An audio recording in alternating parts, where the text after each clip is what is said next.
The wind over King's Landing that morning tasted of the narrow sea, brined and brisk and restless, as though the city itself yearned for change. Dawn pressed pale fingers through the ragged clouds, gilding the sprawl of domes and tiled roofs, catching the spires of the red keep and glimmering on the seven-towered sept that rose ghostly white above the sleeping city. In the eastern sky, a scattering of starlings whirled, their shrill cries lost in the steady clang of bells. To Sansa Stark, watching from the oriel window of her chambers, it was a city poised between breaths, trembling on the edge of something vast and unspoken. She had not slept. The night had stretched long, whispering with old fears and new dangers, every hour ringing in her heart like the bells of the sept. Dawn found her standing in a pool of milk-pale light, hair unbound, wrapped in a robe the color of frost, her eyes rimmed in sleepless blue shadow. Her hands rested on the stone sill, cool as the gray of Winterfell's walls, and her gaze swept the city beneath. "Your Grace." The voice was soft, music and deference threaded together. Margaery Tyrell entered on slippered feet, green silk rustling, her hair a net of honey and gold in the new light.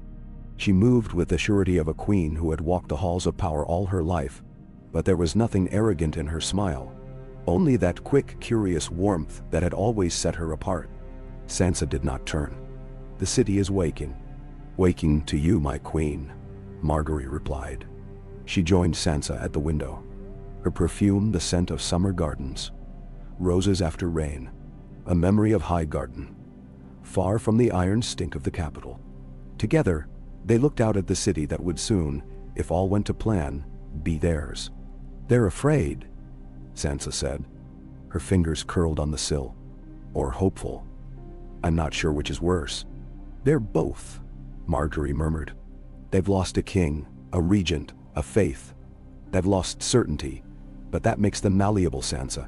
It makes them ours, if we're clever." Sansa smiled, a pale thing, sharp as the wind. "And are we clever?" "We must be." Margaery's hand brushed Sansa's, deliberate, a pact in touch. "We're all that's left." The bells pealed again. Somewhere below, the gold cloaks drilled in the yard, their armor flashing.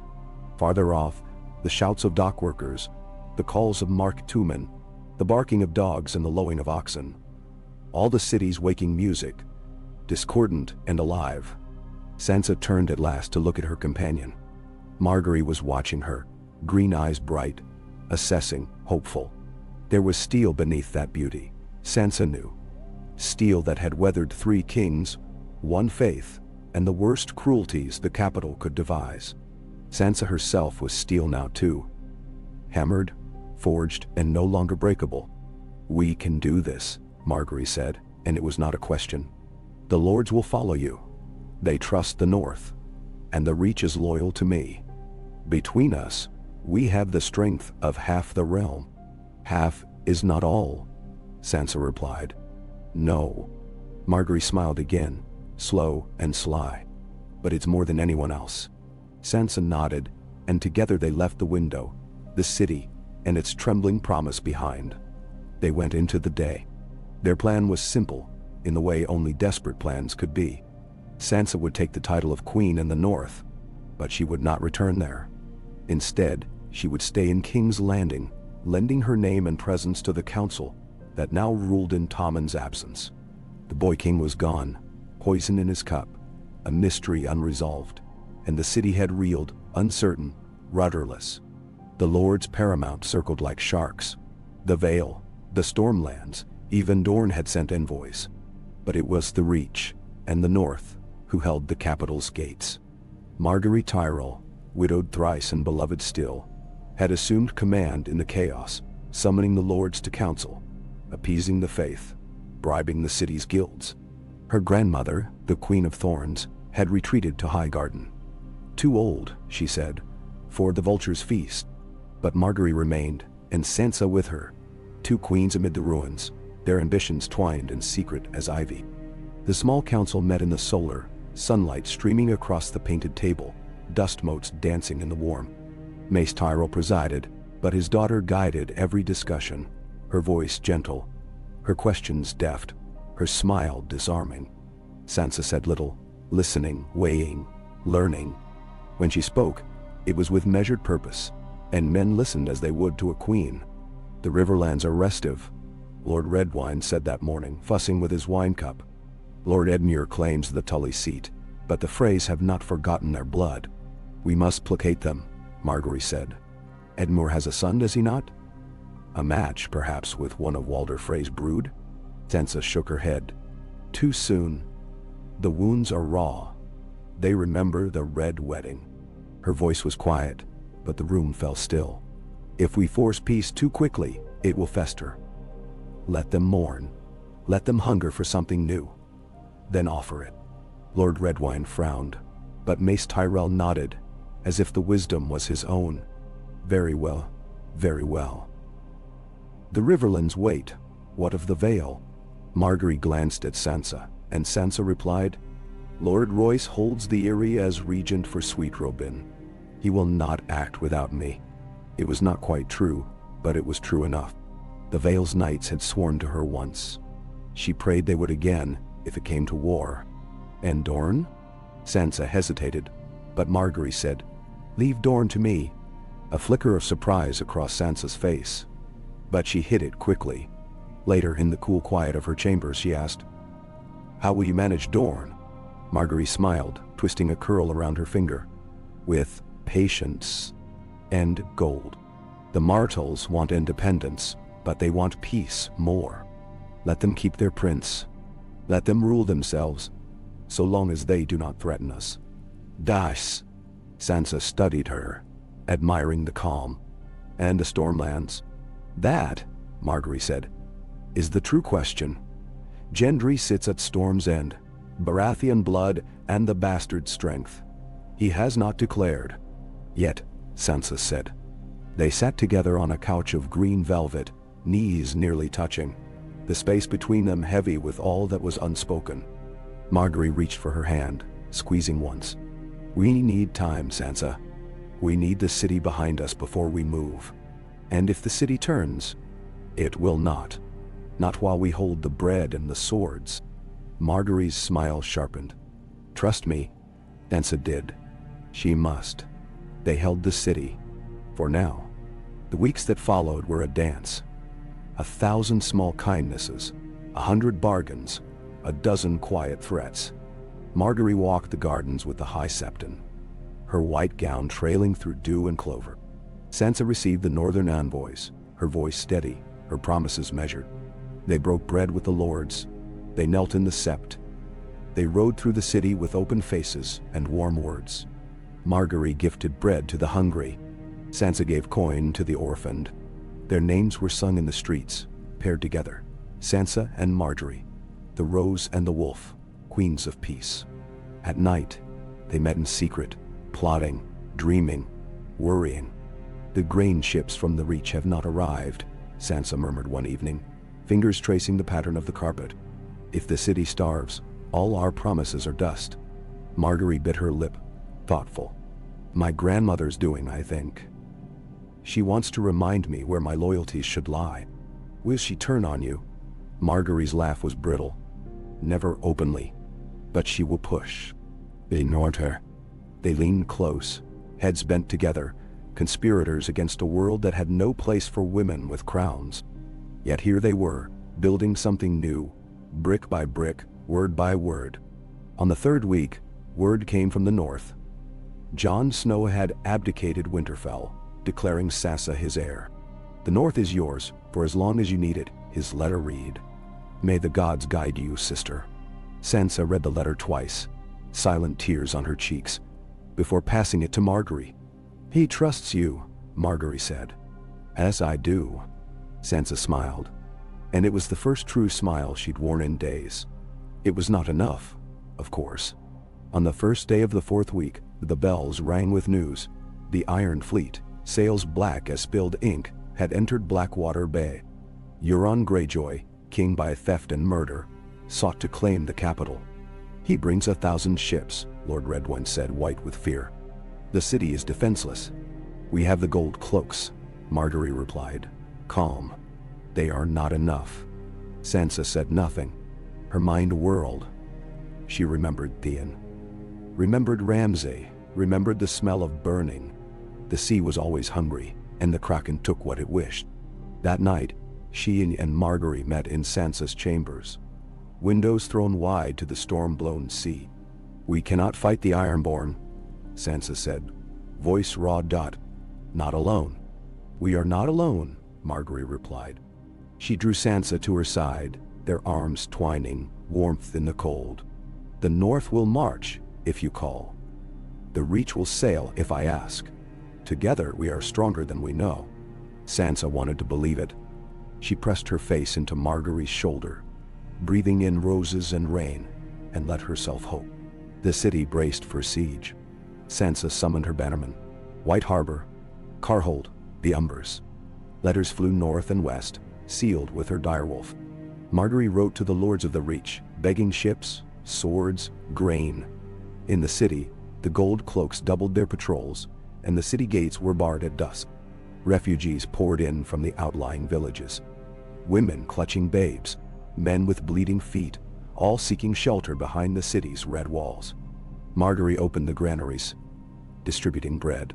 Sansa spent her days in the sept, praying with the desperate, her voice low and sure, her hands open and generous. Rumors spread. Sansa Stark wept for the poor. Margaery Tyrell walked the streets by lantern light, the city's new mothers. "They love you," Lord Redwyne said, surprised. Sansa smiled. "Love is not enough. They must fear us too." And fear came, with thunder and iron. Euron's ships blackened the bay, sails blotting the sky, drums beating, horns howling. His men landed on the far shore, burning the fishing villages, slaughtering the unwary. Sansa watched from the battlements, heart in her throat, Margaery at her side. "We need allies," Sansa whispered. "They will come," Margaery replied, gripping her hand. But would they? 2 days into the siege, the gates of the Red Keep opened to a rider. Silver armor, pale cloak, a white falcon on his breast. Ser Robar Royce, sworn sword of the Vale, knelt before Sansa in the throne room. "Lady Sansa," he said, voice echoing, "the Vale rides for you.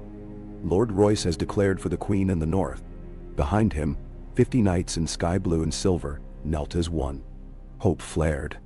Margaery smiled, squeezing Sansa's arm. The tide was shifting. The next day, ships from Old Town entered the harbor under cover of darkness, bringing grain, arms, and a dozen Tyrell knights. The Reach had come, at last. In the city, the bells rang. Not for doom, but for deliverance. Sansa and Margaery stood together in the hall, hands clasped, faces lifted to the light. The lords knelt before them, pledging fealty. Queen Sansa, Queen Margaery. Long may they reign.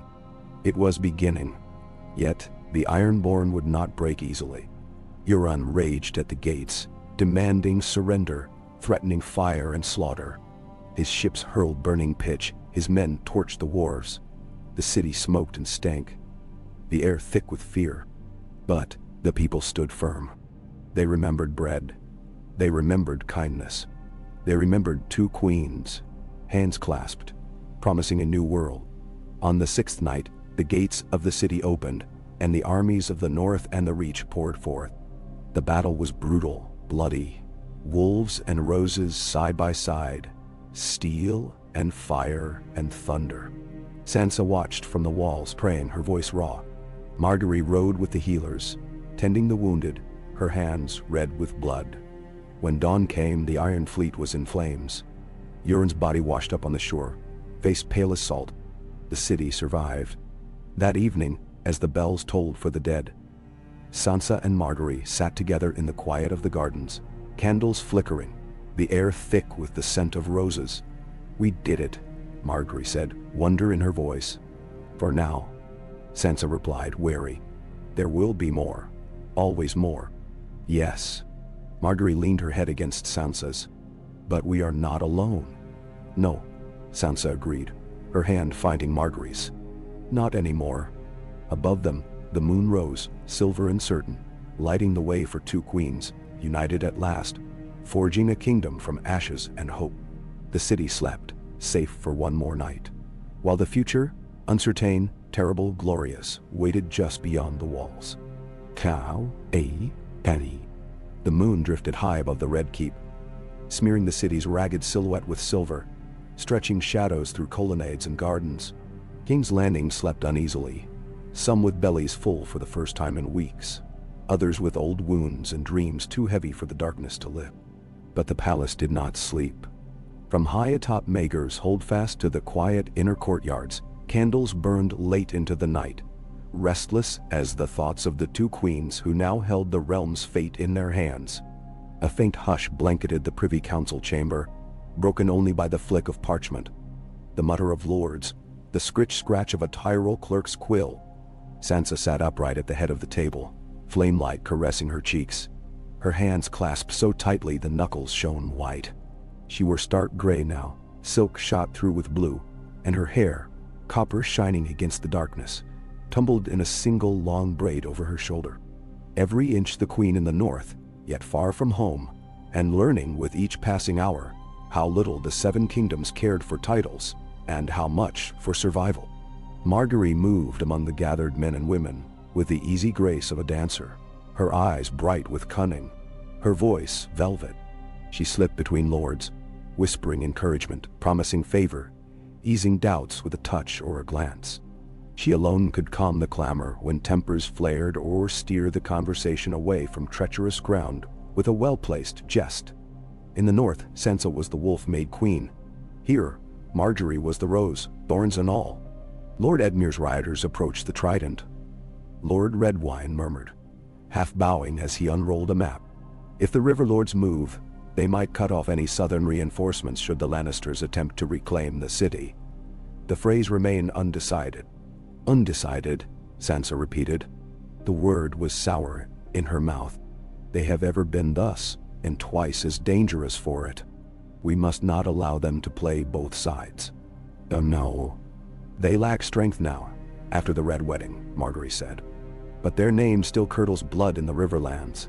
We might buy their silence with a minor lordship, or better yet, pit their ambition against itself. Sansa nodded, already cataloging each name, each shifting loyalty. And the Westerlands? Any word from Casterly Rock? Lord Tyrell, heavy in the shadows, cleared his throat. Lady Jenna rules as regent for her grandson, but gold can still buy swords. Lannisport has sent ships for trade, nothing more. For now. Mandanos. The Lannisters have bled the city white, Margaery said softly. Their coffers cannot be as deep as they claim. We control the flow of grain, and we will soon control the taxes from every major port. Let them come. They'll find little welcome. Sansa let herself hope, if only for a moment. And Doran? Still silent, said Sir Garland Tyrell, Margaery's brother. But their silence is not hostility. If war comes, they'll fight for themselves alone. Nay. Night deepened beyond the high windows, clouds swirling as if the gods themselves debated. One by one, the council rose, bowing to their queens before fading into torchlit corridors. Only Sansa and Margaery remained, each lost in thought. Margaery poured 2 cups of Arbor Gold and pressed one into Sansa's hands, her fingers lingering. You should rest, she said, smiling gently. Tomorrow will bring more battles than tonight's maps. Sansa sipped, eyes never leaving Margaery's face. I cannot rest. There's too much left undone. Namondin. You will never do all that's needed in one night. Trust me, I have tried. Margaery's lips curled, and Sansa let herself relax by degrees, as if the other woman's warmth seeped through skin to bone. What if it isn't enough? Sansa's voice was a whisper, meant for shadows alone. What if they come for us? The Lannisters, the Freys, the bastards in the Stormlands. What if they find us wanting? Margaery's gaze was fierce as flame. We survived Joffrey, Cersei, the faith, and the worst King's Landing had to offer. Together, we are stronger than any lord or bastard who dreams of a crown. Together, Sansa, they cannot break us while we stand side by side. Yes. Sansa managed a thin smile.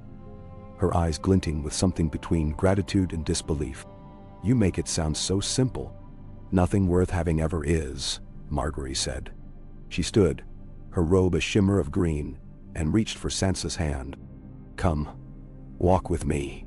The gardens are safe tonight. My guards see to that." Together, arm in arm, they stepped into the night. In the gardens, the air was cool and fragrant, heavy with the scent of roses, mint, and late-blooming moonflowers. The city's chaos seemed a world away. Lanterns glowed along the paths, scattering moths. Sansa breathed deeply, the scent of earth and growing things grounding her. "When I was a girl," Margaery began, voice low, "my grandmother used to say that a true queen listens more than she speaks. She must root herself in the soil of her people, learn their wants and wounds, and from that grow her power. What do you hear when you listen to King's Landing?" "Menace." Sansa was quiet a long while, letting the silence spool out between them. "I hear fear.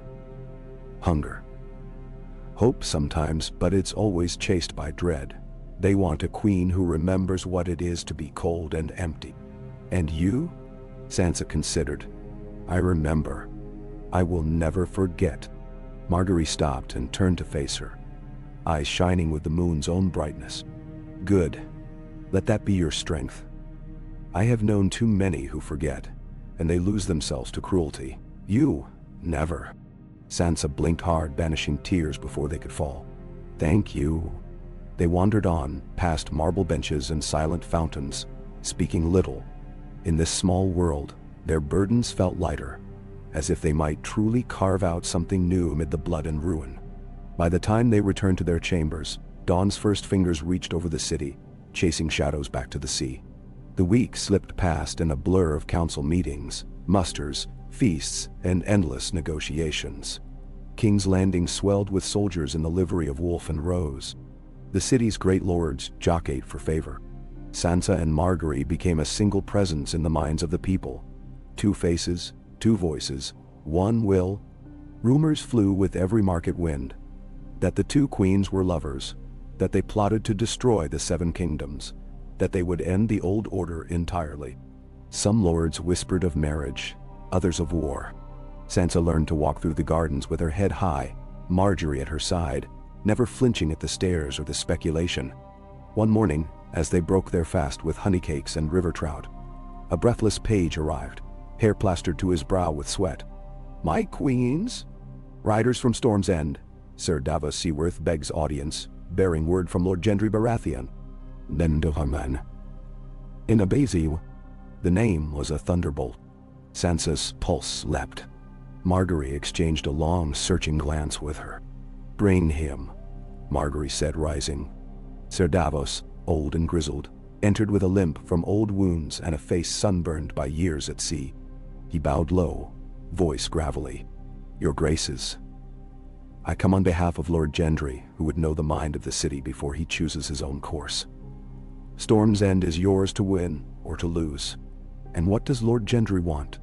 Sansa asked, careful. Davos eyed her shrewdly. "He wants peace for his folk. He wants fair governance, not more blood and fire. He's no fool for crowns, but he knows the game. He asks what you offer to him, and what you offer to the Stormlands." Margaery's voice was velvet, but edged with steel. "He wants a seat at our table, and he shall have it. The Stormlands have bled, as have we all. Let him come to King's Landing and see for himself what world we build. And if he seeks more," Davos asked quietly, "then let him speak." Sansa replied, meeting his eyes, "We do not rule by force. Let him bring his banners, his friends. Let him see us with his own eyes." "When?" Davos' lips twitched. "You speak plain, Lady Stark. I'll take your words to him. I think he'll listen."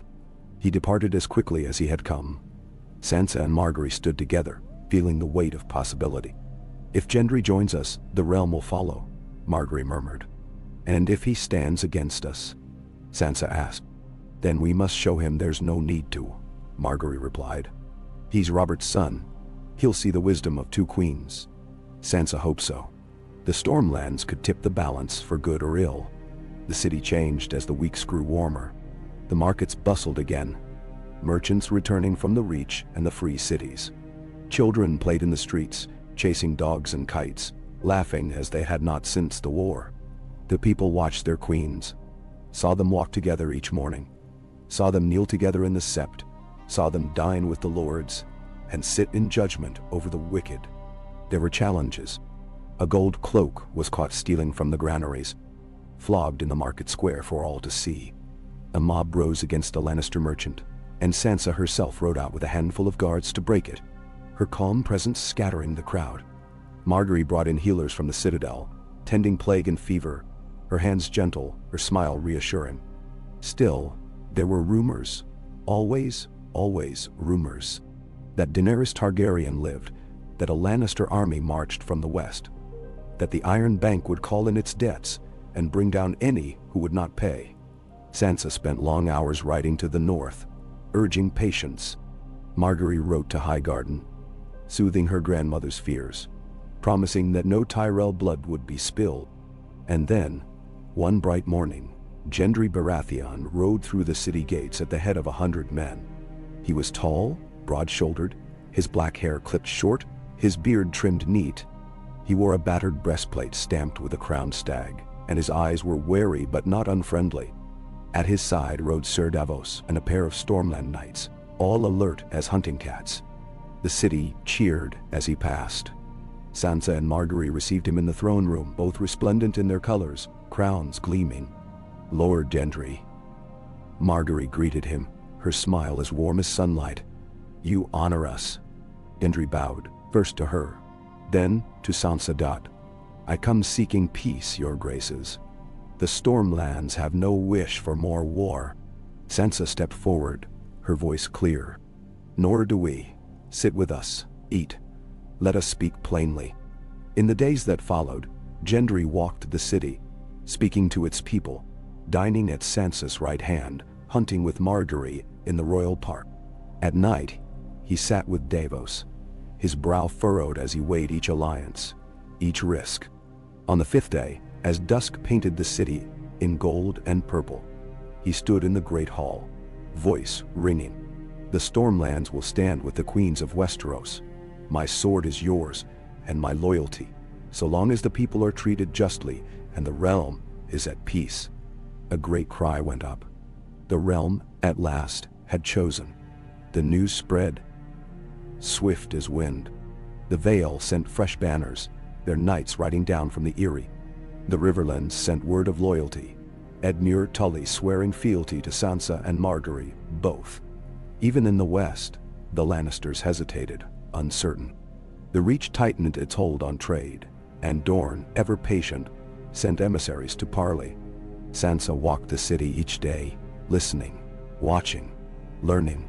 She dined with the fishmongers, rode with the gold cloaks, prayed with the septus, sat in judgment over thieves and murderers.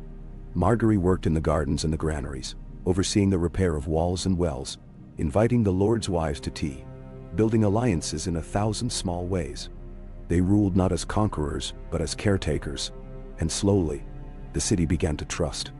In the cool hush of their private chambers, they planned for the future, laws for inheritance, charters for the guilds, new codes for the watch and the judges. They spoke of roads and aqueducts, of education for girls as well as boys, of trade and fair taxes. The realm they built together was not the one their fathers had known.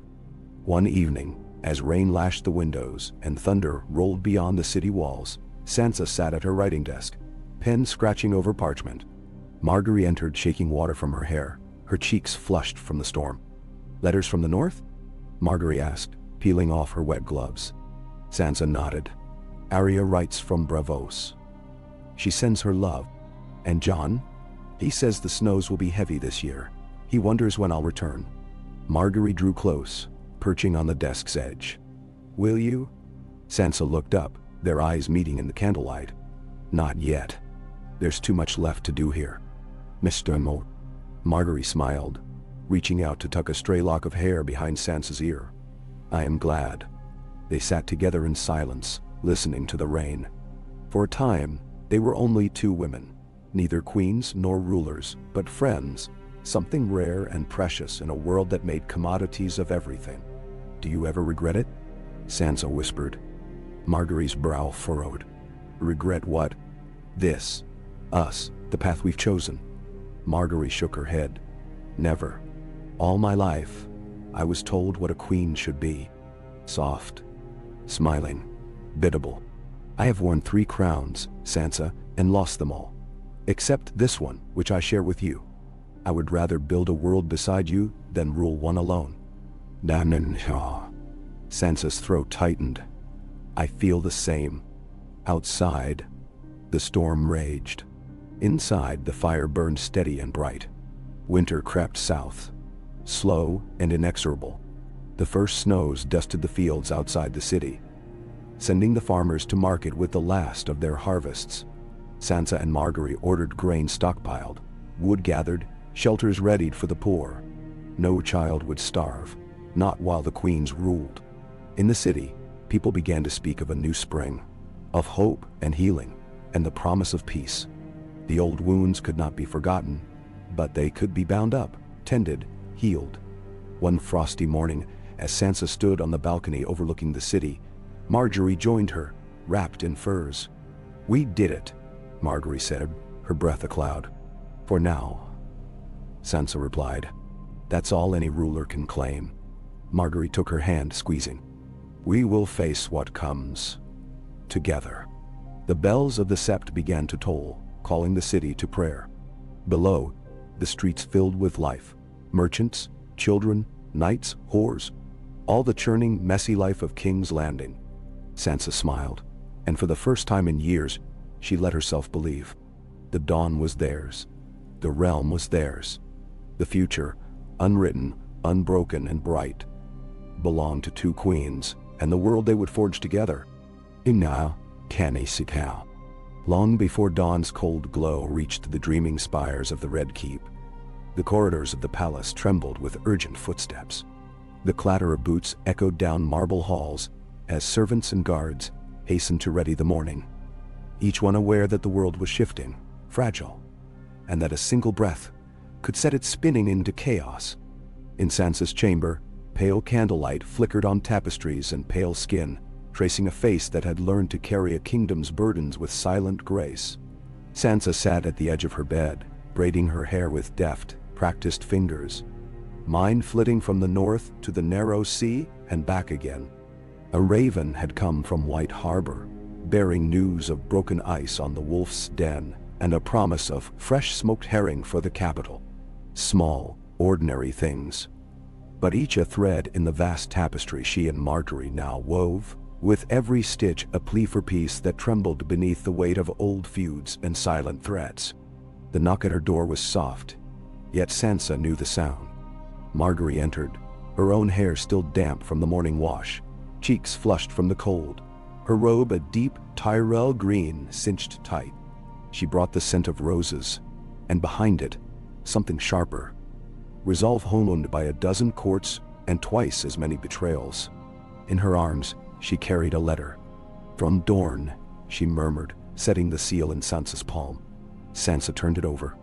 The wax was pale orange, stamped with the sun and spear, the Martell sigil. She broke it open, reading in silence. Margaery watched her, searching for signs in the play of Sansa's eyes. "The Prince of Dorne will not march," Sansa said at last. "But he offers peace and promises to send oranges, sand steeds, and his daughter's hand for a match, if we wish it. He asks for nothing in return but independence and quiet borders." Margaery considered. "He knows our strength. He hopes to gain by waiting but will not risk open enmity. That is the best we could hope for. We do not need another war," Sansa whispered. "But every prince waits to see if we falter, even now." "They will wait forever," Margaery replied, her eyes bright. "So long as we hold each other's hands, they can only watch from afar. Shall we greet the city, my queen?" "No." Sansa smiled, a tremulous, private thing, and rose. Together, arm in arm, they descended through the winding corridors of the Red Keep, pausing at every crossing, exchanging quiet words with servants and sentries. They walked the same route each morning, an unspoken ritual, past the kitchens where scullery maids curtsied, Through the great hall where guards snapped to attention, out into the pale light of the eastern gardens, where frost rhymed the roses and the air was sharp with the coming winter. Already, people lined the outer walls, hoping for a glimpse of their queens. The crowd was thinner than on warm spring days, but there were children in threadbare cloaks, smiths with scarred hands, septas in worn gray, and merchants from Pentos and Bravos, their foreign silks bright against the city's soot-stained stone. Sansa greeted them all with a nod, her composure unbroken. Margaery laughed and touched the head of a young boy, his cheeks raw with coal. "Will there be bread today, your grace?" he called, his voice shy. "There will be bread and stew," Margaery promised, kneeling so her eyes met his. "And sweets if the bakers do their work." "Thank you, your grace." The boy's smile was quick as a dart, hope flickering behind his wide eyes. Sansa watched, marveling. Margaery knew how to bind people with the smallest of gestures, how to plant seeds of loyalty that would grow into oaks. The crowd parted as they walked on, and an old woman pressed a faded blue flower into Sansa's hand. "For your mother, my lady," she whispered. And Sansa's heart clenched at the memory. Catelyn's steady eyes, her warm arms, gone now but alive in every stark vow. The day wound forward, steady as the tide. In the city's heart, the markets swelled with new life. Ships unloaded in the harbor, grain from the Reach and the Riverlands, salted fish from the Fingers, barrels of Dornish wine. The city's bellies filled, the sullen mood of winter shifting to something lighter, if only for a moment. In the great hall, the day's judgments began. A procession of small folk, merchants, and lesser lords brought their grievances. Margaery presided first, voice musical but stern, her judgment swift when justice demanded. She dispensed mercy too. A thief's hand spared for bread stolen in hunger. A stable boy's wages restored after a cruel master's beating. Sansa listened, learning. When it was her turn, she ruled with the memory of the North's ancient laws. Her voice low, her words plain, never cruel. She saw the lords watching her, the way the city's eyes followed every word, weighing, always weighing. A lord from the Crownlands stood before her, demanding a harsher toll on the river ferries to line his pockets. Sansa's lips tightened. "The rivers are the lifeblood of the city. Raise the tolls, and the poor will starve come spring. Lower them, and you may find your own coffers empty, but the city will remember your name." He left, chastened, and the chamber murmured approval. Margaery met Sansa's gaze, and together they shared a private smile. The day drifted into afternoon, the golden light fading from the hall's high windows. In the kitchens, bread baked and kettles boiled. In the city, children skated on frozen puddles, and old men argued in taverns, hope slowly replacing fear. It was not all ease and sunlight. Whispers grew in the shadows. Whispers of a plot brewing in the west, of Lannister gold flowing to disaffected lords, of Sellswords gathering in the hills beyond the Blackwater. There was news from the Iron Islands too. Yara Greyjoy had been sighted in the Stepstones, her ships plundering the free cities, gathering strength for a return. Sansa read each message in silence, her brow furrowed. In council, she spoke little, listening as the lords bickered and postured, waiting for the moment to strike. It came sooner than she expected. On a gray evening, thick with mist, Lord Larry Strong, the new Lord Confessor, arrived with news. "Your Graces," he murmured, bowing low. "There are rumors among the gold cloaks. Letters passed in darkness. Men bribed to open the gates should a Lannister army approach. Do you have names?" Sansa asked, her tone even. He smiled, that unsettling, unreadable smile. "I have more than names. I have confessions. And I have the man who would betray you, waiting in the cells below." "Innocent." Margaery's face hardened, the smile slipping from her lips. "Bring him to the hall. Let the people see what justice means under queens who do not flinch." The trial was swift and public. The man, a gold cloak gaunt with hollow eyes, stood trembling before Sansa and Margaery as the crowd pressed close, hungry for spectacle. He confessed, voice shaking, to the promises of gold and freedom from Casterly Rock. "They swore the city would rise for the lion," he whispered. They said a queen could never rule. Not truly. Sansa's eyes glittered, cold as winter sunlight on steel. You listened to liars, and now you will see the truth. Margaery addressed the crowd, her words clear and ringing. Let it be known. Treason will be met with justice, swift and merciful. But this city belongs to its people, not to lords who would sell it for gold. The man was sent to the wall, spared execution by Sansa's decree. A lesson in mercy, as much as power. The crowd roared its approval, and word spread that night. The queens would not be cowed. In the quiet that followed, Sansa sat in the gardens, the cold night air numbing her hands, breath rising in small clouds. Margaery joined her, settling beside her on the bench. The two of them wrapped in silence for a time. It never ends, does it? Sansa whispered. The threats, the doubts. Margaery shook her head. No. But each day we survive is a day more than our enemies ever hoped we'd have. That is power. Sansa leaned her head on Margaery's shoulder, seeking warmth and comfort. Are you ever afraid? Yes, Margaery replied. But fear is not a weakness, Sansa. It is a warning. It keeps us sharp. Hall. Eddie. Sansa closed her eyes. Sometimes I wish we could run, leave the court, the crowns, all of it. Find a quiet place by the sea, or in the north. Margaery's hand found hers, fingers twining. One day, perhaps, but for now the realm needs us. We are all that stands between peace and chaos. They sat together until the stars faded and the city woke once more. As winter deepened, the queen's rule became legend. Songs were sung in the taverns, ballads of the rose and the wolf who tamed the city and kept hunger at bay. Lords who had once schemed against them now vied for their favor. Sansa received an envoy from Braavos, who bowed and spoke of trade, offering ships and coin in exchange for safe harbor. Margaery negotiated with the Faith, securing peace for the Sept and the promise of a festival come spring. Each night, the two queens met in their chambers, poring over maps and letters, planning for a future that seemed, if only for a moment, within reach. One stormy evening, a new message arrived from the west. Lady Jenna Lannister had died, and her son, still a child, was left as Lord of Casterly Rock.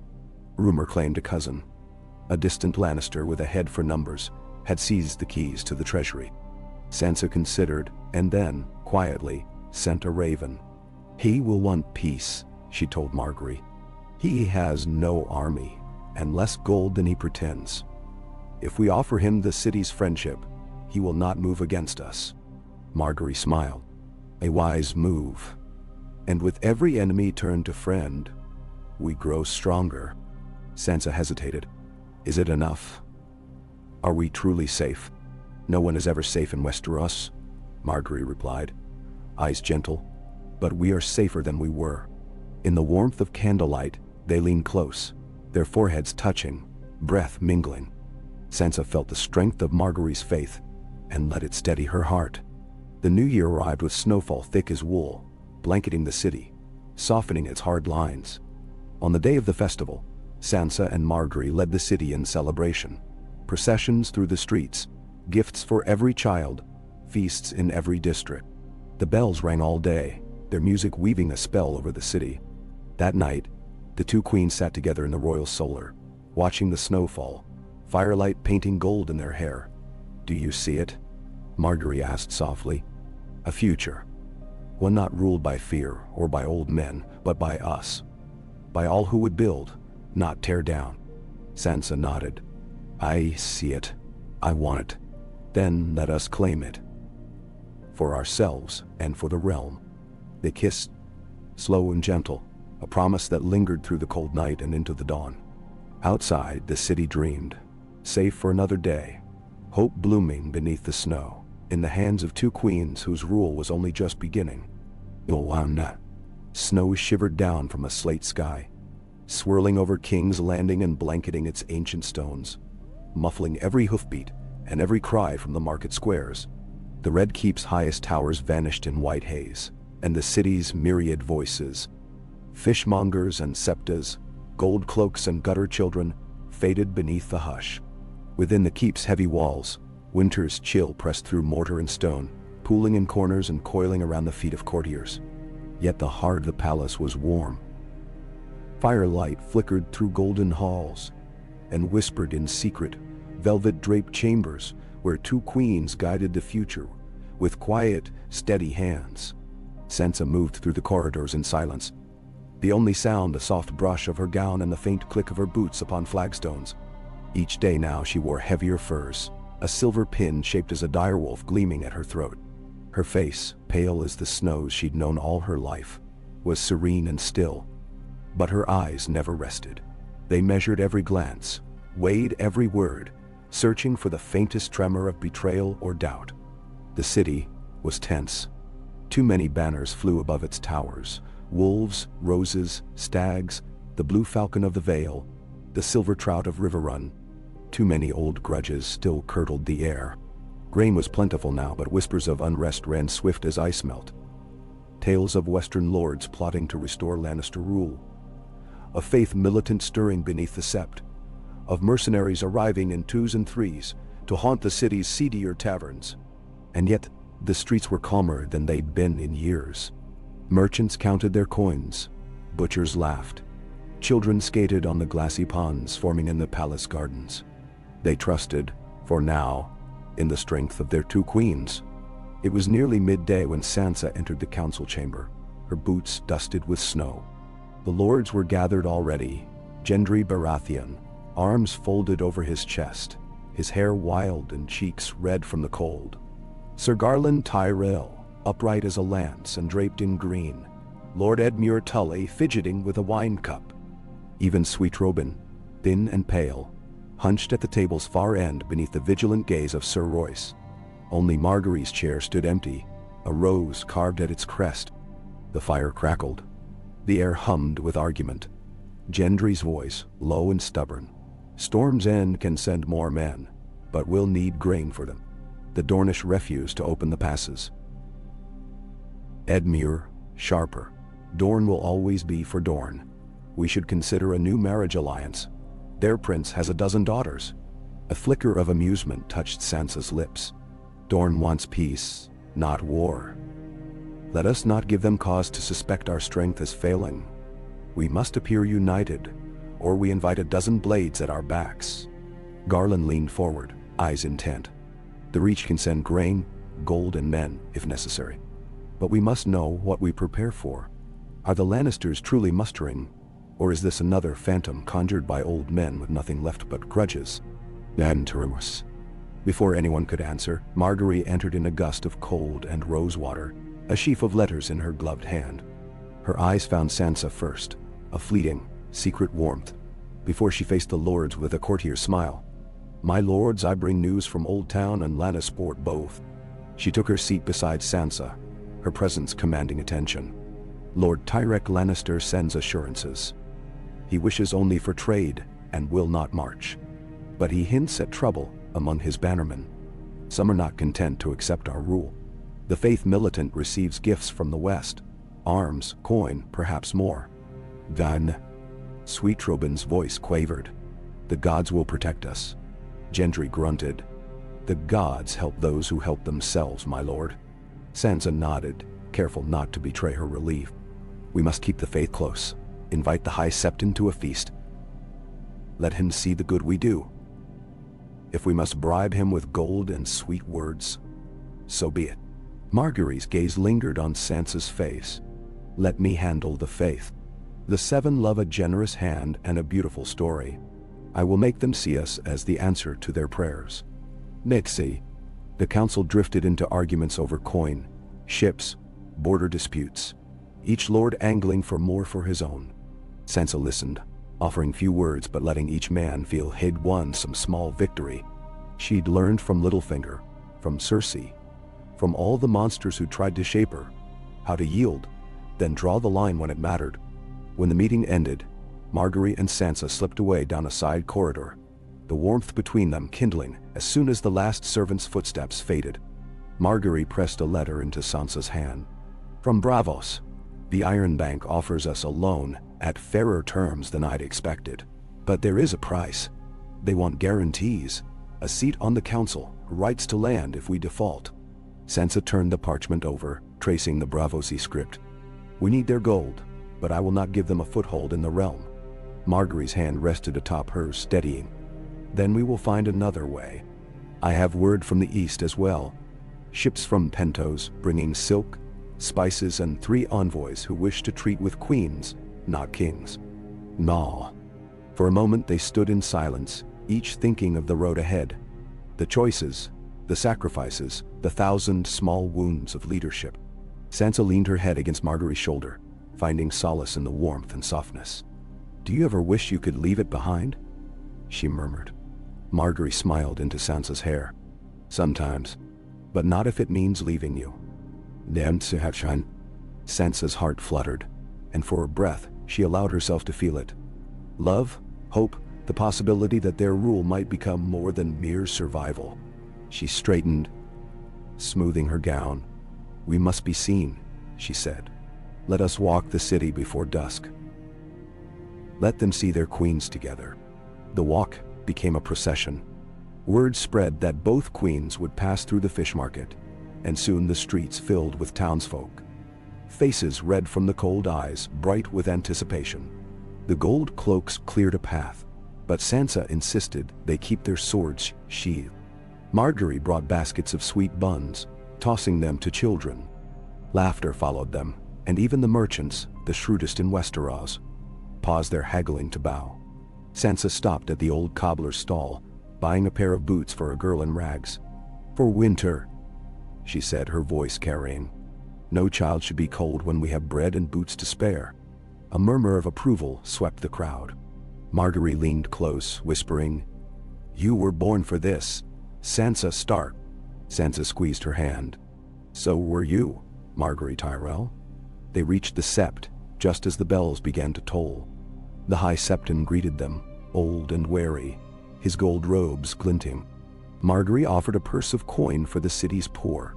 Sansa, a promise of support for repairs to the sept's roof. They knelt together in the sanctuary, the image of unity, and when they rose, the people cheered. As twilight deepened, they returned to the Red Keep by torchlight. Sansa's cheeks ached from smiling, but her heart felt lighter. The snows thickened. Each day brought new messages, new threats, new opportunities. In the Tower Library, Sansa pored over ledgers, counting grain and coin.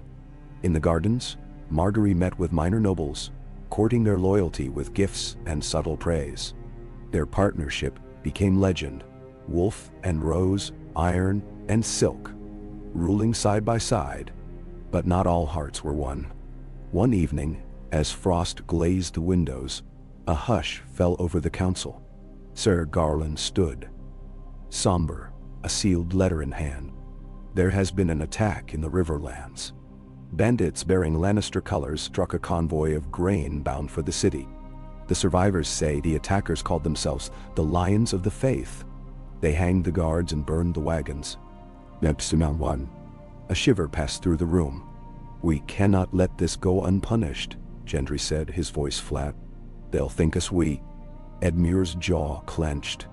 I'll send riders. The Tully men know those woods. We'll hunt them down. Sansa shook her head. Do not be rash. This is bait meant to lure us into open war. Let us offer a reward for the bandits' capture. Double it for any who bring them alive. We must appear just, not vengeful. Margaery's gaze was steady. We must remind the realm that law comes from queens, not bandits or faith or lions. The reward was posted in every village, and soon the city buzzed with tales of brave men riding to claim justice for their queens. Some bandits were caught, others vanished, but order held. The city watched and remembered. Days melted into weeks. Sansa wrote north to Jon, to Arya in Braavos, to her old nurse in the Vale. Margaery sent envoys to Highgarden, kept the reached grain flowing, and secretly gathered letters from Dorne and the free cities. Their days were filled with small, vital victories, negotiations, judgments, whispered bargains made in shadowed corners. At night, in the quiet of their private solar, Sansa and Margaery shed the masks. There, With only the fire for company, they could speak freely, dreaming of a realm remade. Margaery lay with her head on Sansa's lap, tracing patterns on the Stark's palm. "What would you do if you could have anything?" Sansa considered. "I would build a home, one safe for girls and boys alike, for lords and small folk. A place where winter is not an ending, but a beginning." "Damn," Margaery smiled, soft and real. "Then, let us build it together." Sansa stroked her hair, her own dreams taking shape. "And you?" Margaery closed her eyes. "I want a garden, one that never dies, even in winter. I want to plant seeds that grow for generations." They spoke of orphanages and libraries, roads and new laws, hopes as fragile as ice crystals, and as strong as northern stone. Spring crept nearer, and with it, the promise of change. The streets thawed, the markets bustled, and the first green buds appeared in the palace gardens. Word came from the west. Lord Tyrek Lannister sued for peace, sending gifts of gold and wine. From Dorne, the prince himself arrived, his youngest daughter in tow, seeking to see these queens who held the city in thrall. Sansa and Margaery welcomed him with a feast. The hall shimmered with banners and light. The prince, sharp-eyed and wary, watched the queens closely as they moved through the crowd, greeting each lord and lady with warmth. His daughter, clever and laughing, charmed even sweet Robin, who blushed and stammered. After the feast, the prince met privately with Sansa and Margaery. "You have achieved what many thought impossible," he said, voice soft as sand over stone. "A peace built on mercy, not fear. I would see it endure." "Then help us," Sansa replied. "Let the realm see North, South, and Dorne united." He smiled. "Dorne keeps its own council. But for now we will stand with you." As the seasons turned, the city changed with them. The streets grew safer, the hungry fewer, the markets rich with color and life. Songs rose from taverns, of the queens who ruled not by blood, but by bond. Lords sent sons and daughters to court, seeking alliances. The first true council of lords and ladies gathered in the great hall, called not by bloodline but by merit. Sansa and Margaery presided together, guiding debate, tempering ambition with justice. In quiet moments, alone in the snow-flecked gardens, they whispered of what would come next, of new cities, of a united realm, of children growing without fear. They knew old wounds would not heal in a season, nor peace last without vigilance, but they faced it together, bound by love and resolve. One morning, as sunlight broke over the towers and bells rang the city awake, Sansa looked out over the city she had helped to save. Margaery stood beside her, fingers entwined with hers, and together they watched as hope, real, trembling but unbroken, took root in the hearts of their people. The future would bring storms, betrayal, perhaps even war. But for now, in this moment, Westeros belonged to its queens, and so too did tomorrow. The gardens of the Red Keep came alive in the slow-stirring dawn. A thin mist curled above the beds where the first crocuses pierced the frost with hopeful gold and purple. King's Landing roused beneath a hush of spring. The last of winter's snows lingered in the north-facing shadows. But in the city's heart, the markets were already swelling, the air sweet with promise and brine and distant bells. Sansa stood at the colonnade with the chill of stone beneath her palms, gazing down at her city.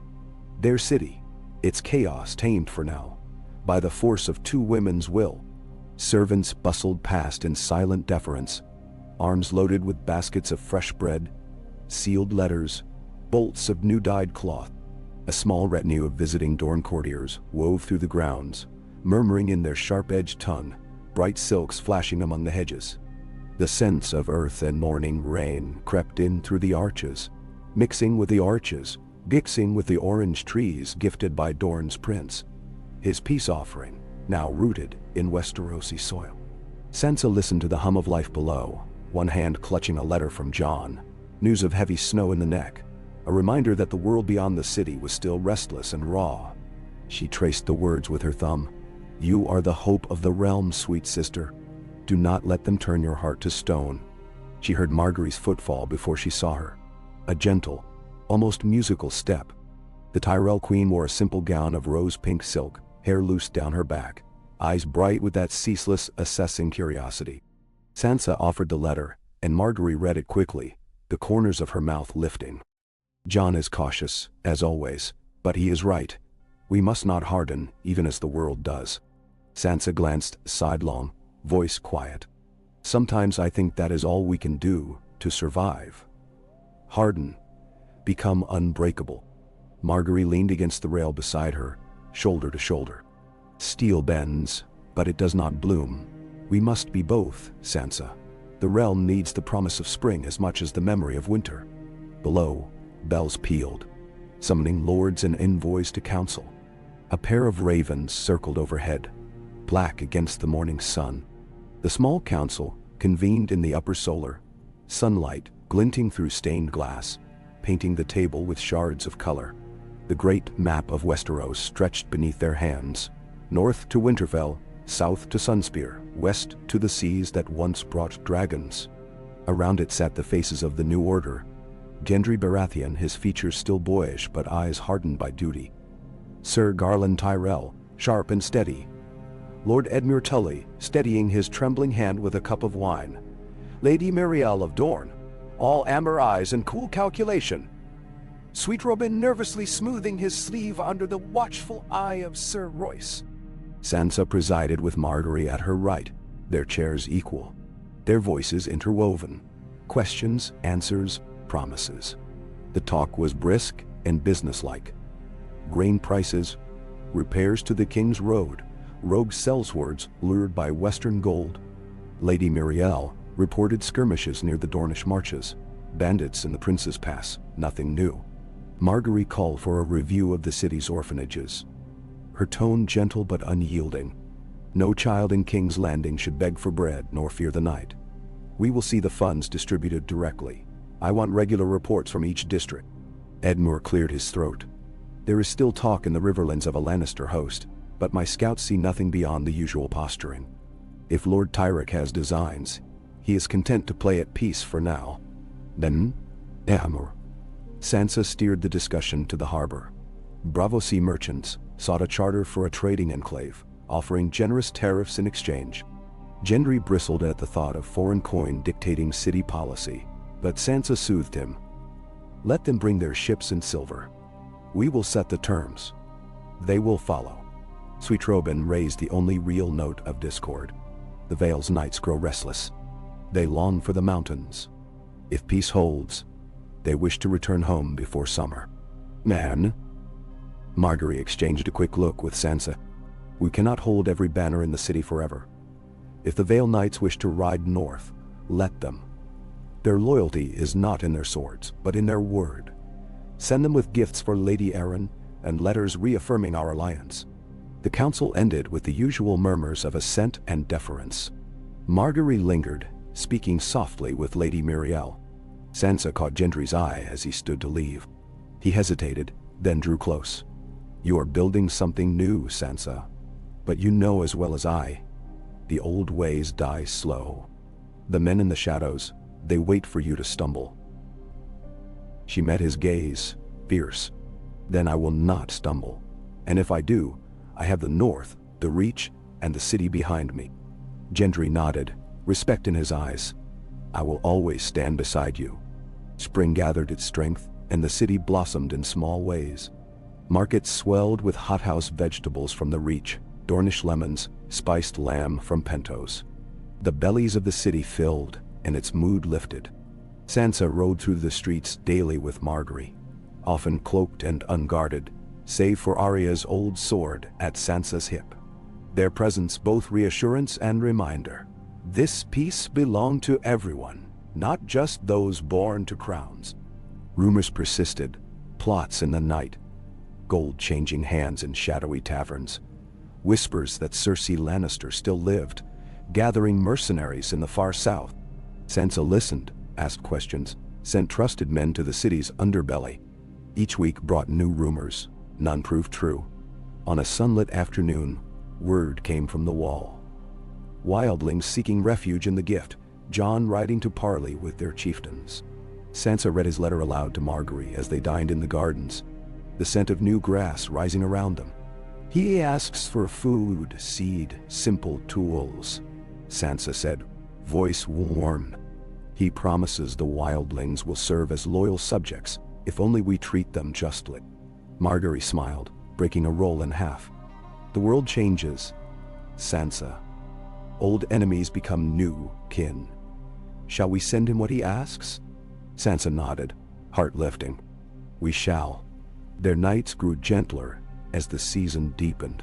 Sometimes, when all the day's burdens were laid aside, Sansa and Margaery would walk the gardens hand in hand, talking softly of the future. Sansa found herself confessing old memories, of Winterfell, of her mother's soft hands, of the wolves howling in the dark. Margaery told stories of Highgarden, of her grandmother's sharp tongue, and the endless summer orchards, of little sisters who had not survived the Game of Thrones. Their shared grief became a kind of strength, each story a stone in the foundation of their bond. One night, as the stars shivered above the city, Margaery whispered, "I want this to last, Sansa. Not just the peace, but us. I want a realm where two women might rule together, not as a novelty, but as the new order." Sansa pressed a kiss to her temple, soft as a promise. "Then let us shape it, every day, until it is unbreakable." The politics of peace brought their own challenges. The Iron Bank pressed for repayment of old debts, sending envoys who wore veiled threats like perfume.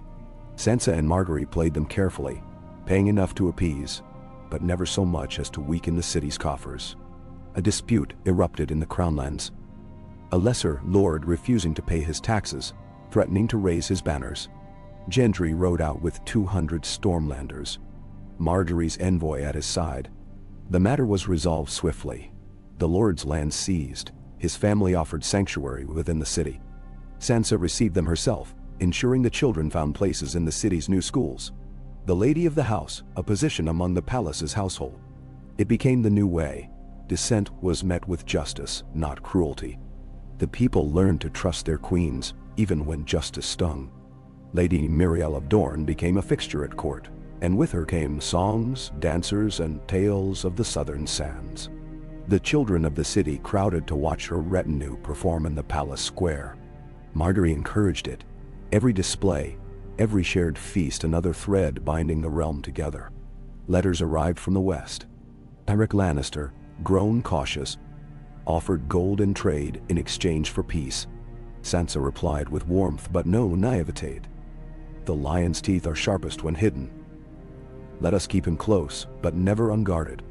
Margaery agreed, assigning Reachmen to the trade delegations, eyes everywhere. As spring bled toward summer, the realm's new order solidified. The council met monthly. The halls of the Red Keep no longer echoing with plotting and treachery, but with laughter, with music, with debate. One evening, as fireflies danced over the gardens, Sansa and Margaery hosted a feast in the city's great square. Lords and small folk mingled beneath lanterns. Children sang. Merchants hawked sugared plums and honeyed wine. A bard from Old Town sang the ballad of the wolf and the rose. And when the crowd pressed Sansa and Margaery to dance, they did, hand in hand, laughter rising in silver peals above the music. In that moment, beneath the lanterns and the eyes of 1,000 people, Sansa felt the old fears recede. She was no longer a frightened girl, but a queen, beloved and unafraid. Yet danger, always, lingered at the realm's edge. One morning, a raven arrived from the Stormlands. A ship had been seized off Cape Wrath. A Lannister banner, false documents, a cache of arms and gold. Gendry came to Sansa with the news, eyes grim. "They are testing us, looking for cracks in our unity. If we do nothing, there will be more." Sansa nodded. "We will answer, but not with war. We will find those who sent the ship, strip them of their titles, and offer the gold to the city's orphans. Let the realm see that rebellion buys only loss, and loyalty brings reward." Margaery met with her in the Solar that evening, arms full of new petitions. "The people whisper of your justice, Sansa. Already, they call this the peace of the queens." "Now no como." Sansa looked to the window, where the lights of the city flickered against the coming dark. Let it last, Margaery. Let it be more than a single spring. Margaery pressed her hand. It will last, so long as we stand together. Years would pass. There would be more trials, famine in the west, a new faith uprising, rumors of dragons in the Far East. But for now, peace held. The city's streets grew lush with green. The orphanages filled with laughter. The council swelled with new voices. Women, healers, merchants, all given a place at the table. Sansa and Margaery walked the city at dusk, listening to the murmur of their people, their hearts full of hope and determination. On the eve of midsummer, the two queens stood on the Red Keep's highest tower, the city spread below like a tapestry. Lanterns glowed on the river. Far off, the sea shone silver in the dying light. "Do you remember?" Margaery said. "The girl you were when you first came here?" Sansa smiled, eyes bright with memory and longing. "She is gone, but she lives too. In every child who is not afraid, in every song that is sung." No. They stood together in the hush, hands clasped, faces to the wind, and as the city's bells rang in the night, they knew their reign had become more than survival. It was a promise and a beginning. The wolf and the rose had made a garden of thorns, and from it, something new was blooming, something that would outlast even the memory of winter. In Kay, the hot breath of summer swept in from the east, bringing the smell of salt and tar, making even the stones of the Red Keep sweat beneath the midday sun. The walls shone bright and unyielding, yet within them, life churned with a quiet, tireless energy. The city was louder now than it had ever been under winter's hush.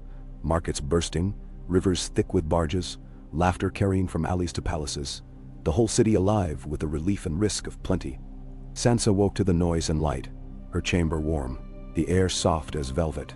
She lay for a long moment with her eyes open, listening to the pulse of her city and to the heartbeat pressed close beside her. Margaery's breathing was even. A lock of her chestnut hair curled beneath Sansa's chin. Sunlight spilled across the bed, gilding them both. Sansa shifted, careful not to wake her, and let her thoughts run. Over the council, the embassies, the thousand threads she and Margaery had gathered and tied. She knew she would never again be the girl who had once believed that queens wore crowns and little else, that a kingdom could be won and kept only with love and beauty. She had learned too well how little the world cared for innocence. But here, in this hush before the day's battles, she let herself savor the warmth, the peace, the promise of morning. Margaery stirred, smiling without opening her eyes. "Already worrying?" Sansa brushed a finger over her cheek. "Not worrying. Not yet. But there are always things that wait for us, even in summer." Margaery's lips curled in mock complaint. The kingdom, the council, the gardens, the Dothraki stallion in the stables. The only thing that does not wait is breakfast. Come, before you miss it. Nan. They rose together, laughter gentle between them, and dressed simply. Margaery in soft green, Sansa in pale blue. The heat too fierce for heavy gowns or gold. In the privy hall, the high windows were thrown open to catch the river breeze. The council gathered early these days, for summer's sun was merciless after noon. Gendry in fine storm-blue linen, Edmure already sweating. Lady Miriel's dark hair braided with red silk, Sir Garland stolid as stone at the Tyrell end of the table. Gendry leaned forward, voice low and measured. "There's been a fire in the Street of Silk. No lives lost, but 3 brothels gone. The guilds want help to rebuild, say it was no accident."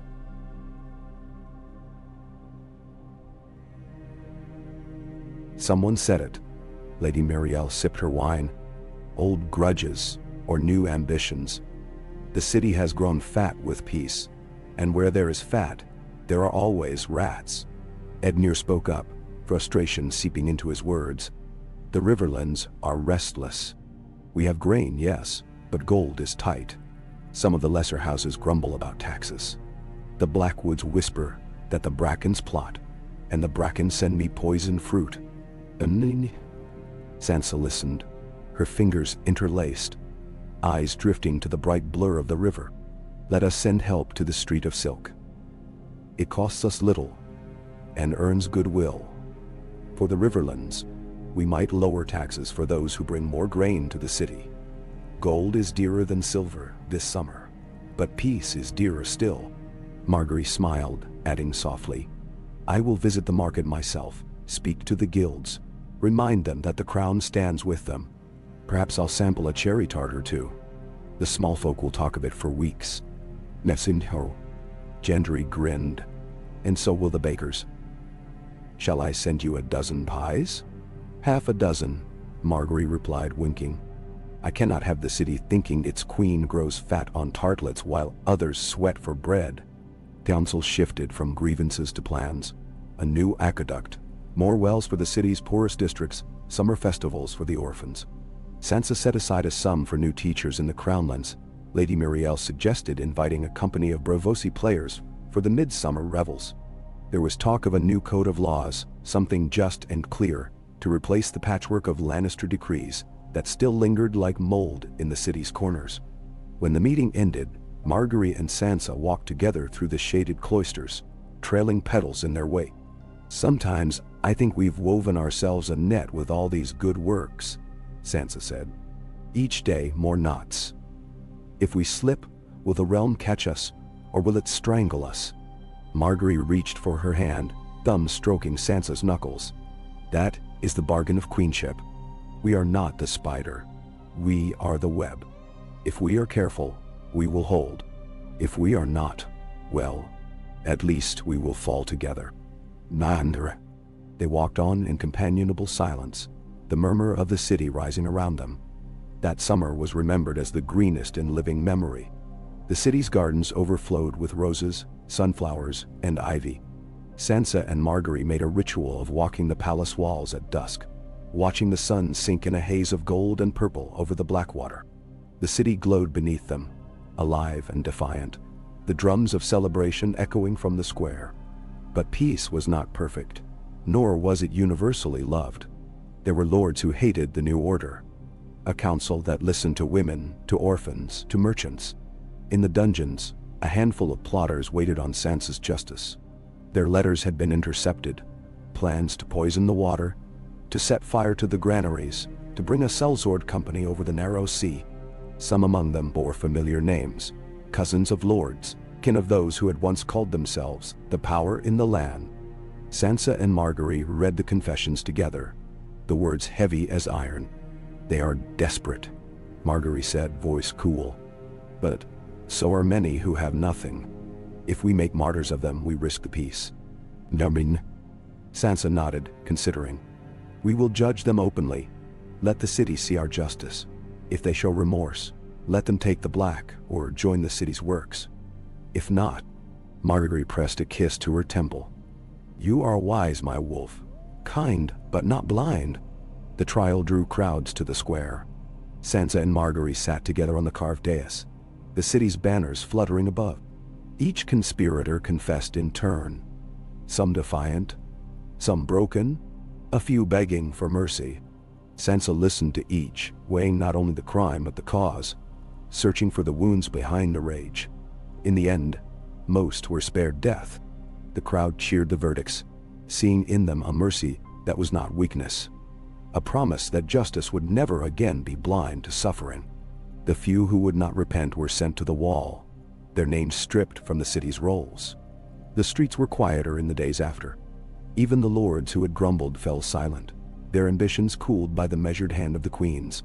News from the wider world brought new challenges.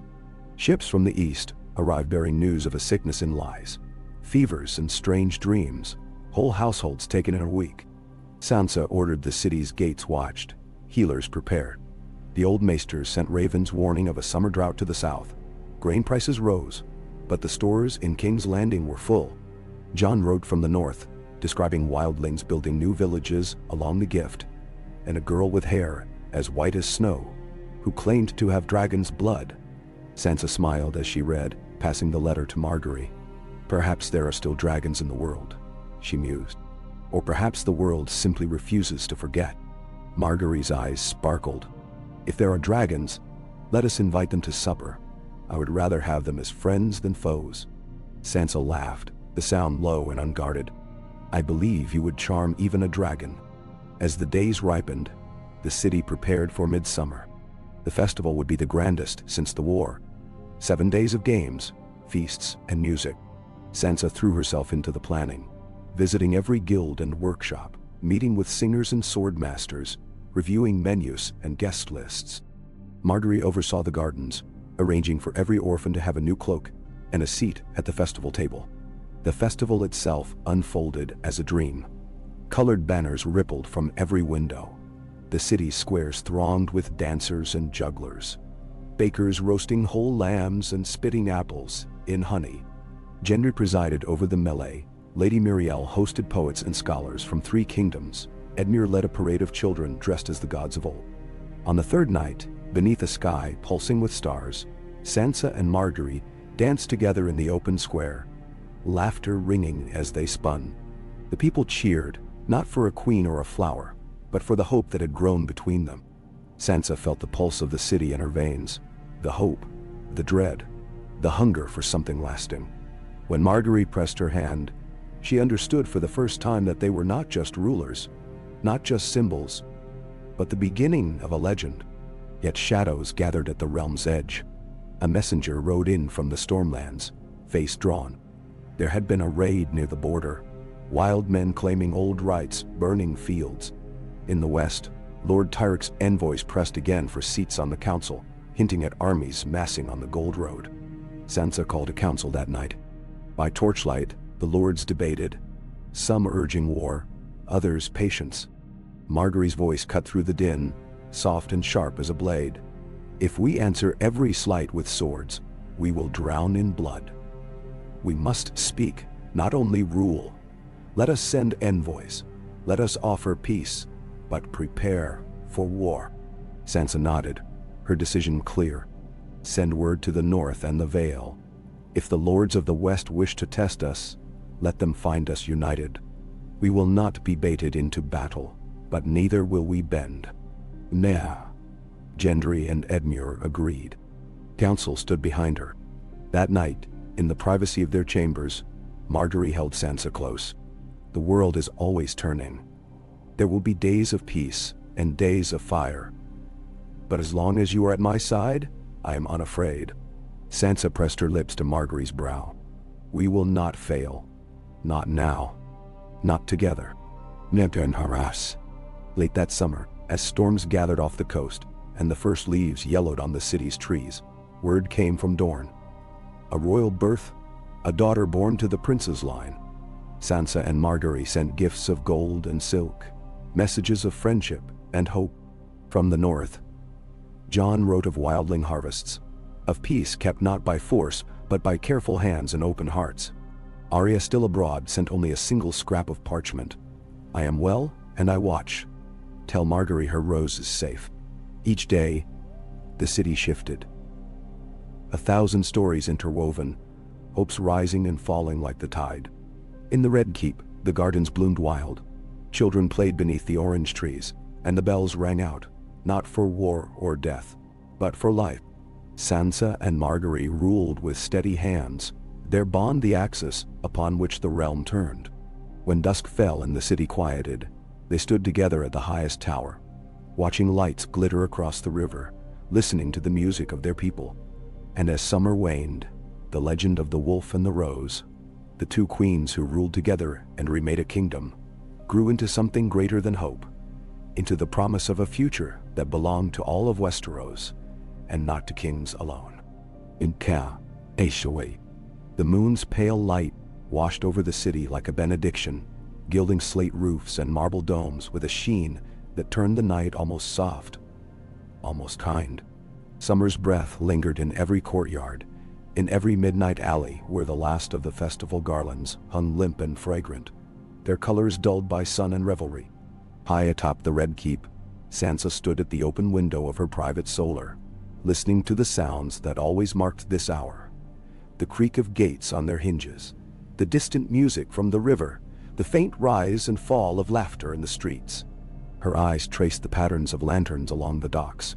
each one a flickering promise that life endured here, on the edge of the world. The night behind her was warm and dim, candles burning low. A single table scattered with letters from every corner of the realm. Reports from the north, a trade offer from Pentos, a sealed scroll with the gold and crimson ribbon of the Lannisters, unopened still. Margaery lay curled on a couch, bare feet tucked beneath her, reading the latest petition from the Fishers Guild with a furrow of concentration between her brows. "You fret," Margaery murmured, not looking up. Sansa turned, a smile ghosting her lips. "And you do not." Margaery folded the letter, tucking it away. "I worry, yes. But I am not afraid. Not tonight." "Nanhun." Sansa drifted closer, drawn by the gentle certainty in Margaery's voice, the knowledge that together they could weather almost anything. She sat on the edge of the couch, her hand falling naturally to rest atop Margaery. "Summer never lasts," Sansa said, soft as the river's song. "The harvests have been good, the peace is real. But I feel the world tightening again. The lords grow bold, the old ways are not as dead as we pretend. I see it in their eyes even as they kneel." Margaery's fingers intertwined with hers, firm and sure. "The old ways die slow, Sansa Tarde. But you've planted something new here. The city loves you. The North trusts you. Even the Reach listens, though they grumble behind closed doors. Whatever comes, we are not alone." Now. They sat in companionable silence, listening to the breeze play with the curtains. Down in the yard, a group of guards sang a low, tuneless song, its refrain drifting upward, strangely sweet. Sansa felt herself relax by degrees, the tension melting away as she leaned against Margaery's shoulder, breathing in the faint scent of rosewater and ink. "I remember when I was a girl," Sansa whispered. "How much I wanted to escape this city. I thought it was a cage. Now I see what it can be, a garden, if tended." Margaery smiled, pressing her lips to Sansa's hair. "And you are the best gardener I know, my wolf." They stayed that way until the candle guttered and the last song faded from the night. The next morning, the city woke to the heat of late summer pressing against the stones, and Sansa moved through her duties with the same calm, steady focus that had become her signature. Margaery handled the morning petitions in the Queen's garden, her laughter brightening every gathering. Sansa reviewed ledgers and reports, met with the heads of the gold cloaks, and heard updates from the docks. Another ship in from White Harbor, bringing news that the North remained at peace, if ever wary. A summons came from Lady Marielle of Dorne, requesting a private audience. Sansa granted it at once, receiving her in a shaded alcove hung with silks. "Your Grace," Lady Marielle began, voice low. "I come with news that troubles me. My agents say there are whispers in the west. Lord Tyrek Lannister's cousin, Sir Devan, has gathered a company of knights and hedgelords. There is talk of a new claim, some distant cousin, crowned in a tavern and called the True Lion. They say the old ways must return." Sansa listened in silence, nodding slowly. "Do they have support?" "Some," Marielle said, her expression grave. "More than is comfortable. The Lannisters are fractured, but gold still buys swords." Sansa thanked her, sending word to Margaery. By noon, the council had convened. Gendry, Edmure, Garland, Lady Marielle, Sir Royce. Sansa explained what she'd learned. "We will not be goaded into war," Sansa declared, "but we will not ignore this threat. Edmure, send scouts to the Gold Road. Gendry, reinforce the garrison at the city gates and along the river. Lady Marielle, I trust your agents to keep us informed." Garland frowned. "If it comes to battle, we have numbers. But their cause is nostalgia, not justice. If we crush them with swords alone, we make them martyrs." Margaery's eyes flickered with a quiet fire. "Let us offer amnesty. A public declaration. Any who lay down arms and swear fealty will be pardoned. Those who refuse will be named traitors. Let the people see that rebellion leads only to exile, never to power." Imimchan. The council agreed, and so word spread through the realm. The queens would forgive those who repented, and all who clung to violence would be driven out. The days that followed were tense. Rumors swirled. Sir Davon's host was larger than expected, perhaps 2,000 men.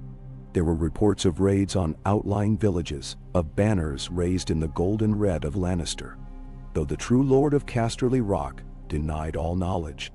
Sansa and Margaery worked tirelessly, visiting the markets, reassuring the city, dispatching letters to every corner of the realm. They made public appearances, side by side, in plain dress with no crowns, speaking not as distant monarchs, but as women who cared for the city as their home. In the city squares, bards sang new verses about the wolf and the rose, their song a quiet shield against fear. In the privacy of their solar, Sansa let her mask slip, weary beyond words. It is always the same. Old ghosts, old names, refusing to die. Margaery soothed her with gentle hands. You have bested them before. You will again. And if not, we will endure together. Sansa found strength in the certainty of that. Word came one dawn that Sir Davon's host had camped 10 leagues from the city, joined by a few hundred sellswards from the Stepstones. Edmure's scouts confirmed they were poorly supplied, but determined. The council met in the Tower of the Hand, and for the first time in months, tension crackled like summer thunder. We cannot wait for them to march on us, Gendry insisted, fist clenched. If we let them reach the walls, the city will bleed. Sansa spoke, her voice cool and level. We will meet them, but not with swords first. We will send envoys with the offer of pardon. If Davon rejects it, we will fight. Garland rose, requesting command of the vanguard. The Reach has the best cavalry. We can flank them, break their lines if it comes to battle. Sansa nodded, agreeing to Garland's plan. Margaery squeezed her hand under the table. One moment of warmth amid the storm. When the council ended, Sansa and Margaery walked the gardens, the scent of jasmine and old stone thick in the air. Do you think they will accept peace? Sansa asked. Margaery paused by a fountain, her reflection wavering. Some will. Others must be broken. But it is not your mercy that makes you strong, Sansa. It is your resolve. The realm sees it in you. So do I. The standoff lasted 4 days. The city braced, walls manned, grain stockpiled. Sansa rode out to the encampment herself, accompanied by Gendry, Garland, and a company of gold cloaks. The air was sharp with dust and the scent of iron. Sir Davon greeted her with formal courtesy, his armor bright, his face drawn with strain. Sansa delivered her terms: pardon, peace, exile for those who would not kneel. She watched his men as she spoke. Many looked away, some gripped their swords, but more seemed uncertain, their courage draining in the face of Sansa's calm. Sir Davon refused, calling for the true blood of the realm to stand fast.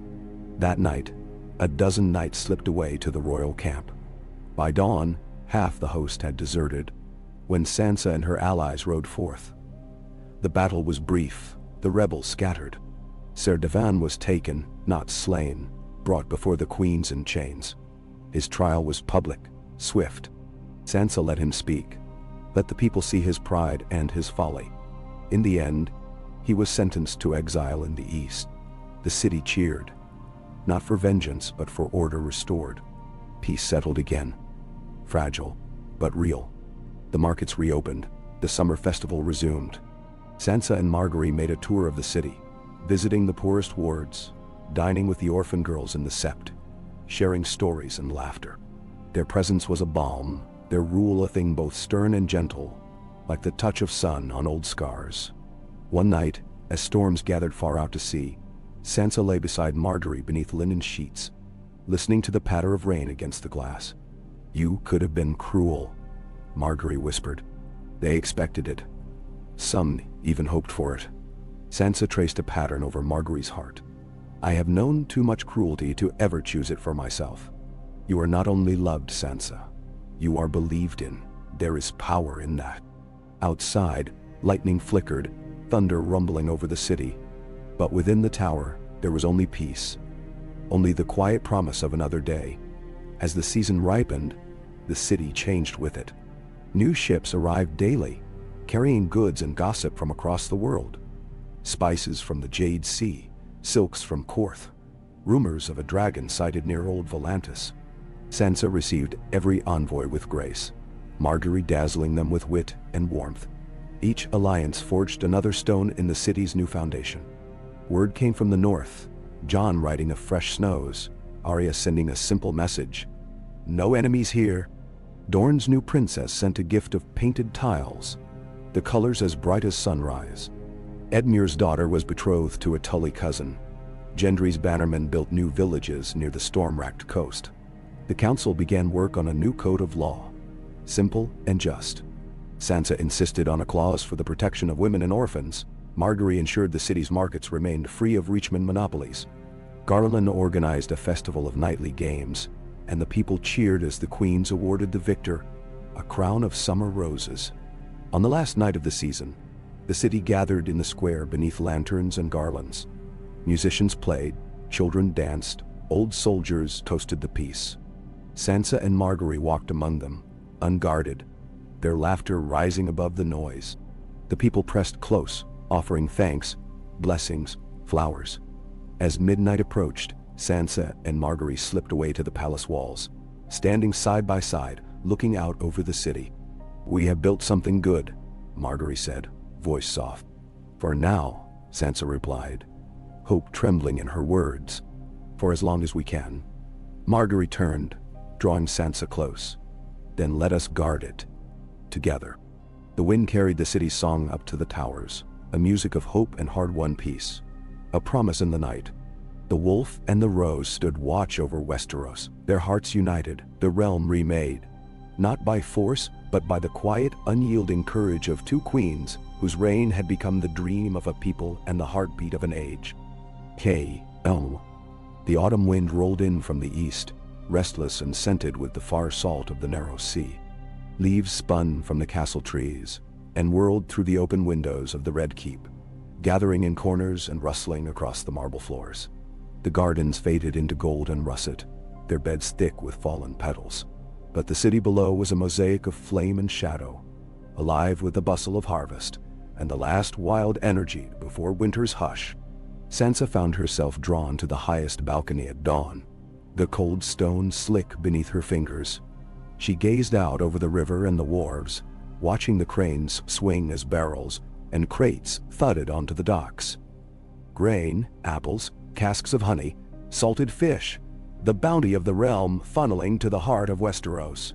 Somewhere in the maze of roofs, children's voices rang out. A distant bell summoned the city to prayer. The city was never truly silent, but the new day brought a hush, a moment when it seemed anything might be possible. Margaery joined her with quiet footsteps, wrapped in a shawl of Tyrell green, her hair loose and damp from the bath. "You're up early," she murmured, sliding her arm around Sansa's waist, warm and steady. "I could not sleep," Sansa replied, her eyes on the river. "So much is changing.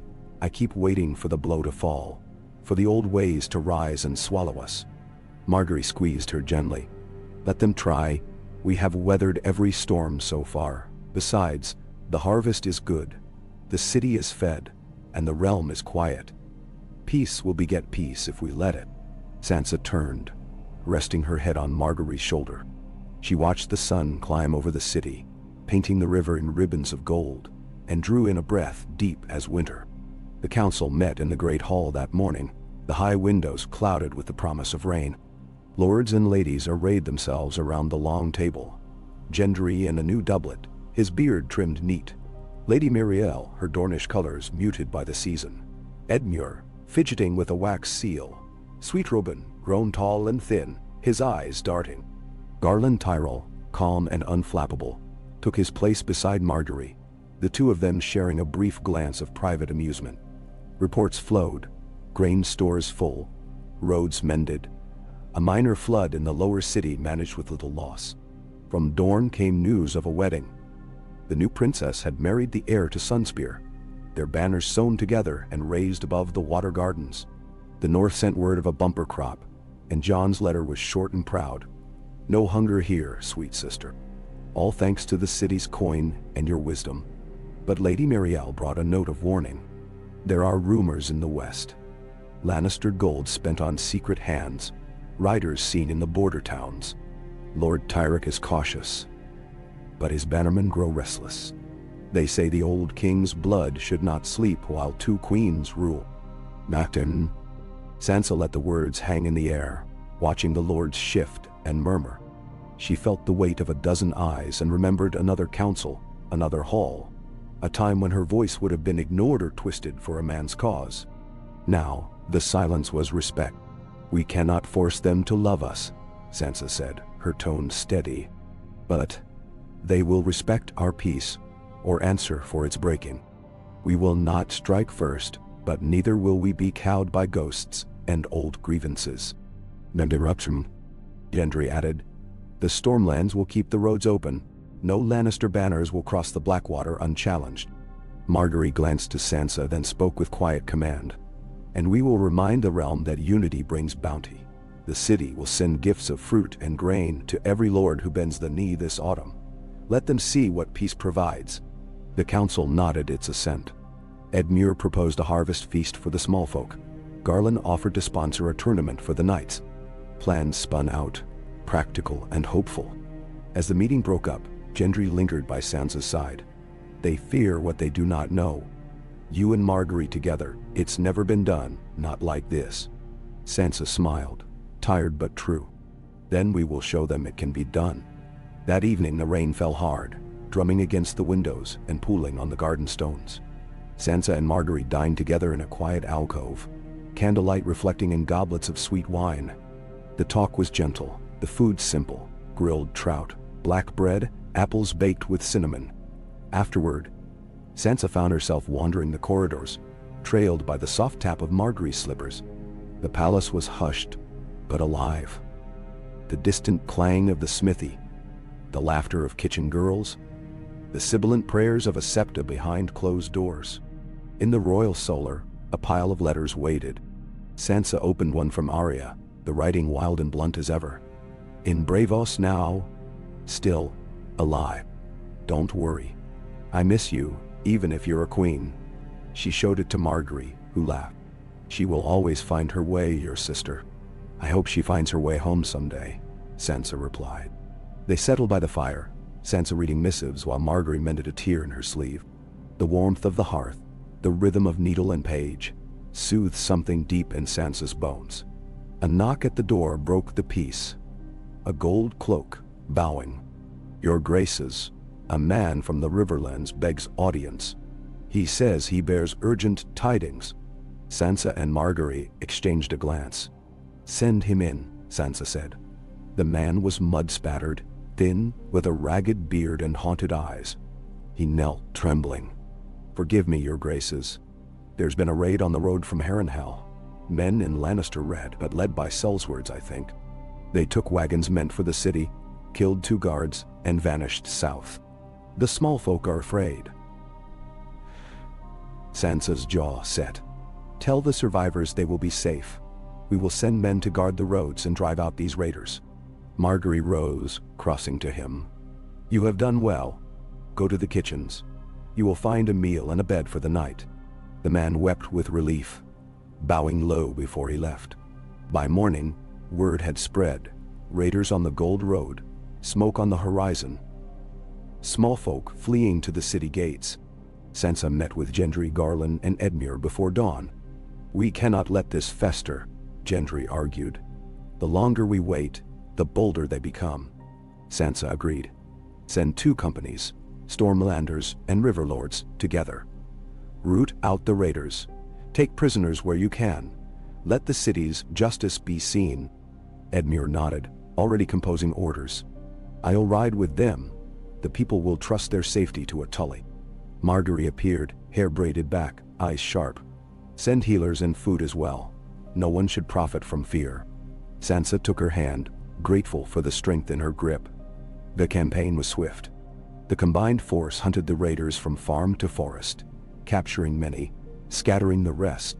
Sansa ordered public trials. Justice that was firm but not cruel. The worst offenders were sent to the wall, others to labor on the city's new roads. The small folk cheered as peace returned. The city's harvest feast was held a week later in the Great Square. Lanterns swayed in the breeze, tables sagged beneath roast game and fresh bread. Musicians played until the stars burned bright. Sansa and Margaery walked among the people, sharing food and laughter, letting themselves be seen not as rulers, but as kin. Children pressed close, eyes wide with awe, and Sansa knelt to hear their stories. How the queens had saved the city, how the wolf and the rose had made the world safe. An old woman caught her hand, pressing a dried violet into her palm. "For luck, your grace. For spring when it comes again." Sansa smiled, the gift tucked into her sleeve. Later, in the privacy of their chambers, Sansa and Margaery sat together, legs tangled, the city song still drifting through the open window. "Does it ever become easier?" Sansa wondered aloud.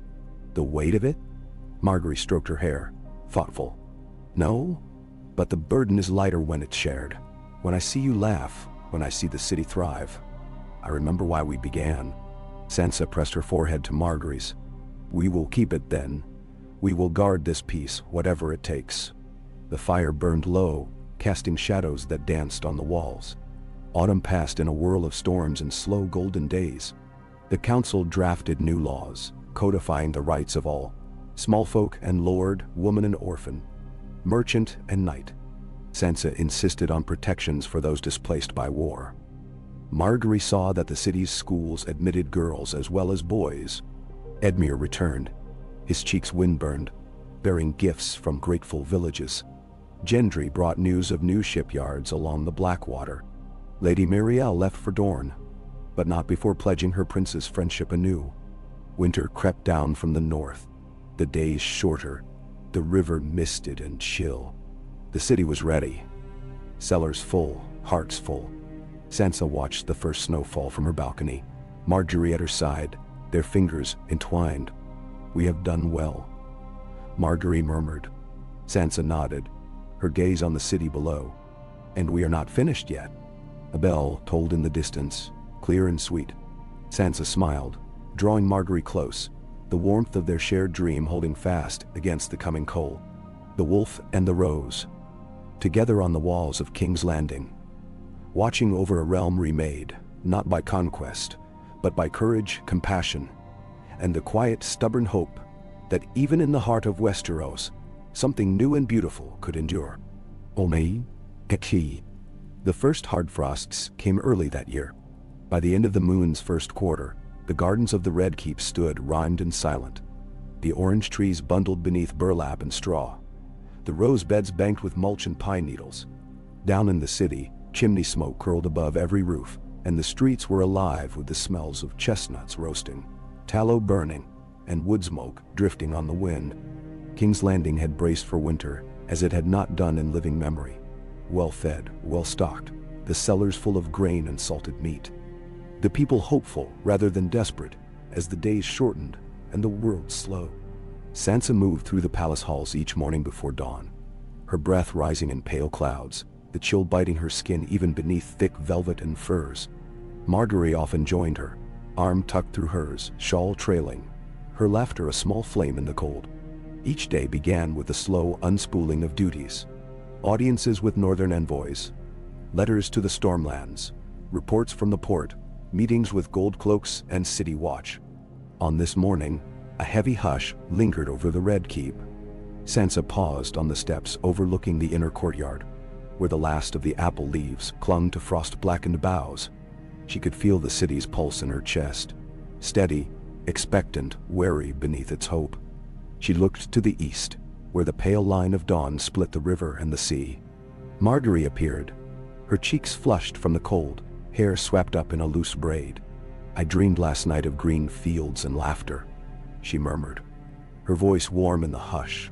"And when I woke, I remembered, this peace is something we've made, something we must keep." Sansa smiled softly. "It is more fragile than it seems, but so am I, and yet I endure." Nejda. They lingered in the courtyard, watching the city wake beneath their feet, and then turned together toward the council chamber, ready to face what the day might bring.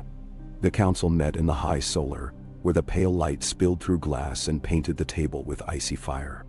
Gendry had come early, bringing with him the first apples from the Crownlands orchards, red and gold and still cool from the morning air. Garland Tyrell set down a ledger of repairs, The city's aqueducts now fed fresh water into every quarter, and new sewers had all but ended the summer's plagues. Edmure spoke of grain reserves and plans to send relief north, should the snows grow harsh. Sweetrobin, his voice deeper now, reported the Vale's mountain passes safely held and watched.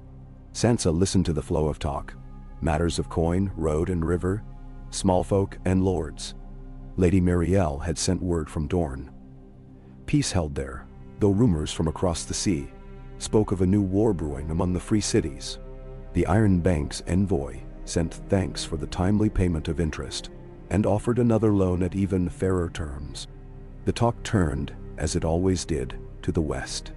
The Lannister bannermen remain quiet, Gendry said, tone cautious. But their pride is not dead. Tyrek writes of trade and friendship. But I hear other voices in the hills. Old gold, new blades. We cannot fight every shadow, Sansa replied. But we can see to it that the realm is strong and the city unassailable. If Tyrek wishes to try us, he will find a city united against him. Margaery nodded, her voice gentle but firm. Let the realm see the fruits of peace. This winter, the city's larders will feed not only our people but any who come in good faith. Refugees, travelers, those with nowhere else to turn. Let them see what rule by mercy brings. There was agreement, and the council closed with the promise of an evening feast for the city's orphans. Gendry and Edmure lingered behind, discussing the prospect of training more city guards from among the small folk, men and women both. Sansa approved, her heart lifting at the vision of a city defended by its own. As the days grew shorter and the cold deepened, life within the Red Keep took on a new rhythm, cozier, more intimate. Every hearth burning, the kitchens filled with the scents of stews and sweet breads. Margaery presided over the winter charities, distributing cloaks and mittens to children, organizing sewing circles for the widows and maidens who had lost their families to the wars. Sansa worked with the healers and the city's maesters, establishing a new infirmary within the walls, a place where no one was turned away, no matter their name or coin. Each week, they walked the city's narrow streets, cloaked and gloved, escorted only by a handful of gold cloaks and the hush of falling snow. The people greeted them with smiles, sometimes with tears, and always with gratitude. Gifts of carved wooden toys, cakes, bouquets of dried winter flowers. Children clustered at their feet, wide-eyed with awe and hope. On one such walk, a group of singers serenaded them beneath a holly arch, voices high and sweet in the cold air. Sansa paused, listening, letting the music fill her, and for a moment she felt again the weight of everything she'd lost. The home that would never be as it was, the family scattered, the innocence traded for wisdom and strength. And yet, there was joy here too, fierce and bright. That night, curled together beneath heavy furs, Sansa confessed, "Sometimes I wonder if we have changed the world at all, or if we've only held the darkness at bay for a season." Margaery traced circles on her wrist. A season can become a year, a lifetime. If we do not change the world, we have changed ourselves and given hope to those who had none. That is enough. Matin Tor. Sansa kissed her and let herself believe. A week before the solstice, a raven arrived from the west. The Lannister envoy was coming, bringing gifts and, perhaps, threats. The city buzzed with rumor. Would there be war at last, or peace? The morning of the envoy's arrival dawned clear and cold. The city swept clean by wind. Sansa and Margaery dressed in their finest, neither gold nor silver but deep blue and emerald, the colors of winter and hope. They received the Lannister party in the throne room, banners of red and gold unfurled, the scent of travel and tension in the air.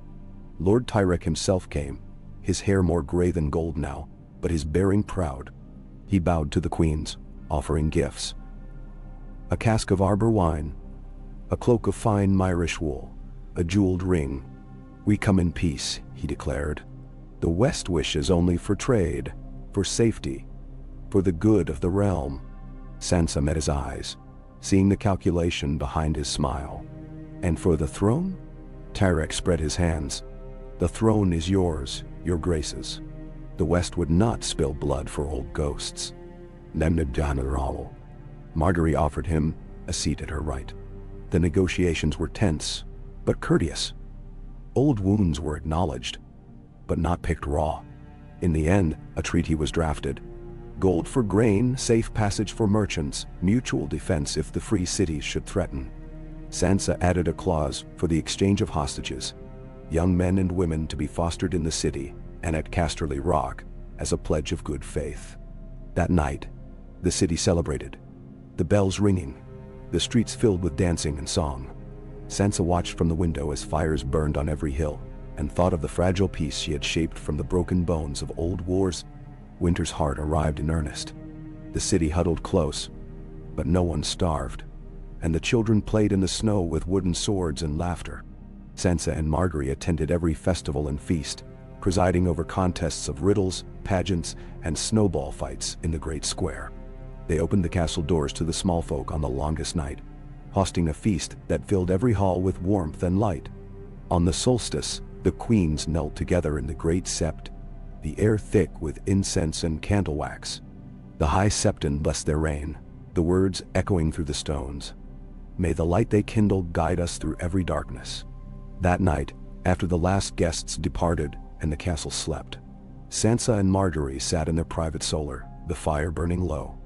"We have come so far," Margaery said quietly. "Do you remember when we first walked these halls as children?" "I remember being afraid," Sansa replied. "But I am not afraid anymore."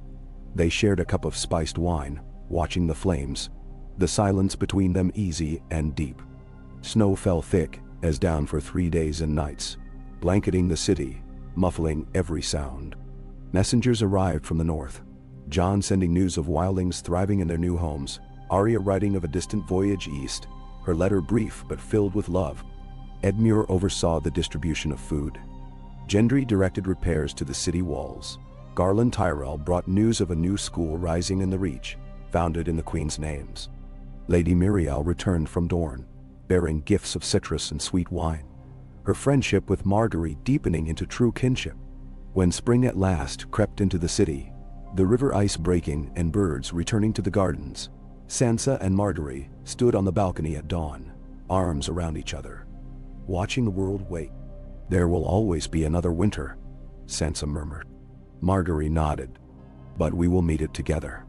And so the wolf and the rose endured, their love and courage woven through every stone of King's Landing, their reign a beacon in the long history of Westeros. Peace, hard won and dearly kept, lingered in every heart, a testament not only to their rule, but to the hope that even the coldest winter must someday break, and spring return again. A wet thaw settled over the city, the first true sign of spring. Gutters streaming, the muddy streets alive with the chaos of hoofbeats, laughter, squabbles, the music of merchants hawking dried pears and bolts of green silk. On the far hills, patches of earth began to show through the snow. The gardens of the Red Keep stirred under a pall of straw and last year's leaves. The city exhaled, cautious and hopeful, as if half dreaming the memory of hunger and cold. Sansa moved through the palace halls with a new lightness, the weight of winter lifting from her shoulders with every day the river ice broke and the air sweetened. In the council chambers, the talk was all of roads and ships, seed and spring lambs, plans for the next festival.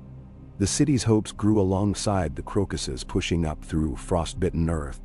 Margaery took to riding in the mornings, a cloak of Tyrell green trailing behind her, hair loose, face bright and flushed.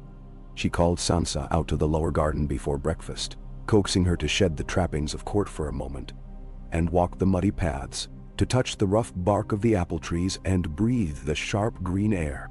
Sansa let herself be led, boots squelching in mud, laughter rising unbidden as she nearly slipped on a patch of ice. "You're not a Stark if you can't walk on ice," Margaery teased, catching her hand. "I'm a Stark who learned to run from it."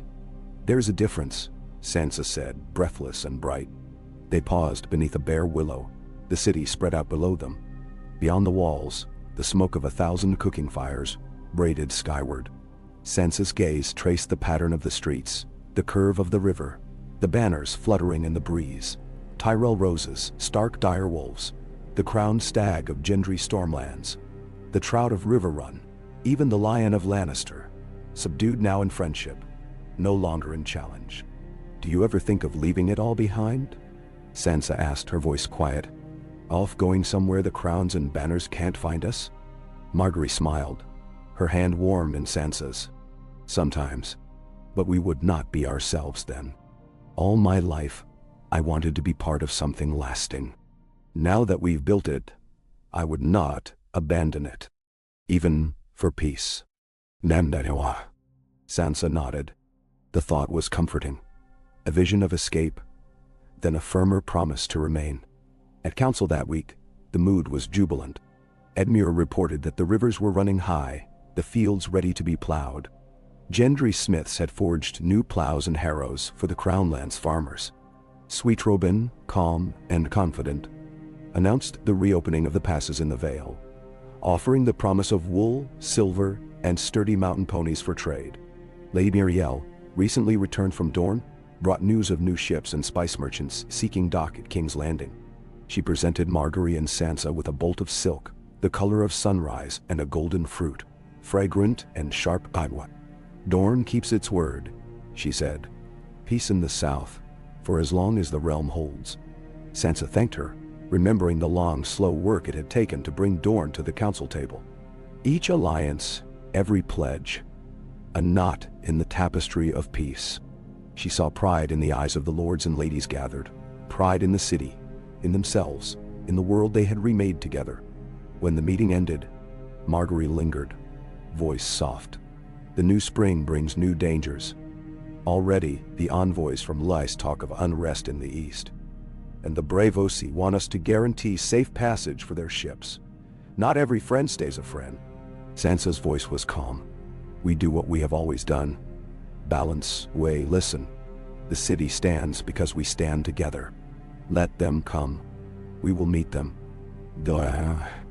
Letters arrive daily, their seals bright with the promise of distant realms. From the north, Jon wrote of saplings pushing up through last year's snow, wildlings planting barley in the gift, and Arya's latest travels, her ship bound for Pentos, her tone warm and impatient, eager to see the city again. The Riverlands sent news of new marriages and rebuilt mills. From the west, Lord Tyrek offered a set of carved ivory chess pieces and a note. May our games ever be played in peace, not in blood. Sansa smiled, remembering the blood that had once run in the streets, how easily peace could slip away, how fiercely it must be guarded. Each night, after the day's business was done, and the city's noise faded to a hush, Sansa and Margaery walked the palace walls.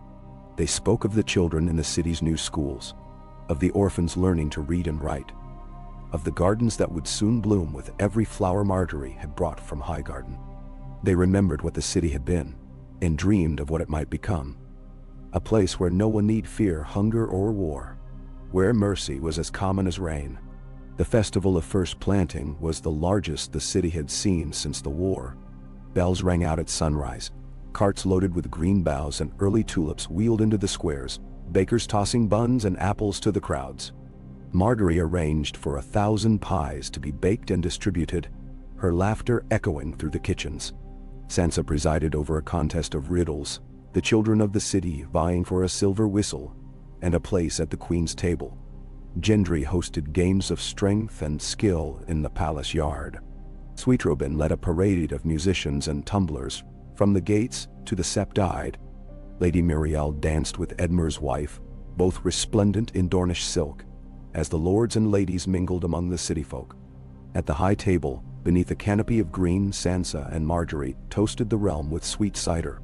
The people shouted their names, not as distant rulers, but as kin, queens whose hands had steadied the city through the worst, whose dreams shaped the new world.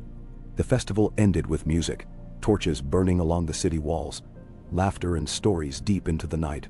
Sansa watched the lights from the balcony, Margaery leaning against her, the air soft with promise. "We have changed the city," Margaery whispered. "We have changed ourselves. Let it last," Sansa murmured. "Let it last, and let them remember." But spring's promise brought challenges, as well as hope. Envoys from Braavos pressed harder, seeking new treaties and concessions. Word reached the city that a claimant in the east had taken the name Blackfire, seeking to rally old enemies beneath a dragon banner. Sansa consulted with her council, weighing the risk. Gendry urged vigilance. Lady Muriel offered spies and gold. Edmure reminded them that the people's hearts were one, not just their swords. Sansa sent letters to every lord in the realm, urging unity and watchfulness. She met with the city's merchants, promising support for their ships and wares, careful not to yield too much to foreign interests. At night, she talked through each step with Margaery, their shared strength turning doubt into resolve. When news came of a skirmish near the Dornish border, Sansa acted swiftly, sending grain and healers to the villages, refusing to let the old wounds fester. Margaery dispatched letters to the Reach, asking for new knights to reinforce the marches, their presence a signal that the realm would not abandon its own. Peace held, but Sansa felt the pressure of the world beyond. The old ambitions, the hunger for power, the longing for what was lost. She felt it in the whispers of the court, in the wary eyes of some old lords, in the restless dreams that woke her in the darkest hours. Through it all, the city blossomed. The new gardens came alive with narcissus and violets, the first roses climbing the walls. Orphans learned their letters in sunny halls. Small folk planted herbs in every patch of earth, their laughter echoing through open windows. In the harbor, ships from every corner of the world unloaded spices and wine, wool and gold. Sansa stood at the edge of the palace garden, watching a pair of girls teach a younger boy to skip stones on the fountain's wide basin. The boy's laughter rang out, bright and high. Margaery joined her, arms wrapped around her waist, chin on her shoulder. "Do you hear that?" Margaery whispered. "That is the sound of victory. That is what we have built." Sansa closed her eyes, letting the warmth and hope fill her chest. "If it must end, let it end with joy. But I will fight for this, Margaery. For them, for us, for all that we have remade." "You in there?" Margaery kissed her cheek, gentle and sure. "We will fight together." The days lengthened, the city's laughter growing with the light. Sansa and Margaery ruled with steady hands, their partnership an anchor for the realm. There were troubles, always. Plots and doubts, fears that could not be wholly banished. But there was hope too, and trust, and the slow flowering of peace. At midsummer, as the bells rang and banners rippled along the river, Sansa addressed the city from the palace steps, her words carrying over the gathered throng. "This peace is yours. You have made it possible by your courage, your work, your hope. We are your queens, but we are also your kin. Let us never forget what we have won together, nor fail to defend it when it is threatened. This is our city, our home." The cheers rose like thunder, sweeping through the city, up to the towers, out over the fields and roads and rivers. For a moment, all of Westeros seemed to breathe as one. When the night fell and the city lights shimmered, Sansa and Margaery watched the world they had shaped. A tapestry woven of loss and hope, courage and compassion. Every thread a promise kept. The world beyond would always hunger and scheme. But within these walls, in this springtime of peace, the dream endured. The wolf and the rose, together, watching over a realm reborn. Aika. By midsummer, the city shone in the sun, its rooftops glinting gold and copper, the river winding smooth and broad beneath the blue. Fountains sang in the squares, and laughter seemed to drift everywhere. The laughter of children racing through market stalls, of young men boasting by the docks, of washerwomen and bakers and swordsmiths. Even the palace guards wore their armor lighter, their faces open, less wary than in the days when fear ruled every corner of King's Landing. Sansa rose each morning before dawn, slipping through the palace corridors with a serenity that had become legend in the city. Her hair, once a banner of the north, was now woven with thin ribbons of green and gold, a subtle promise of unity. At her waist hung a simple dirk in a plain sheath, a memory of all she had survived, and a quiet pledge. Peace would not make her soft. Margaery joined her on the terrace, carrying 2 cups of summer wine, the sweet and tart scent mingling with the jasmine that now spilled over every railing. She was laughing at something she'd overheard from the kitchens, some scandalous jest of the new Tiroshi chef. Sansa accepted her cup and leaned close, letting Margaery's warmth and ease carry her out of her own silent thoughts. They shared a moment watching the city wake, barges creaking upriver, gulls wheeling over the towers, the steady rising chorus of voices. Then the day began as it always did, with a quiet handclasp and a promise to meet again at dusk. Council that day was bustling and bright, every window thrown wide to the breeze. Gendry, his arms bronzed and bare beneath his doublet, reported that the forges had filled every order for new plows and tools. The harvest would be easy work this year. Edmure spoke of festivals in the riverlands and a surplus of trout, already promised to the city's tables. Sweet Robin, calm and clear-eyed, brought a silk map of the new trade routes through the Vale. His confidence grown in this world where he was not expected to lead armies or play at war. Lady Muriel offered news from the south. Dorne's new princess had written with thanks for the healing herbs and for the peace along the border. The merchant envoys from Bravos arrived that morning, their hats plumed and their eyes sharp. Their leader, a thin, clever woman named Mayura, offered gifts of saffron and rare paints, and a request, permission for her people to build a counting house within the city walls. Sansa listened to the debate, weighing the city's need for trade against the risk of giving too much ground to foreign coin. She asked careful questions, gave nothing away. Margaery charmed Mayura with stories of the city's gardens and children, promising a festival of lanterns if the Braavosi lent their craft to the celebration. When the envoys withdrew, Sansa summarized the agreement. A new counting house, but no right to levy taxes on the city's goods. The Braavosi would fund a fountain and a small school for orphan girls, and in return, their ships would pay less at the docks. The council approved with murmurs and nods. After, Edmure lingered, concern in his eyes. "There's word of ships gathering off the stepstones," he said quietly. "Sell sails, most likely. The free cities are watching, waiting for us to slip." "We won't slip," Sansa replied. "But we must be ready for them. Send riders to the coast. Let Gendry see the ships. We will not be caught unaware." Then too, she and Margaery left the council together, fingers brushing as they walked, a silent pledge of mutual support. That afternoon, Margaery visited the city's new orphanage, bringing baskets of apricots and honey cakes. Sansa watched her from a distance for a moment, marveling at how easily Margaery slipped between worlds. A queen in the council chamber, a friend in the kitchens, a mother among children. Later, they strolled the gardens, passing beneath the shadow of the sept, stopping by the pool where fish darted among the lilies. Margaery bent to touch the water, her reflection fractured by the ripples. "You look troubled," she said, turning to Sansa. "It's the ships," Sansa replied. "The world beyond our walls is never quiet. Sometimes I fear the peace we've built is no more than a moment's calm before a greater storm." Margaery's hand found hers. "We cannot live only for the storms, Sansa. Each day of peace is worth more than any victory in war." Sansa smiled, warmed by the certainty in her lover's voice. "You make me believe it, even when I doubt." Margaery squeezed her hand. "Then let us make this peace so strong, even storms will break against it." Summer burned long and bright, the city fat with food and hope. The Festival of Lanterns drew visitors from every part of the realm. Reachlords in their brightest silks, Northmen in wolfskin cloaks, Dornish riders with their bright banners, Ironborn with pearls and amber at their throats.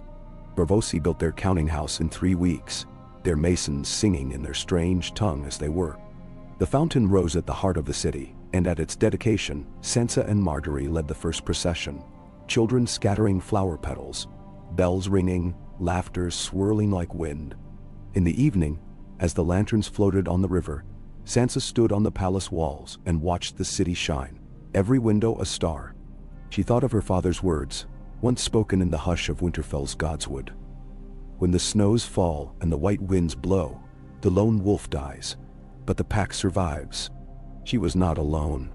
She was surrounded, sustained, made strong by the people she led and the love she kept. Yet peace, like all things, was fragile. The first sign came from the west. A caravan bound for King's Landing was waylaid, the banners of some minor Lannister cousin seen flying among the attackers. Gendry led a swift response, capturing the men and bringing them before the queens. Sansa presided over their trial, listening to the tale of hunger and pride. of young men who had lost fathers in war and believed the old order could be reclaimed by blood. She offered them mercy, a place in the city guard or exile to the wall. Most took her pardon, a few chose exile, their eyes still hard. The message was sent across the realm. Justice would be measured, but peace would be kept. From the sea came rumors of dragons, a ship of flame, a merchant claiming to have seen wings against the moon. Sansa received the tale, weighed it, and sent word to every lord along the coast to be vigilant, to show kindness to strangers, and to send reports of anything amiss. Margaery reminded her gently, "Sometimes the best way to fight fear is with honesty. Let the people know you trust them, that you do not hide the truth. They will not panic, they will stand with us." Sansa spoke at the next market gathering, sharing the news without embellishment. The city listened, and the rumors faded. Autumn's approach brought new worries. The free cities pressed for tribute, pirates harried ships on the narrow sea, and old lords in the Reach muttered about unnatural rule. Sansa met with each in turn, her patience endless, her resolve unbroken. She forged new ties, betrothing the daughter of a northern house to a Tully cousin, inviting a Lannister ward to serve as a page at court, making every bond another knot in the fabric of peace. In the evenings, she and Margaery retreated to their rooms, sharing wine and stories, laughter and silence, the comfort of touch. They grew used to finishing one another's sentences, to the small routines of shared rule. The way Sansa checked the accounts by lamplight, the way Margaery mapped new gardens in the margins of her letters. When Margaery asked, "Do you ever miss the North?" Sansa answered without hesitation, "Every day.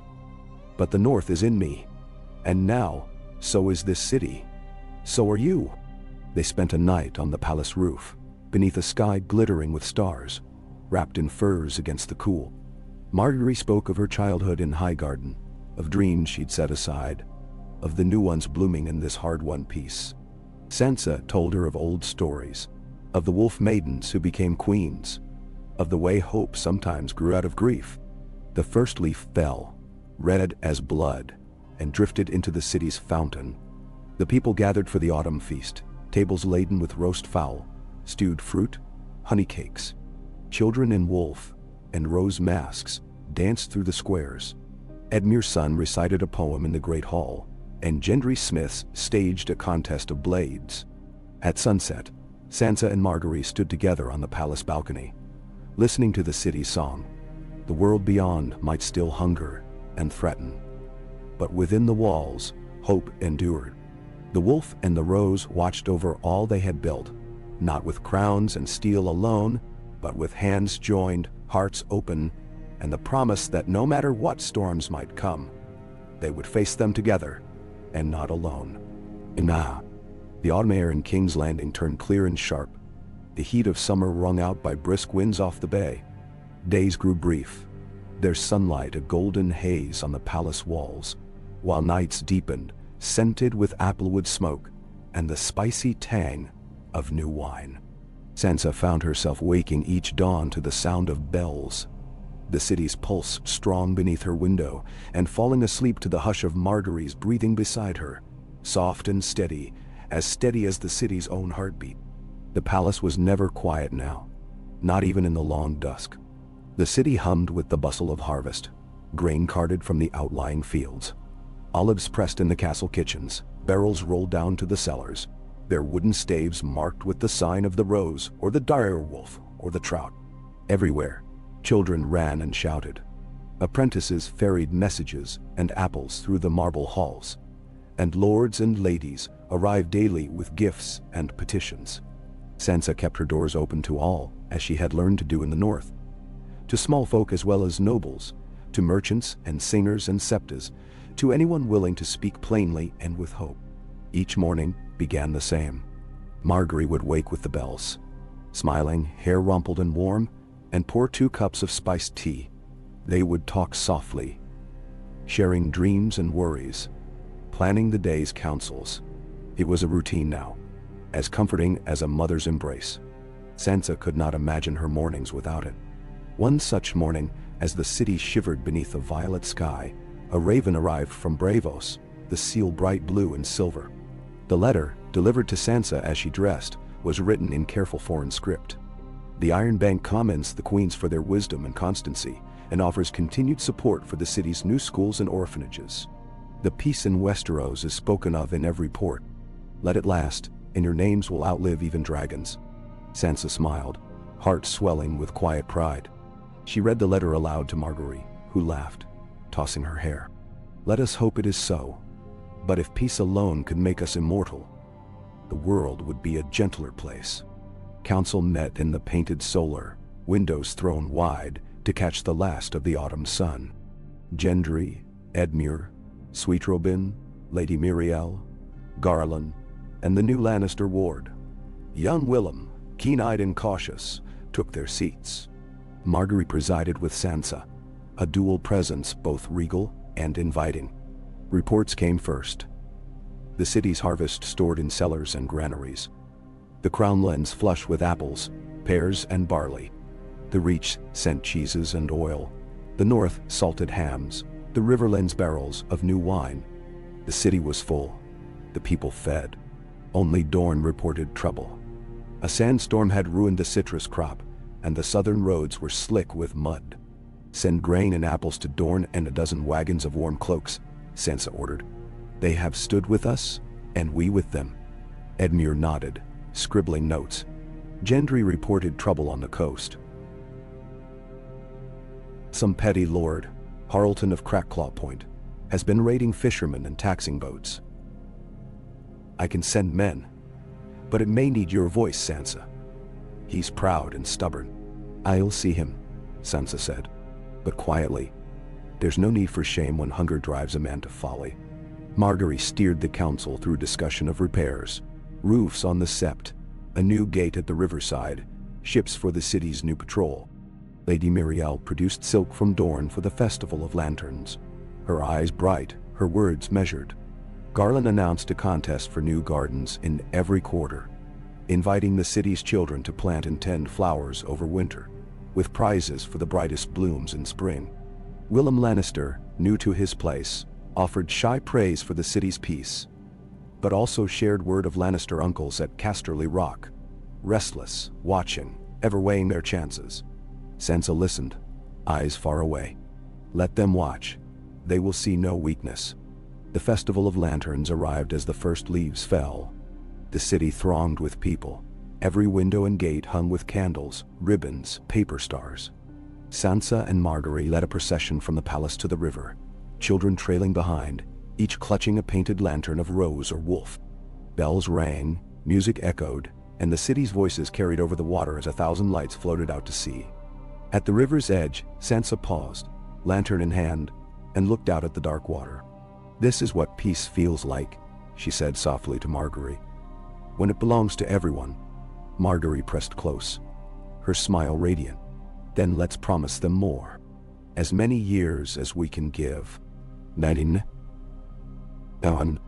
Together, they released their lantern, a wolf entwined with a rose, and watched it drift into the current, the light a beacon among many. Trouble found them all the same. 2 weeks after the festival, news came from the west. A merchant convoy had been attacked, its wagons burned, the gold and grain gone. The survivors spoke of men in black and red, banners ragged, not quite Lannister, but close enough to make the city anxious. Gendry rode out with a dozen Stormland knights. Edmure sent men from the riverlands. The city watched and waited. Sansa received the battered merchants in the throne room, offering warm bread, mulled wine, and quiet words. Justice will come, she promised. This city keeps its word. Margaery sent letters to every village and port, warning of false banners and promising safe passage to all honest traders. The city's gates were watched, every ship logged, every traveler questioned, but gently, without threat or fear. 3 days later, Gendry returned with prisoners, ragged men, 2 boys among them, their leader a grizzled hedge knight, who spat at the sight of the queens. Sansa sat in judgment, Margaery at her side. The court gathered in tense silence. Why did you raid? Sansa asked. The knight glared. Because I have sons and a cold hearth, and no lord to feed me. Your peace is not for the likes of us. Sansa listened to every word, her face grave. It can be, if you let it. You are not the first to lose everything to war, but you can choose to build, not tear down. The knight stared at the ground. The court watched, silent, waiting. Sansa pronounced judgment. Exile for the knight, service for the boys, food and work for the survivors. Mercy will not make me blind, she said, voice carrying to every corner. But it is the truest strength a ruler can have. The people cheered, and the mood of the city lightened. That winter's first snows were light, swirling across the river and settling on rooftops and flags. The palace was busy with preparations. Cloaks sewn, cellars stocked, fires laid in every hearth. Margaery organized a feast for the city's children, filling the halls with laughter and warmth. Sansa oversaw the city watch, the patrols along the walls, the letters sent to every lord and bannerman. Through it all, they clung to each other, their love a quiet certainty in the heart of the palace. Sansa wrote often to Jon and Arya, news of the wildlings at peace in the north, of Arya's ship making port in Old Town. Lady Mirielle returned to Dorne for a time, but left her brother in the city as a pledge of friendship. Edmure's wife gave birth to a daughter, and the bells rang for a day and a night. One night, as snow fell, Sansa and Margaery walked the city walls, the lamps throwing pools of gold on the fresh drifts. "We are the city's heart," Margaery whispered. "Ah, as it beats, so do we." Sansa squeezed her hand heart full. "Then let it never fail, not while we live." As the year turned, the city endured, facing every new trouble with hope and strength. Sansa's rule grew in legend, Margaery's kindness in song. The wolf and the rose, united by love, watched over King's Landing and the realm. A promise in the winter night that the peace they had made together would outlast every shadow, and that spring in time would return. And Shen, the year's last frost left delicate lacework on the palace windows, painting the dawn in silver and blue. By mid-morning, King's Landing glimmered under a winter's sun. Streets swept clean, banners lifted by a cold wind that seemed, for once, to carry more hope than warning. Sansa walked through the Red Keep's colonnades wrapped in a pale cloak, the fur-lined hood loose around her shoulders. Each step echoed with purpose. The weight of her crown felt not as a burden but as a promise, a thread she and Margaery had spun, day after day, into something strong enough to hold the city together. Down in the bustling heart of the city, the first signs of the coming thaw stirred. Market stalls displaying roots and cabbages, but also the earliest wild greens. Foragers haggling with cooks over bunches of dandelion and mint. The poor were fed from palace stores, the orphans and widows clothed and warmed, and the queen's own kitchen sent out baskets of fresh bread each morning, delivered by cheerful girls in blue and silver cloaks. In the palace, council gathered as the city woke. Margaery entered in a sweep of rose-pink velvet, cheeks bright from a turn in the garden. She and Sansa exchanged a glance, no longer wary but steady and companionable, a shared recognition of all that lay ahead. Gendry, first to arrive as always, bore the latest news from the forges. New blades ready for the city watch, plows and shovels for the fields, lanterns and latches and hinges by the hundred. Edmure arrived next, beaming his young daughter in tow. She pressed a shy bouquet of snowdrops into Sansa's hands. Sweet Robin swept in with a fresh map of the Vale's passes, and Willem Lannister with letters of peace from the west. The first topic was the city's health. The winter had been mild, but cough and fever had visited the lower wards. Sansa listened as the city's maester detailed the work at the new infirmary. Healers tending dozens each day, children saved by the warm rooms and stews, midwives and apprentices learning the arts of cleanliness and care. Margaery asked gentle questions about supplies and training, and when the maester mentioned a need for more winter herbs, Garland volunteered to send for Tyrell healers and gardeners. Next came trade. Bravosi's ships in the harbor, their holds laden with glass and spice. The Iron Bank sent its compliments, renewing its offer of fair loans and sending news of peace among the free cities, at least for now. Dorne's orange harvest had failed again, but a bumper crop of olives was promised in spring. Sansa made a careful note, her mind already shaping answers. Let the city's merchants offer fair prices for Dorne's oil, no tariffs this year, and safe passage guaranteed through the Blackwater. We'll send seed and tools in return." Edmure smiled, pride shining in his eyes. "The Riverlands will send wheat and barley. If we have peace, we must share it." "See to it," Sansa said, a nod for him and the city scribes. "Let no hunger turn friends to enemies." The city's mood shifted with the season. Every alley hummed with expectation. Builders mending walls and streets. Gardeners turning over the first black earth in palace beds. Seamstresses letting out hems for growing children. At the new orphan school, Margaery taught lessons herself twice a week. Her voice clear and warm, turning numbers into games, weaving stories with history and hope. Sansa, more reserved, chose to walk among the tradesmen in the morning, visiting carpenters, tanners, smiths, and brewers. She listened with a patience that awed them, answering questions with the same measured honesty she used at council. More and more, the small folk greeted her as "Our Lady" rather than "Your Grace." She heard laughter where once she'd heard only worry, saw children at play in the squares where once even birds had seemed wary.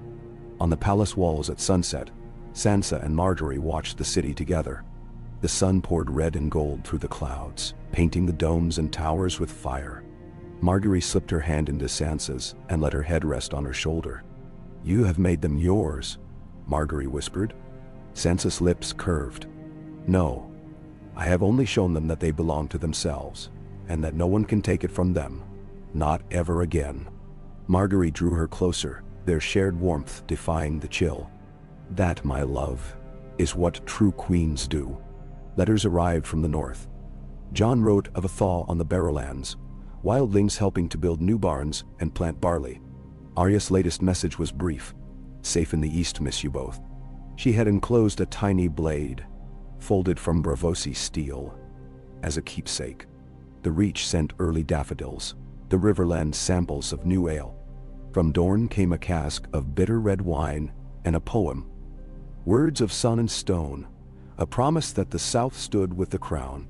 Even the West, once so proud and guarded, sent a delegation of minor lords, their daughters and sons, eager for places at court and friendship.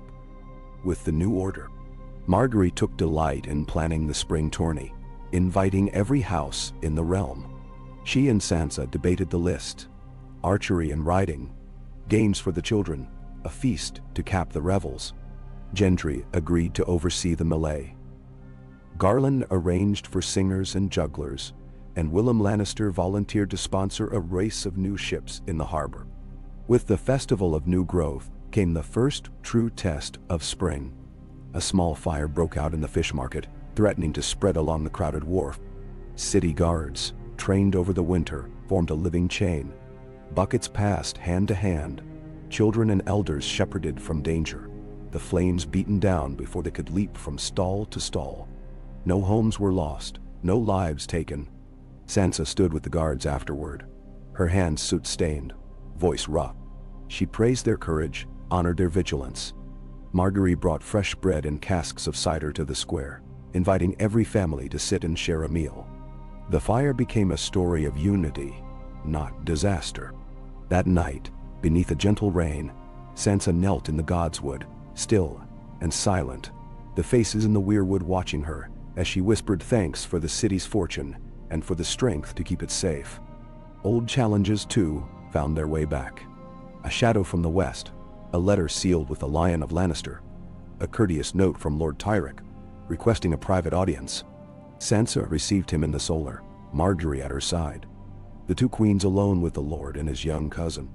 Tyrek bowed with careful humility. "I come not to threaten, but to ask. The lords of the West are proud, but they see the city's peace. They wish for friendship, and a place for their sons and daughters at court."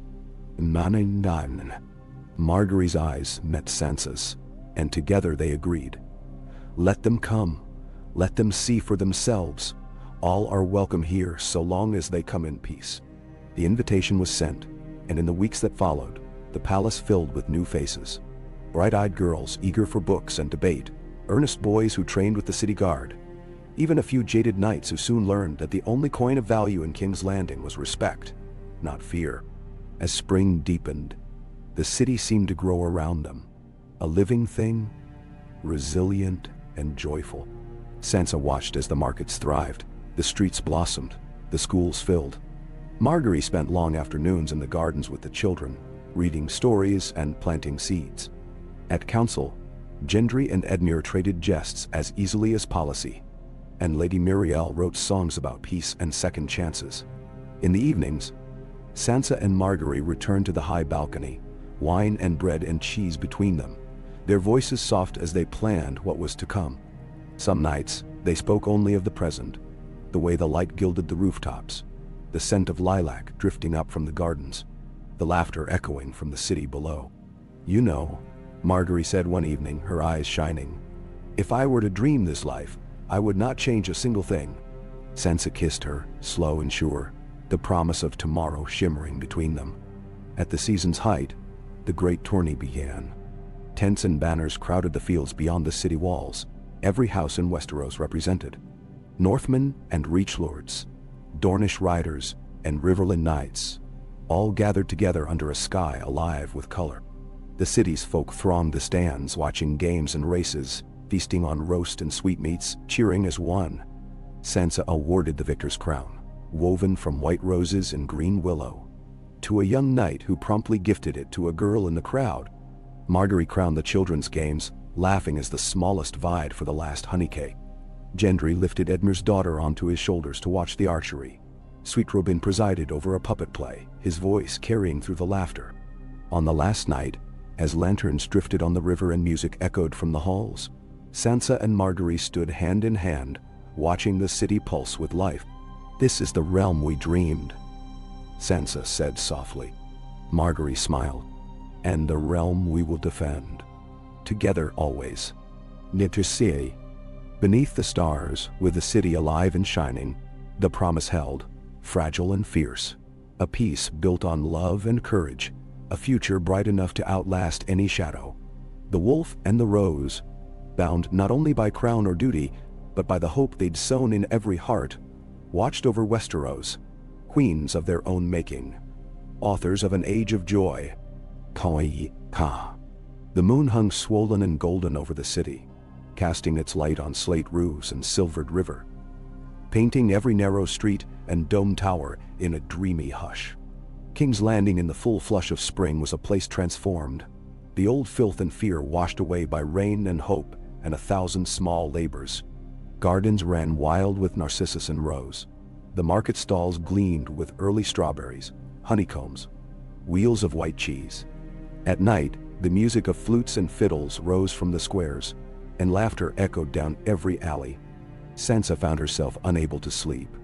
She wandered through the cool marble corridors, a pale robe drawn tight around her, her bare feet nearly silent on the rugs. The city's energy vibrated in her bones, restless and bright, a different kind of unease than the old terror, but just as consuming. Her mind raced with plans and memories, lists and letters, every worry wrapped around every hope.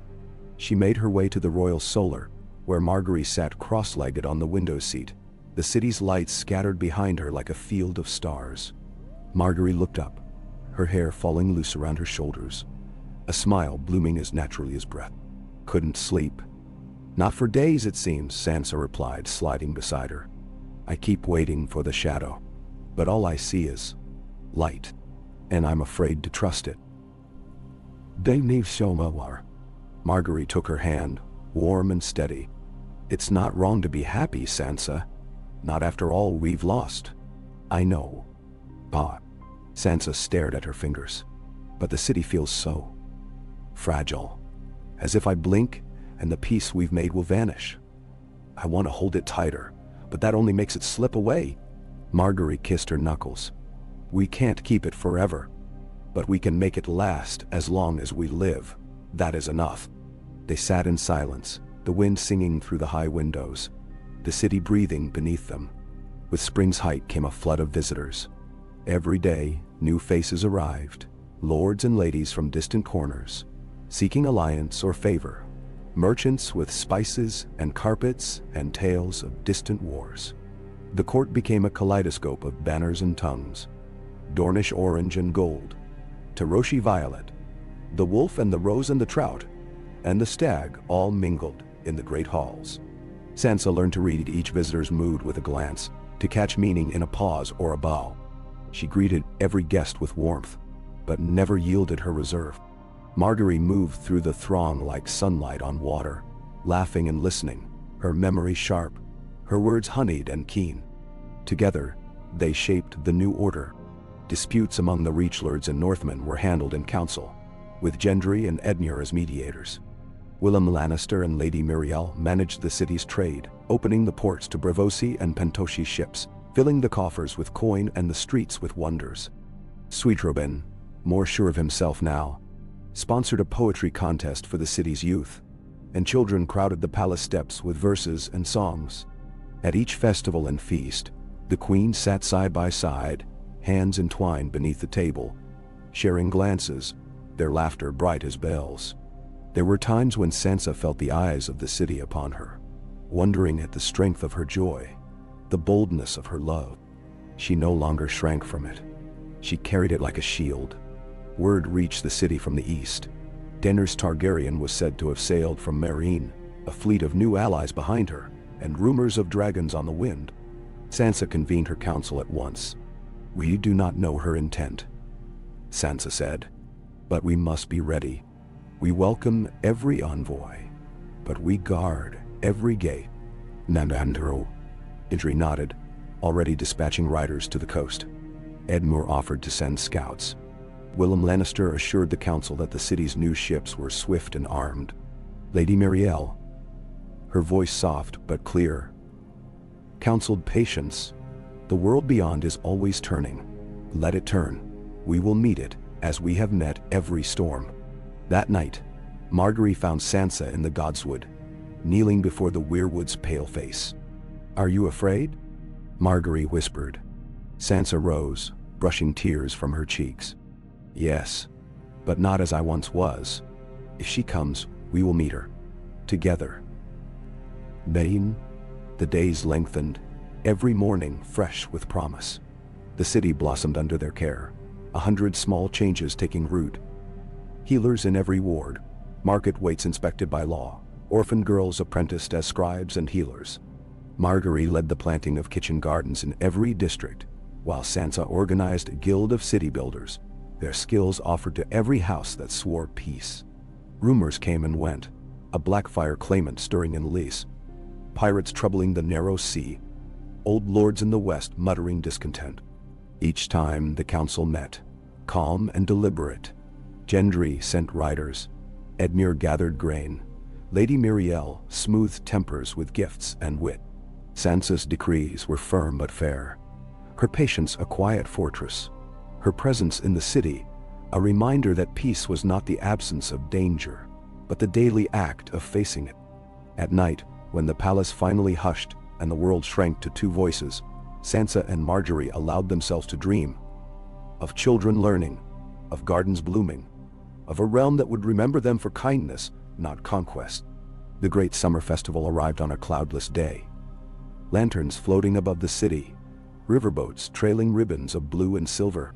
All Westeros seemed gathered in King's Landing, banners streaming, laughter and song tumbling through the streets. Knights jousted in the fields beyond the walls, while in the market, jugglers and poets drew crowds with their wit and daring. The city glowed with the joy of a realm at peace. Sansa walked among the people with Margaery at her side. They paused to watch the children's races, to sample candied nuts and mulled wine, to speak with a fisherwoman whose granddaughter had won a prize for her painted lantern. Everywhere, people greeted them as kin, not distant monarchs. Sansa felt the weight of their trust, the blessing and the charge. At dusk, the queens climbed the steps of the palace, lanterns bobbing in their hands. They stood before the gathered throng. Thousands of voices hushed, every face upturned. Sansa spoke, her voice clear. "This peace is our harvest. We have built it together, each word, each kindness, each day of patience and courage. Let us keep it, guard it, and pass it on to those who come after." Let this be our song. Come. The crowd erupted in cheers, the river flashing with light as lanterns floated out toward the sea. Trouble, when it came, was quieter than the rumors had promised. The ships sighted off the coast proved to be traders from Volantis, hungry for rich grain. The Blackfire Pretender vanished in the east, his followers scattered or slain. Daenerys Targaryen sent only an envoy, bearing gifts of silver and silk, her message one of peace and respect. There were, as always, quarrels and grievances, two guilds squabbling over rights to a wharf, a pair of Riverland lords arguing over borders, a young knight accused of cheating in the games. Each was brought before the queens, heard with patience, and decided with fairness. Sansa's justice was known throughout the city, merciful but unflinching. Margaery's voice soothed the wounded, her laughter diffusing anger, her wit turning grudges to jest. The city learned to trust the pattern. Storms rose and passed, and still the sun returned. By late summer, the palace gardens were a riot of green and gold. Margaery organized a contest of roses, inviting every house to send its finest blooms. The winner was a shy girl from Flea Bottom, her bouquet wild and brilliant, every color of the sunrise. Sansa crowned her in front of the court, her words simple: beauty grows where it is tended. At night, Sansa and Margaery strolled the moonlit paths, their hands entwined, the city's music drifting up to greet them. They spoke of old hurts and new joys, of children who might one day run these halls, of a future always uncertain, but now bright enough to hope for. One evening, as thunder rumbled over the bay and rain streaked the windows, Sansa said, "Do you think they will remember us? Not just for the peace, but for the love?" Margaery pressed close, her eyes shining. "If not, let our love be the peace they remember. That is enough." The year turned. The last of summer's heat faded from the city, the night sweet and cool, the air heavy with promise. Sansa watched the leaves yellow on the trees, saw the markets fill with apples and squash, heard the laughter of children echo off the stones. In her heart, she carried a quiet certainty, fragile as the dawn but fierce as her love for the woman beside her. On the eve of autumn, the queens gathered their council on the palace roof. The city sprawled below them, alive and shining. "We have built a new world," Sansa said. "Let us guard it together, for as long as we can." They drank to the realm, to each other, to hope. And as the city lights flared beneath the rising moon, the wolf and the rose kept their vigil, sovereign not only over stone and crown, but over every heart that dared to believe a better age could bloom, even in the battered garden of Westeros. Ka-Ki. The air of early autumn held a peculiar clarity in King's Landing, sharpening every scent and color. The city's gardens glowed with late roses and the last golden daylilies, their petals heavy with dew each morning. Across the roofs, sunlight pooled, and in the great square, apples and pomegranates tumbled from baskets in the market, filling the air with their tart perfume. On the river, barges slipped quietly through the mist, and bells called the city to prayer, to trade, to the simple, unhurried work of peace. Sansa awoke to a hush, the windows thrown wide to the cool. She stood for a long time in her chamber, looking out over the city. A quilt of red tile and green courtyards, smoke curling gently from chimneys, children chasing each other in the gardens of the Red Keep below. The peace she and Margaery had wrought still felt miraculous, delicate as spun glass, but it endured. She wrapped herself in a mantle of blue and descended to breakfast. Margaery was already in the dining room, sunlight tangled in her hair as she poured honey onto black bread. She looked up, smiling, and offered Sansa a slice before launching into her plans for the day. Meetings with the healers and teachers, a review of the orphanage kitchens, and a walk through the garden with Lady Mirielle to discuss next spring's plantings. "Will you join me this afternoon?" Margaery asked, reaching for Sansa's hand. "The city feels too quiet without you." Sansa squeezed her fingers, smiling. "I'd like that, but there's a meeting of the city builders, and the new docks must be reviewed. I'll come when I can." They shared the meal quietly, companionable and unhurried, before parting to begin their rounds. Council convened in the solar, its windows flooded with light, and the faintest chill from the sea. Gendry reported the completion of 2 new forges on the city's outskirts. promising more work for idle hands and more tools for the harvest. Edmure announced the safe arrival of a grain barge from the Riverlands, and the first eels caught in the Blackwater since spring. Willem Lannister, young but quick and increasingly respected by his peers, brought word from the west. Lord Tyric's daughter would soon arrive to join the Queen's household, a gesture of trust and alliance. Lady Muriel's brother had come north with a train of Dorne's finest olives and casks of fiery wine, an autumn gift for the city and a subtle pledge of continued friendship. Garland Tyrell outlined plans for the city's Festival of Thanks. We'll open the palace gates and hold a feast for all. Lords and small folk together, no distinction. It's time to celebrate what we've built and remind the realm that the harvest belongs to all. Sansa agreed, her heart lightened by the prospect. Let the bells ring in every quarter. No one goes hungry at the palace gates. The feast will be a memory that lasts the winter. Merci. After the council, she met with the city builders in the shade of a half-finished colonnade, approving plans for new drains and an expanded market. She watched the masons at their work, proud to see women and boys among them. The old lines between lord and commoner gently eroding. Afternoon brought Sansa to the gardens, where Margaery knelt with a trowel, hands muddy, her laughter ringing out as a child from the kitchens overturned a basket of bulbs. Lady Muriel bent over a new bed, explaining the merits of southern soil and water, her smile quick and sharp. The air was rich with the scent of earth, rosemary, and crushed thyme. Margaery stood, brushing off her skirts, and handed Sansa a single, perfect rose. For the Wolf Queen, you look happiest here. I am, Sansa admitted, tucking the flower into her braid. Every day here is a gift I never dared hope for. They walked together, heads bent close, speaking quietly of the children's lessons and the first books to be printed in the city's new scriptorium. The city felt whole in those hours, alive and eager, full of color and music. As the sun set, they returned to the palace, arms full of herbs and flowers, laughter trailing behind. The festival approached, and with it, a flurry of preparation. Bakers fired 100 ovens, roasting geese and hares. Brewers rolled casks of fresh ale. Seamstresses stitched banners for every house sworn to peace. The city thrummed with anticipation. On the morning of the feast, Sansa and Margaery rose early, dressing in the colors of the season. Sansa in deep blue and silver, Margaery in green and gold, their hair crowned with autumn leaves. They stood together at the palace gates. As the city gathered, the people pressing close, faces alight with joy and hunger. Gendry, Garland, Edmure, Willem, Lady Muriel, all stood at their sides as the feast began. Sansa welcomed the crowd, her voice ringing over the square. This peace is the harvest we share. For too long, fear was all we knew. Fear of hunger, of war, of being forgotten. Today, there is enough for all. Let no child, no stranger, no friend go wanting. Let this feast be a promise kept, and a hope for every winter to come. Now, the bells pealed. Food was passed from hand to hand. Children danced in circles, old men sang, mothers wiped tears of happiness from their faces.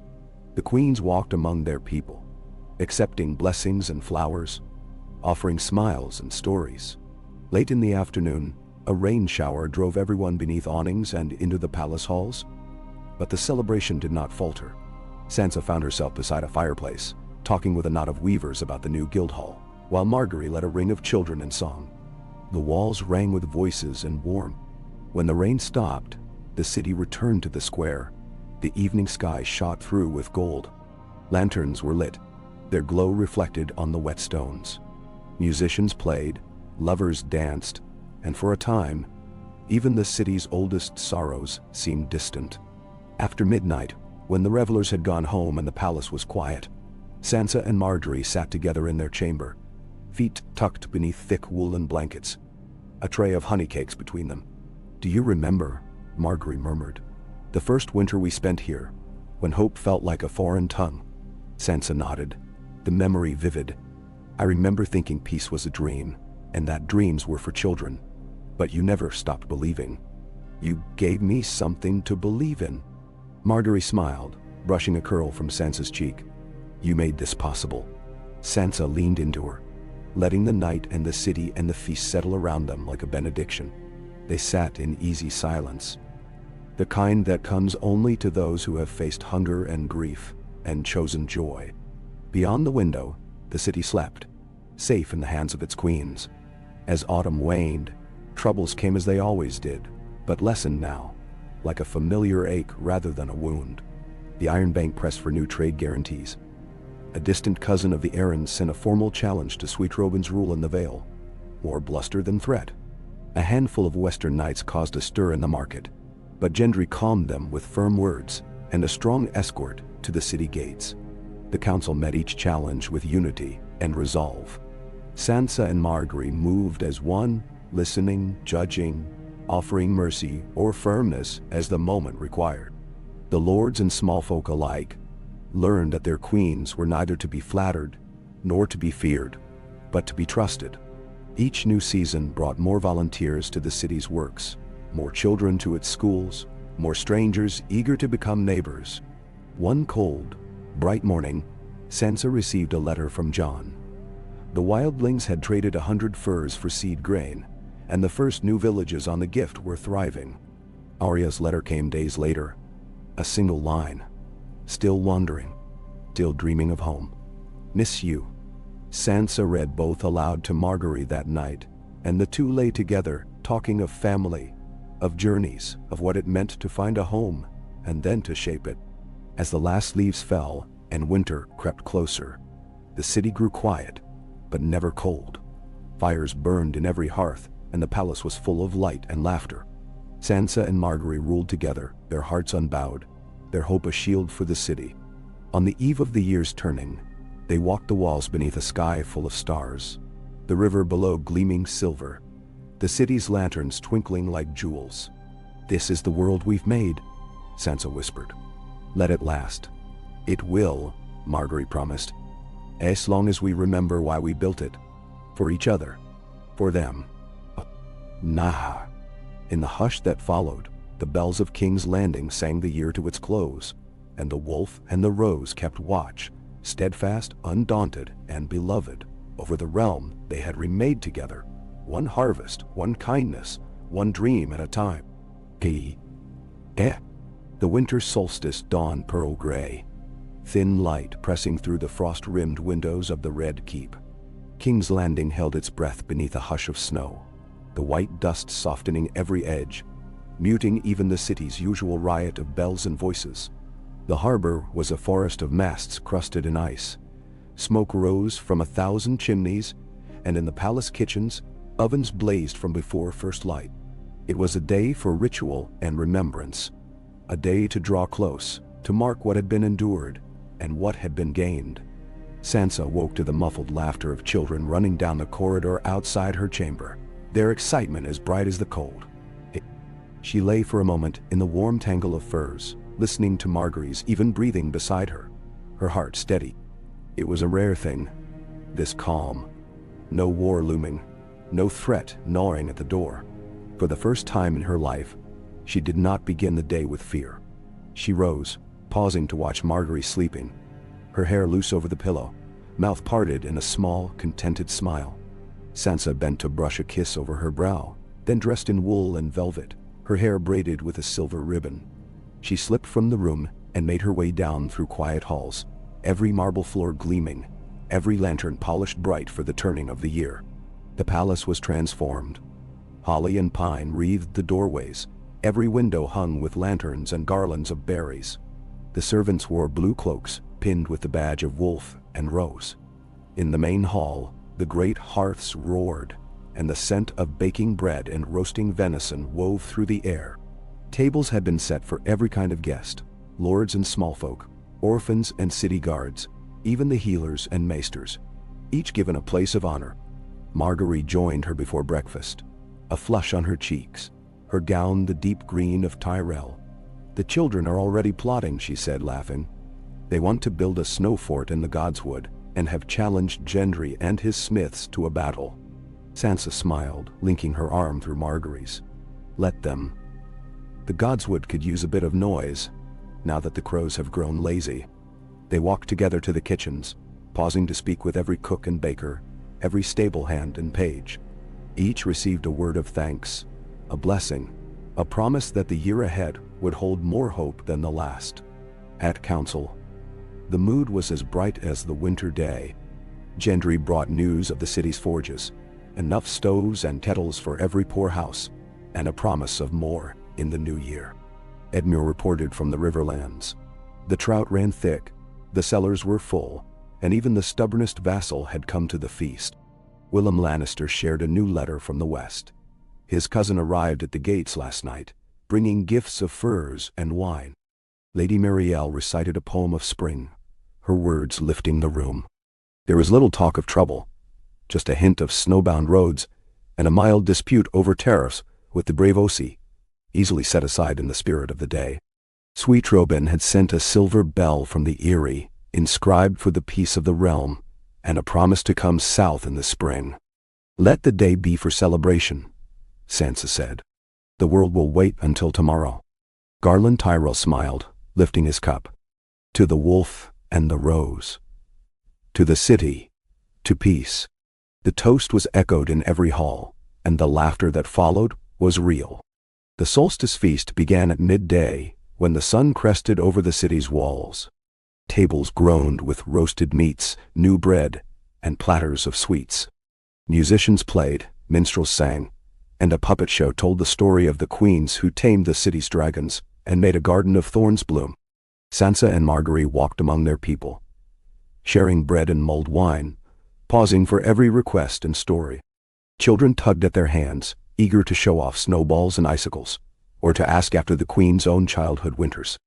"My home was always cold," Sansa told a cluster of wide-eyed little ones, "but my mother made it warm with stories and laughter. Here we have all of you." Margaery bent to show a young girl how to braid holly into her hair. "You are the city's spring," she said, and the girl blushed, beaming. As dusk fell, the city gathered in the great square.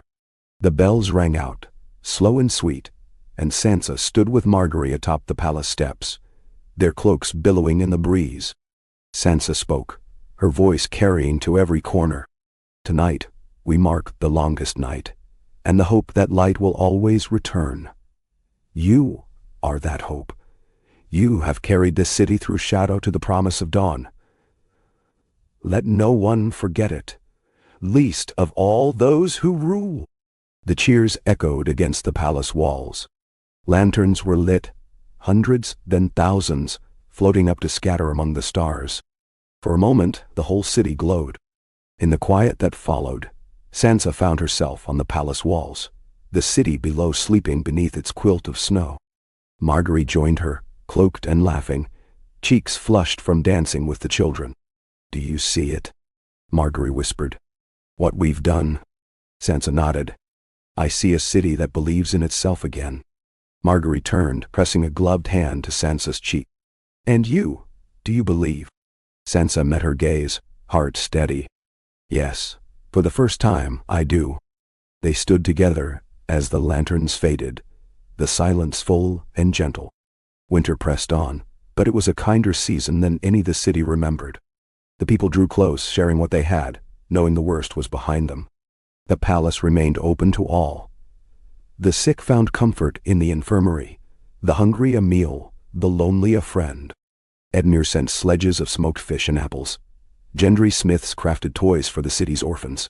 Lady Marielle began work on a book of city stories, collecting tales from market stalls and ship's decks, a gift for the children of every house.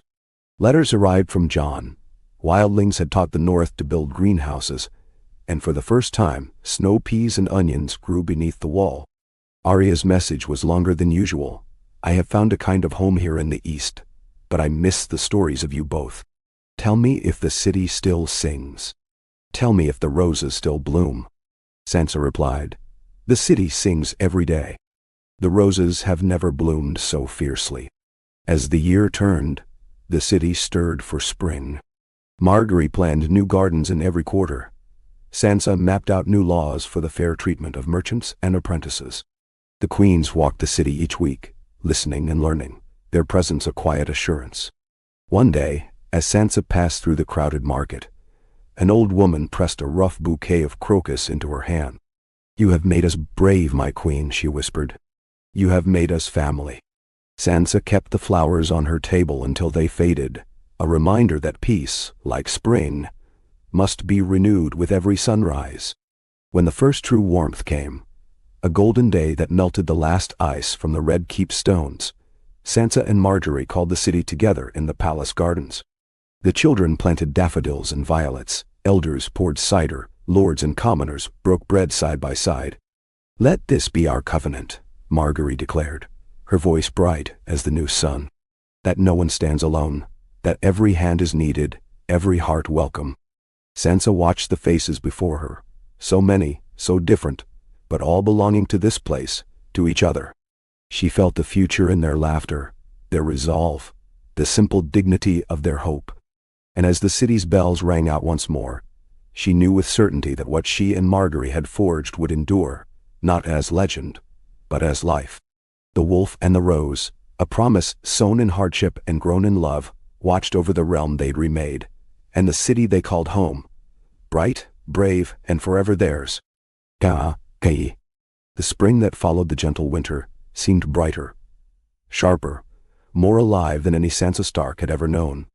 King's Landing burst into a riot of color. The market squares swept with petals and banners, the gardens within and beyond the palace walls tangled with new green and the sweet haze of flowers.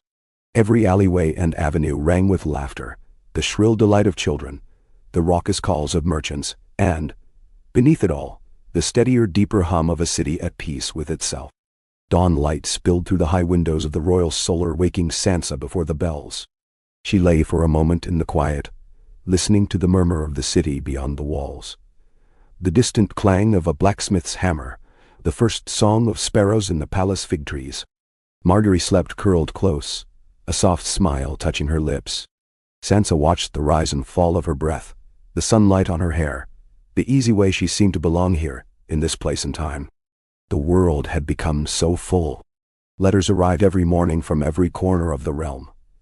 John in the north describing sapling orchards in the shadow of the wall and the laughter of wildlings planting spring barley. Arya, writing from the docks of Bravos, her words sharp and quick, full of marvels and longing. Edmure sent news of a Riverlands wedding and an invitation for the queens to visit Riverrun when the poppies flowered. Gendry wrote about his new smiths, how boys and girls from Flea Bottom apprenticed beside noble sons, all forging the future together. The Reach sent honey and cheese and green pears. Dorne sent sun-baked clay amphorae, their wine as dark and sweet as blood. Sansa replied to every letter herself. She read each word aloud to Margaery before breakfast, sometimes laughing, sometimes dabbing away tears. In the easy hush of these mornings, with no threat looming, she began to believe this peace might hold, if only she could teach herself to trust it. That spring, the palace gates stood open from sunrise to dusk. The city's children came each week to the gardens, learning their letters in the shade of apple trees, watching the bees, planting violets and mint in neat rows along the beds. Margaery presided over these lessons with the patience of a mother and the cleverness of a courtier, coaxing even the shyest boys and the wildest girls into games and laughter. Sansa, ever more comfortable in her own skin, drifted among the teachers, answering questions and settling quarrels.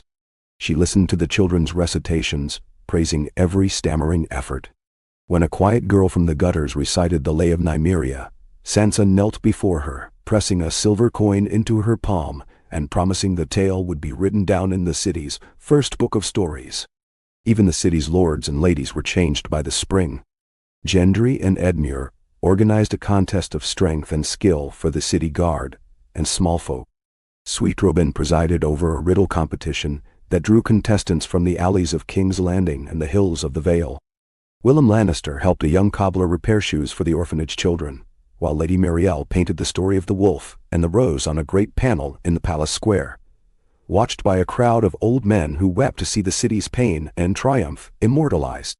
At the day's end, Sansa and Margaery met on the palace balcony, arms entwined as they watched the torches flicker to life along the city walls. "We are part of something bigger than ourselves," Margaery murmured. This This is a kingdom made by many hands. Sansa pressed her lips to Margaery's hair. Let us never forget it. We build, we plant, but it is their hope that keeps the city alive. Not all was perfect, even now.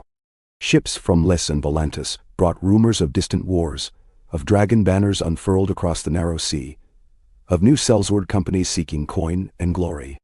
The Iron Bank wrote informal terms about a crop failure in Tyrosh, requesting favorable tariffs for their ships. A group of Old Town prelates sent a letter of concern about women teaching girls their letters and numbers. Unnatural, they called it. A challenge to the order of the world. Sansa received these letters with a steady hand. She gathered her council and listened to every voice. She asked Edmure and Willem to draft a reply to the Iron Bank, promising every aid but offering no more than any other port. She tasked Gendry and Garland to review the city watch, hiring new hands from among the sellswords, but making every man swear fealty to the city, not to any lord or bank or foreign queen. She read the Old Town letter aloud at council, her tone light but firm. We teach our daughters to read, to judge, to dream. Let any who disagree come and see our city, and find their fears unwarranted. The room erupted in laughter, and Gendry offered to build a library twice the size of Old Town's, if Sansa would design it. Through it all, Sansa felt her fear recede. Trouble might come, but she no longer met it alone. The spring festival arrived as a riot of color and joy. The city's gates were hung with wreaths, children painted eggs and raced through the palace, leaving streaks of red and blue on every wall. The feast sprawled through the gardens, bread and cheese and honey passed from hand to hand, musicians playing until the moon rose silver over the rooftops. At the heart of the celebration, Sansa and Margaery sat together, hands entwined, their laughter joined by every voice around them. They danced beneath the lanterns, their steps easy, Margaery's skirt swirling, Sansa's head tipped back in wonder. The small folk cheered, the nobles clapped, and the city's orphans led a song that Sansa would remember all her life. When the festival was done, and the city slept, the queens lingered in the garden. Sansa found herself staring up at the sky, awed by its breadth. Will it last? She whispered. Margaery's answer was certain. As long as we stand together. As long as we remember every name and every promise.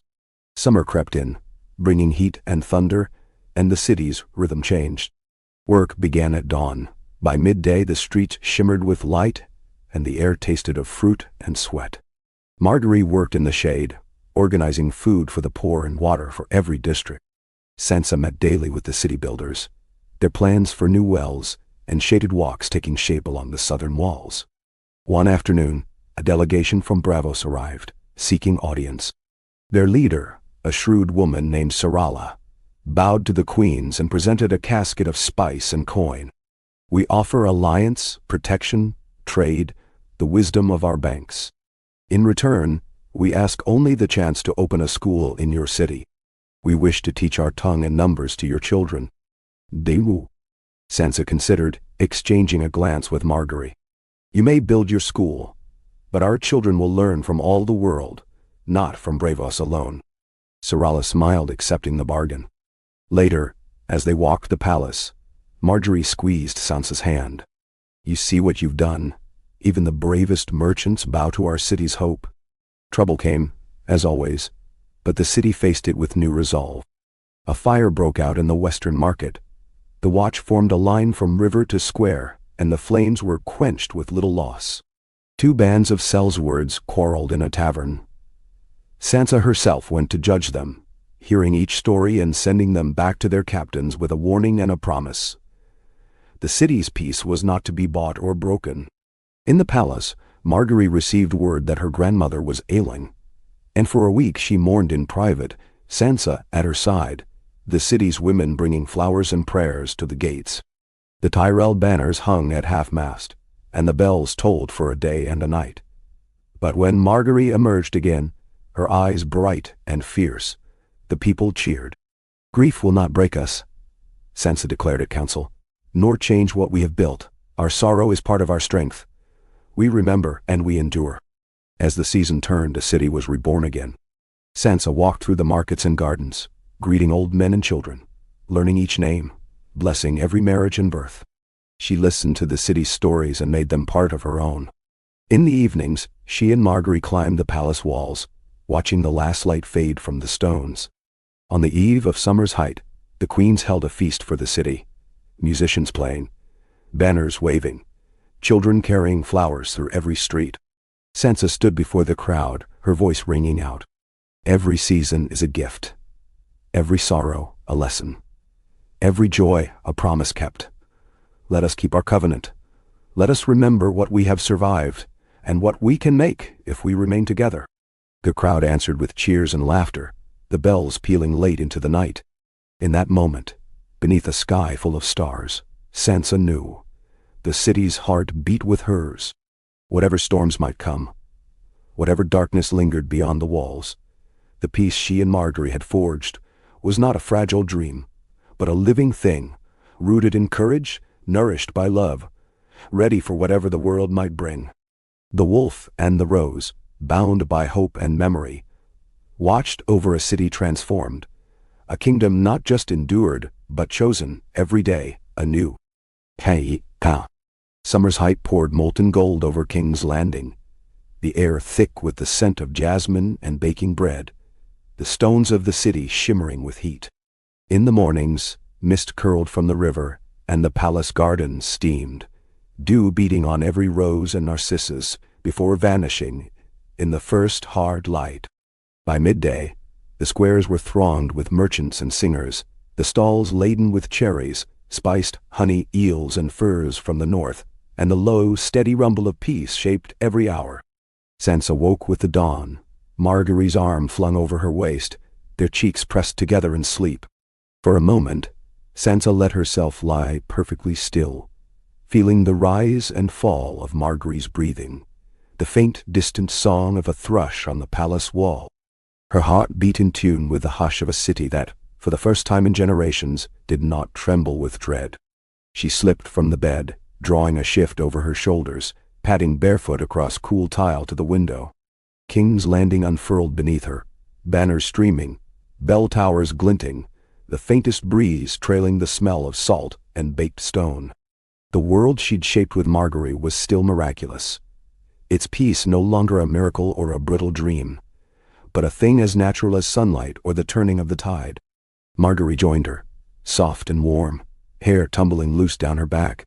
They stood together a moment in silence, the city waking below. "Sometimes," Margaery whispered, "I think I will wake to find it all was a fever dream, and we're back in those days when fear ruled every street." Sansa laced their fingers. "You have planted too many flowers for fear to grow back." Margaery smiled, pressing a kiss to Sansa's shoulder. "Let's walk before council. See what new trouble or joy awaits." They wandered through the palace gardens, now more riotous than ever. Margaery's design, a tapestry of every flower that would grow in southern soil, and a few coaxed from cuttings brought from Highgarden. Children tumbled through the beds, voices ringing, the daughters of merchants and knights, and even a few orphans all sharing sun-warmed plums, and the treasures they'd found. A bird's feather, a perfect pebble, a green gold beetle. Sansa watched them, remembering winters when she'd believed such peace impossible. She let a little girl braid a garland into her hair, and listened, enchanted, to Margaery's story of a clever dragon tricked by a fox. In the heart of the garden, a gathering of teachers conferred over reading lists and parchments. Margaery and Sansa sat among them, encouraging new lessons in trade and law, welcoming questions and ideas. The city's girls now learned numbers and letters with the boys, and when a lord's son argued that the old ways were best, Margaery laughed him into silence, and Sansa handed him a page from a new law code, every voice to be heard. When the bells rang for council, they made their way to the solar together, sunlight chasing them through the corridors. The council table was a swirl of parchment, fruit, and laughter. Gendry's face was streaked with soot. He'd come from the forges to report on the first batch of new ship nails and the repairs on the city's cisterns.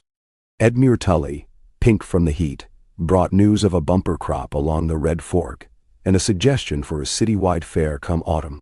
Willem Lannister, announced a peaceable tournament to be hosted in the west, inviting both queens to send their chosen champions.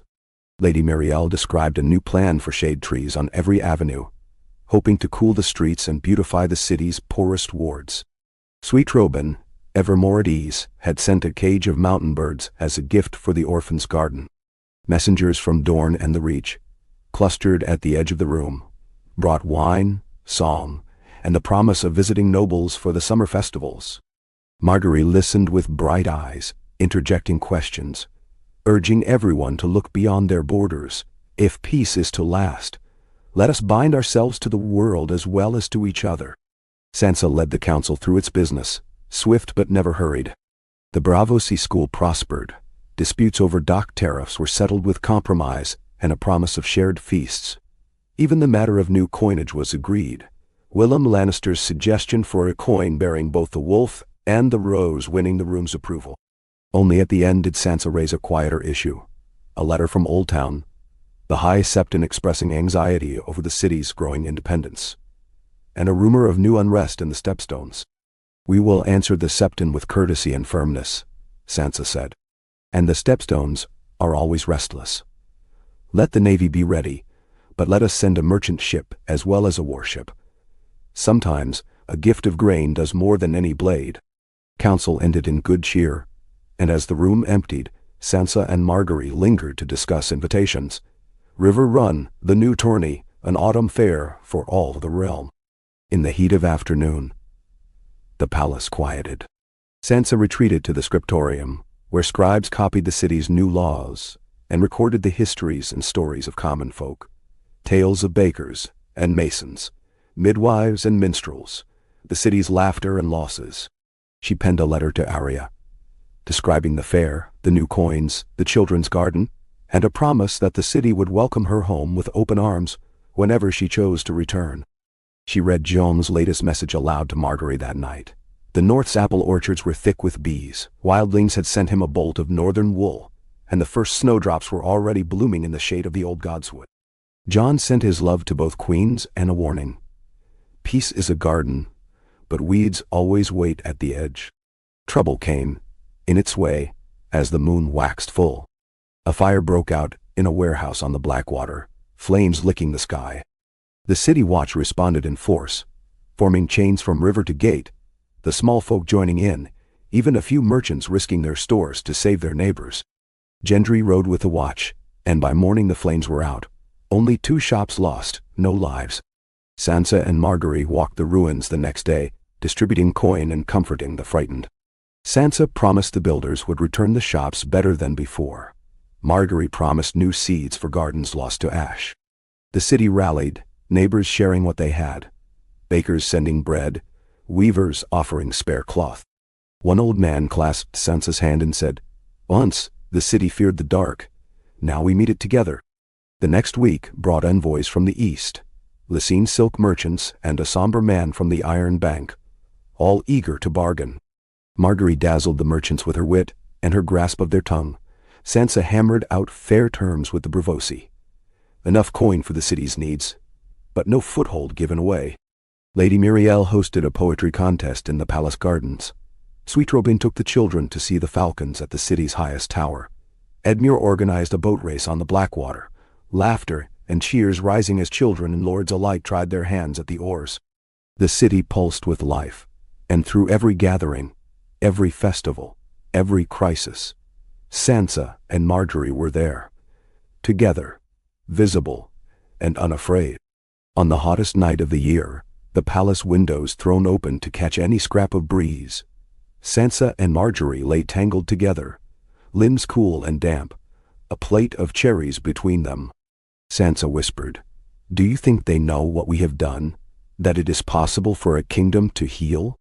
Margaery smiled in the dark, threading her fingers through Sansa's hair. "They know, they feel it each day. Even if the rest of the world forgets, this city will remember." Sansa let herself believe it. She thought of her mother, of her father, of all the voices lost to war, and she promised herself that whatever storms might come, she would not let go of what she'd built. This peace was not the end of a story, but the beginning of something lasting, fragile and fierce, planted in hope, watered by grief, grown into the only crown she would ever claim. The bells of the city rang for midnight, their song drifting out over the sleeping streets. And the wolf and the rose, bound by love and by will, kept watch over the city they had made, its heart steady, its laughter sure, its hope as bright and indelible as the summer sun.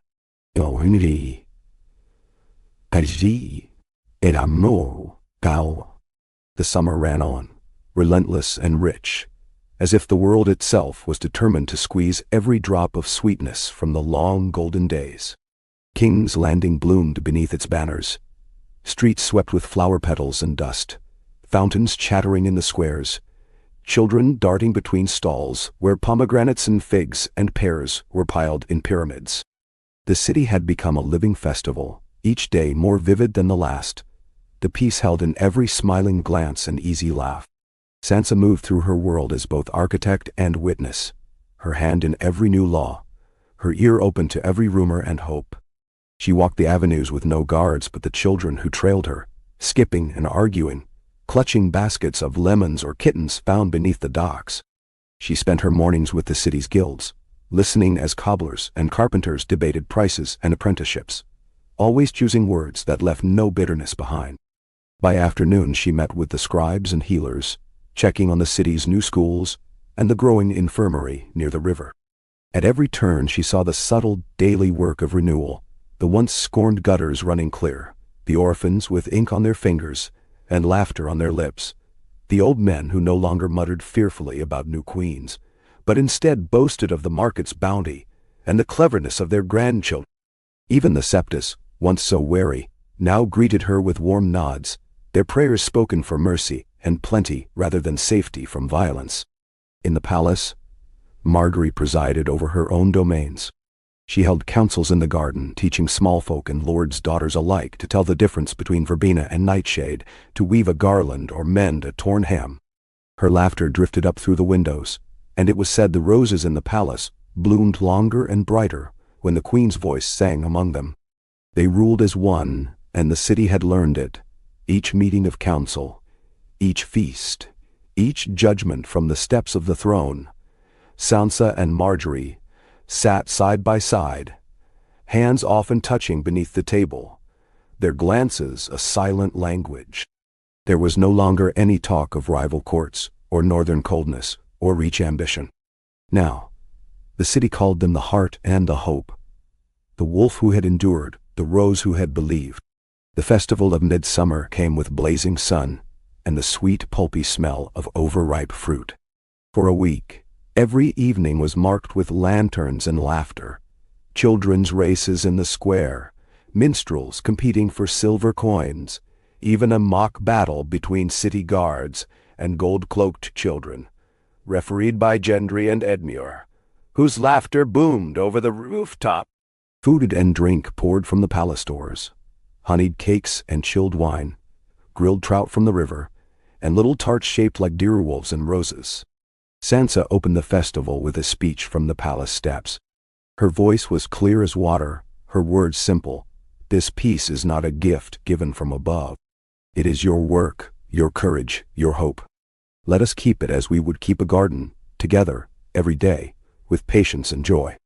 The cheers rang out, and as dusk fell, the city was lit with 1,000 lanterns set floating down the black water. Margaery joined her on the terrace, both silent for a time, as they watched the river shine. "Did you ever dream it could be like this?" Margaery asked, her eyes bright in the lantern light. Sansa shook her head. "Not in my wildest hopes. But now I dare not dream anything less." In the cool hours before dawn, Sansa would sometimes walk the palace corridors, restless. She kept no guards, only her own shadow and memory for company. The city outside was mostly silent then, only the distant bark of a dog, or the sleepy coo of a dove. In those quiet moments, she wrote her letters, to Jon, telling of children with summer in their hair and laughter in their voices, to Arya, promising that the city's doors would always be open, that her sister would find a place at her side whenever she returned, to the wildlings and the maesters, to the sisters at the sept and the smiths at the forges. She wrote, too, to the lords of the West and South, to Tyrek Lannister and the Prince of Dorne, to the Tyrell cousins in Old Town. Her words were always gracious, always firm, never yielding the city's dignity, but never closing its doors. She remembered how easily peace could turn to pride or suspicion, and she refused to let the old world's wounds fester in the new. Trouble, when it came small, a matter of markets and pride. Two merchant guilds quarreled over the rights to the new docks, each accusing the other of theft and unfair price. Sansa listened to both sides in the throne room, her patience as cool as her gaze. She asked questions no one had considered. She brought in the dockworkers themselves, and heard their voices too. In the end, she ruled for a new market hall, to be built and run by both guilds, with profits set aside for the orphanage and the city's poorest. The merchants grumbled, but none could say she was unfair, and the city cheered her judgment. Other whispers came, a handful of old soldiers, grown too used to power, drunk in a tavern and boasting of the old days. Sansa sent Gendry and Lady Muriel to listen, and then invited the men to serve as watchmen in the poorest districts, their honor restored in service to the city rather than in rebellion. Not all wounds healed so easily. A girl brought to the palace after her mother's death would not speak for days, only hiding behind the garden hedges. Margaery sat with her each afternoon, weaving daisy chains and singing old lullabies until one evening, the girl climbed into her lap and whispered her name. Sansa had a bed made for her beside the queen's own, and the girl in time learned to smile again. The world beyond the city watched, and sometimes tested the peace. Letters arrived from the Iron Bank, from Lys, from the old prelates of Old Town. Pirates threatened the Stepstones, but were met by the city's navy, and then by a gift of grain. Rumors of dragons in the east came and went. A rider from the north brought word of a great hunt in the Wolfswood. Joan's letter full of contentment. Arya's a brief line, "I am coming home. Wait for me." Margaery managed every festival and crisis with unshakable calm. Sansa every negotiation with quiet iron. Lady Muriel painted a great mural on the palace wall. Wolves and roses twined in gold and green. Children and knights, bakers and fishers, all holding up the crown together. The city gathered to see it unveiled, and when the sun struck the wall, the crowd gasped in wonder at its beauty. At the height of summer, with the city swollen with heat and pride, Arya arrived, sun-browned, wild-eyed, no longer a girl but something fierce and free.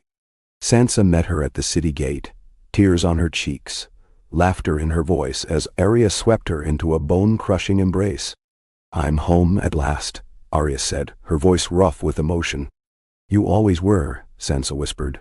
Arya stayed for weeks, wandering the city, learning its new songs and secrets, teaching the orphans to throw daggers and the city guard to watch with sharper eyes. She watched her sister and Margaery with silent pride, and one night told Sansa, "You've done what no one thought possible. You made them believe."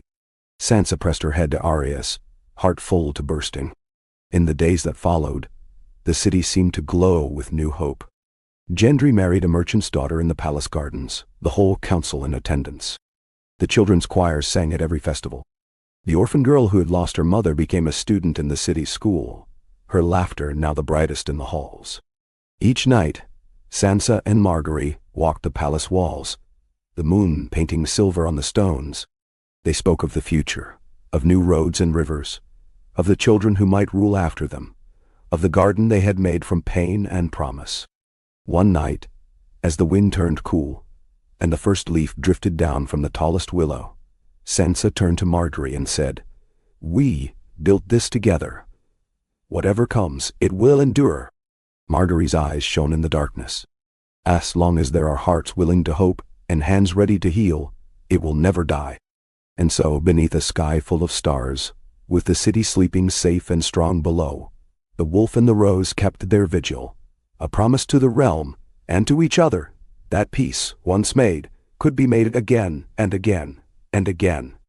The first breath of autumn crept in on a cool wind, rustling the banners above King's Landing and sending a hush through the heat-shocked gardens of the Red Keep.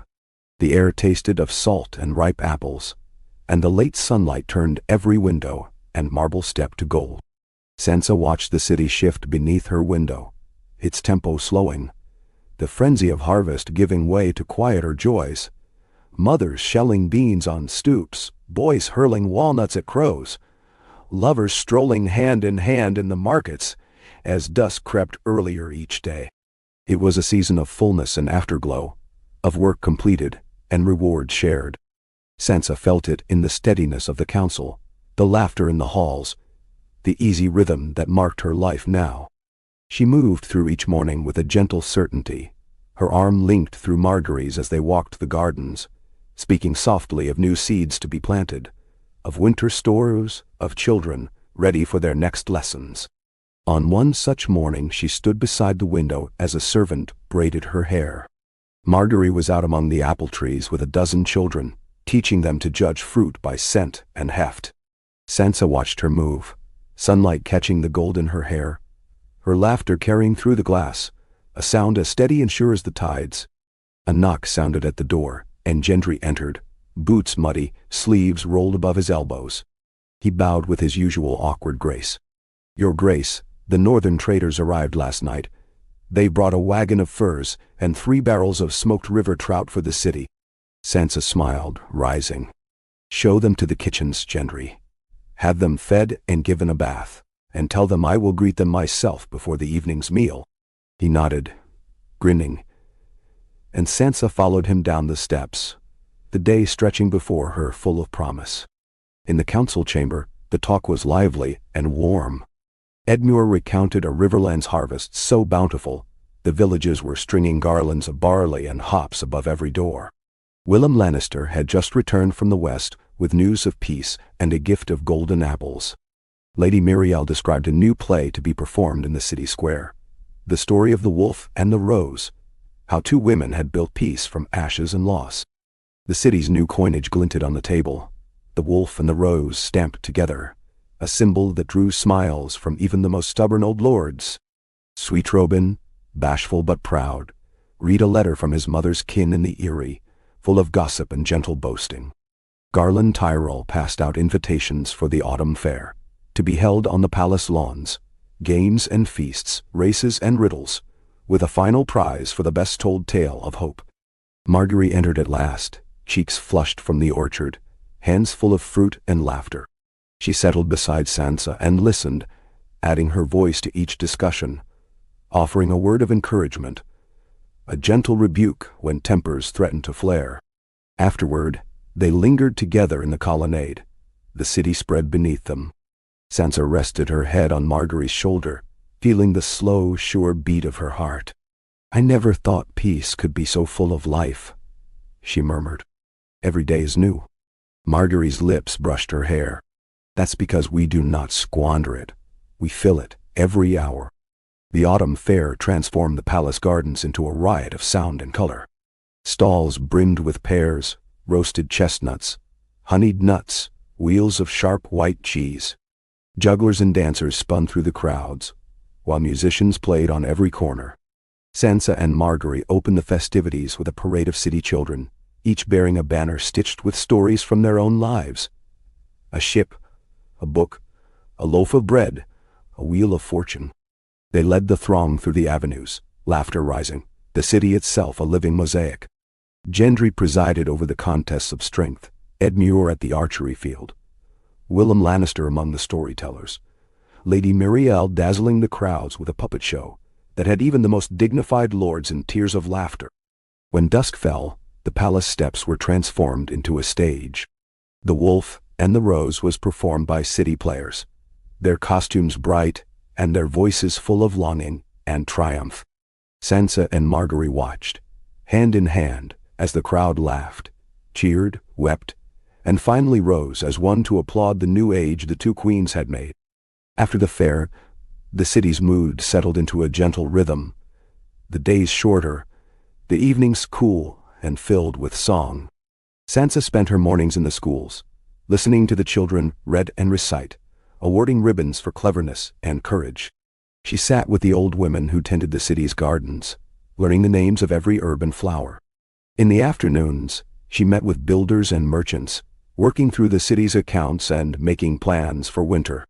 Margaery kept her own gentle court in the orangeries, and by the kitchens, overseeing preparations for the colder months, stocking cellars, mending cloaks, writing letters to every village in the Crown lands, offering help or counsel wherever it was needed. Each night, they dined together in the royal solar, sometimes joined by Arya, who came and went with the wind, teaching the orphans to climb and ride and slip through shadows. Other nights, the council would gather for wine and stories, the air bright with the promise of safety and belonging. Letters arrived from the north, John's writing steady and strong, full of news of newborn calves and the first snow falling on the wall. Arya's messages were briefer now, but always full of warmth and mischief, as if she had rediscovered the joy of a home that would wait for her, no matter how far she roamed. Garland Tyrell wrote from the Reach, describing a new experiment in the fields, 3 crops planted together, yielding double the harvest and half the weeds. Lady Muriel sent sketches of the play, now to be performed in Sunspear. Willem Lannister's mother sent preserves and thanks, marveling at the city's order and joy. Sansa read each letter aloud to Margaery, and together they penned careful replies, never just words of thanks, but questions and encouragement. A hand reached across distance, a promise renewed with every message. Late in the season, the city weathered a sudden storm. The river rose, flooding the lower wharves, and the east wind battered the city's oldest roofs. For a day and a night, rain lashed the stones, thunder cracking overhead, but the city was ready. Sansa and Margaery organized shelter in the palace halls and opened the storerooms. Gendry sent the city watch to ferry children and elders to higher ground, and the palace kitchens served hot soup and bread to all. When the sun broke through again, the city's people gathered in the square to repair what had been damaged. No one waited for orders. Each person found their place, patching walls, hauling mud, comforting neighbors. By nightfall, the city was whole again. Sansa walked the muddy streets, stopping at every fire and workshop. Her boots caked and her cloak spattered, but her spirit undimmed. "This is how peace survives," she said to a tired baker, pressing a loaf into his hands. "By holding together, by never forgetting the work of mercy." As frost crept down from the north, King's Landing prepared for winter with calm and confidence. The schools were full, the larders deep, and the city's heart was steady. Sansa watched the first geese arrow across the sky and felt a fierce gladness settle within her. In the hush of the palace, she and Margaery found each other again. At the window, in the hall, in the quiet of their rooms, as the fire burned low. Each night, Sansa whispered a prayer, not for herself, but for the city, for the girls in the gardens and the boys in the forges, for every soul who had learned to believe that the world could change. Margaery answered each prayer with a kiss, a promise, and the simple warmth of presence. And so the season turned. The wolf and the rose, no longer just legend but flesh and will and daily, stubborn hope, watched over the city as the first snows began to fall. With every bell that rang, every song that rose, every kindness done and story told, their reign deepened. A harvest for all, a peace that might outlast even winter itself. Ka. Snow fell softly over the city, muffling the sound of the bells, veiling the domes and towers of King's Landing in a gentle hush. The winter deepened, but the city did not shrink back from the cold. It leaned into the season with a kind of joy. Children tumbled through the drifts in the palace gardens, shrieking as they hurled snowballs at Arya Stark, who laughed and dodged with a wolf's grace. On the rooftops, workers cleared ice with a will, singing songs older than the Red Keep. In the squares, the bakers sold honey cakes warm from the ovens, and the forges sent out little clouds of steam as the smiths shaped new tools and trinkets for the market stalls. Sansa loved the city most in winter. Its beauty was quieter now. Fewer colors, sharper lines, the red of a child's mitten or a garland at a window standing out all the more for the white all around it. She found the chill bracing, the air tinged with wood smoke and cinnamon. She walked the streets daily, always wrapped in her blue cloak, sometimes with Margaery at her side, sometimes alone but never unguarded. Everywhere she went, the people greeted her by name. Each week she made a round of the city's halls and hearths. She visited the kitchens that fed the hungry, the infirmary where healers tended coughs and broken bones, the forges, and the new schoolrooms. She brought baskets of fruit from the palace stores, delivered letters from far-off kin, listened to stories, and gave encouragement. Sansa had learned that peace did not mean idleness or rest. It was made of daily labors, of 1,000 decisions, of remembering every need and every grief. In the council chamber, the windows fogged with frost, the talk was always busy. Gendry came early each morning, stamping snow from his boots, his hands chapped and strong. He reported on the city's water supply, the safety of the wells, the latest repairs to the bridge at Mud Gate. Edmure's cheeks glowed with cold as he spoke of the riverlands, how every road was open and the stores were full, how even the poorest villages had meat and firewood. Sweet Robin sent fresh birds from the Vale for the kitchens and news of a marriage in his family. The little lord growing ever more certain in council, his letters filled with careful observation. Lady Muriel presented a new mural for the school, a great painted tree whose roots twined through all the city's landmarks, each leaf shaped by the hand of a different child. Willem Lannister worked at Sansa's left, drafting laws to help the market's apprentices and reviewing every contract from the Western lords, who now vied for trade and alliance. At the head of the table sat Sansa and Margaery, their partnership so complete it needed no words. Sometimes they finished each other's sentences. Sometimes, when a debate grew heated, a look from Sansa or a gentle touch from Margaery would settle the quarrel. They never ruled with force. They did not need to. One icy dawn, as the city slumbered, Sansa rose early to meet Margaery in the orangery. The glasshouse was steamed with warmth, orange blossoms blooming despite the snow. Margaery, in a gown of dark green, knelt beside a new sapling, her fingers deep in the earth. Sansa crouched beside her. "What are you planting now?" Margaery smiled, her cheeks flushed. "A tree from the north, a gift from Jon. He calls it a heart tree. It will take time to grow, but it will thrive here in our garden, if we tend it." Sansa touched the rough pale bark, thinking of Winterfell, of the godswoods of her childhood, and felt something old and deep in her heart heal a little more. "It's perfect," she said quietly. They worked side by side, their breath clouding the air, their hands caked in soil. The city was quiet around them, the only sound the far-off bells and the chatter of sparrows in the rafters.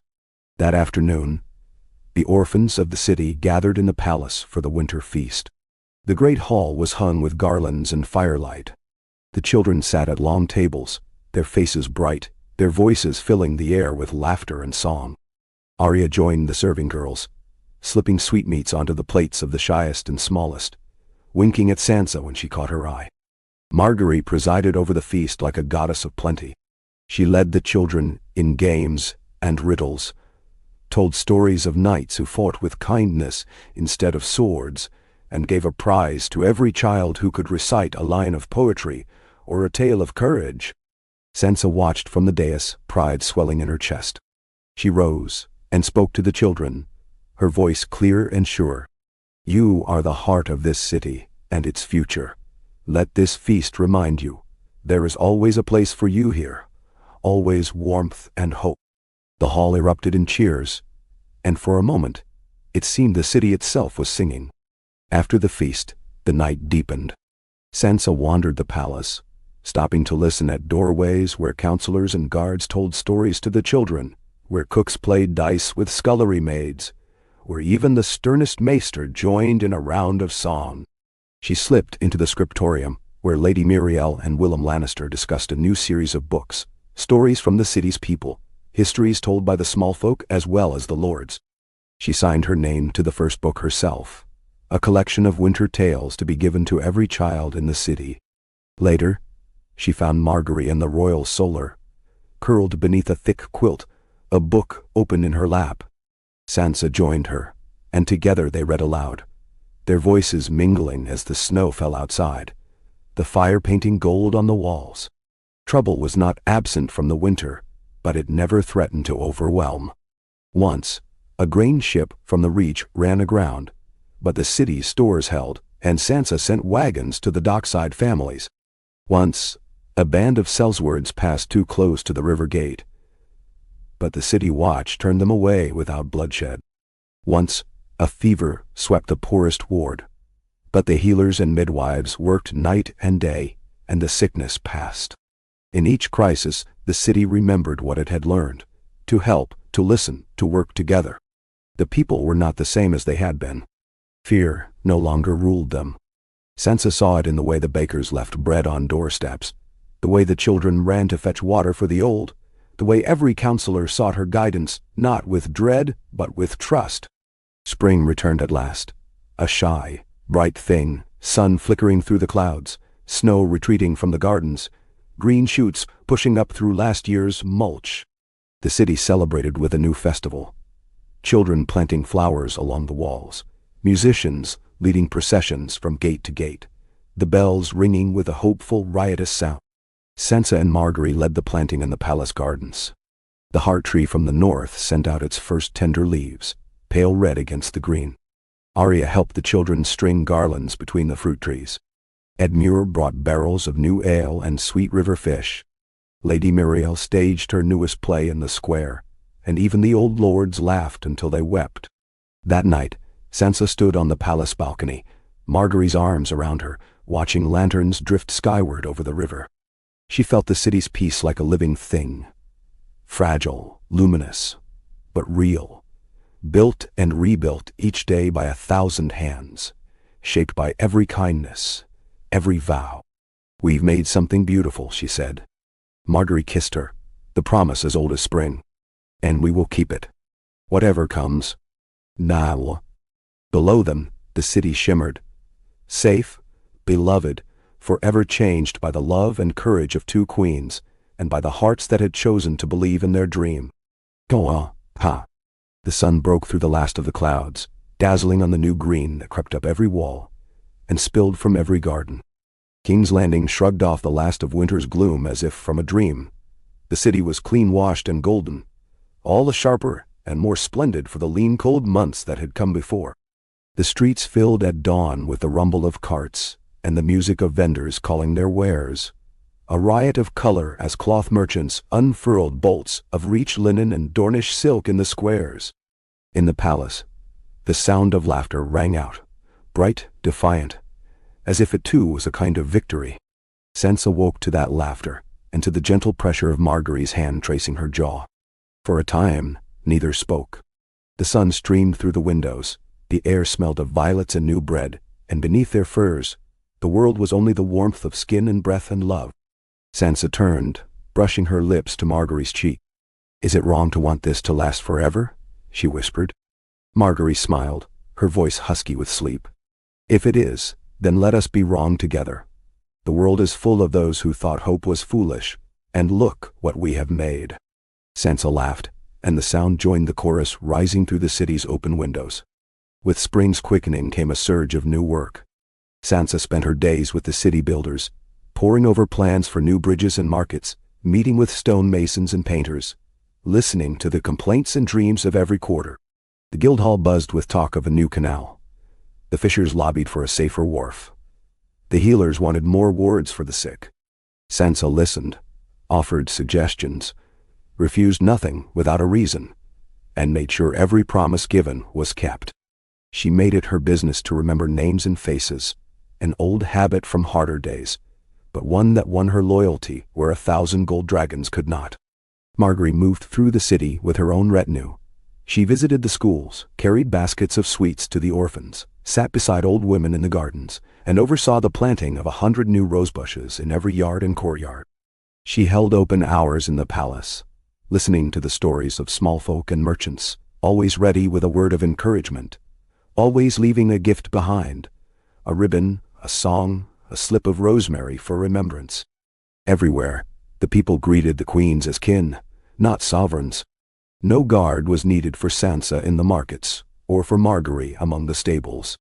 The city had learned to trust, and in trusting, had found itself reborn.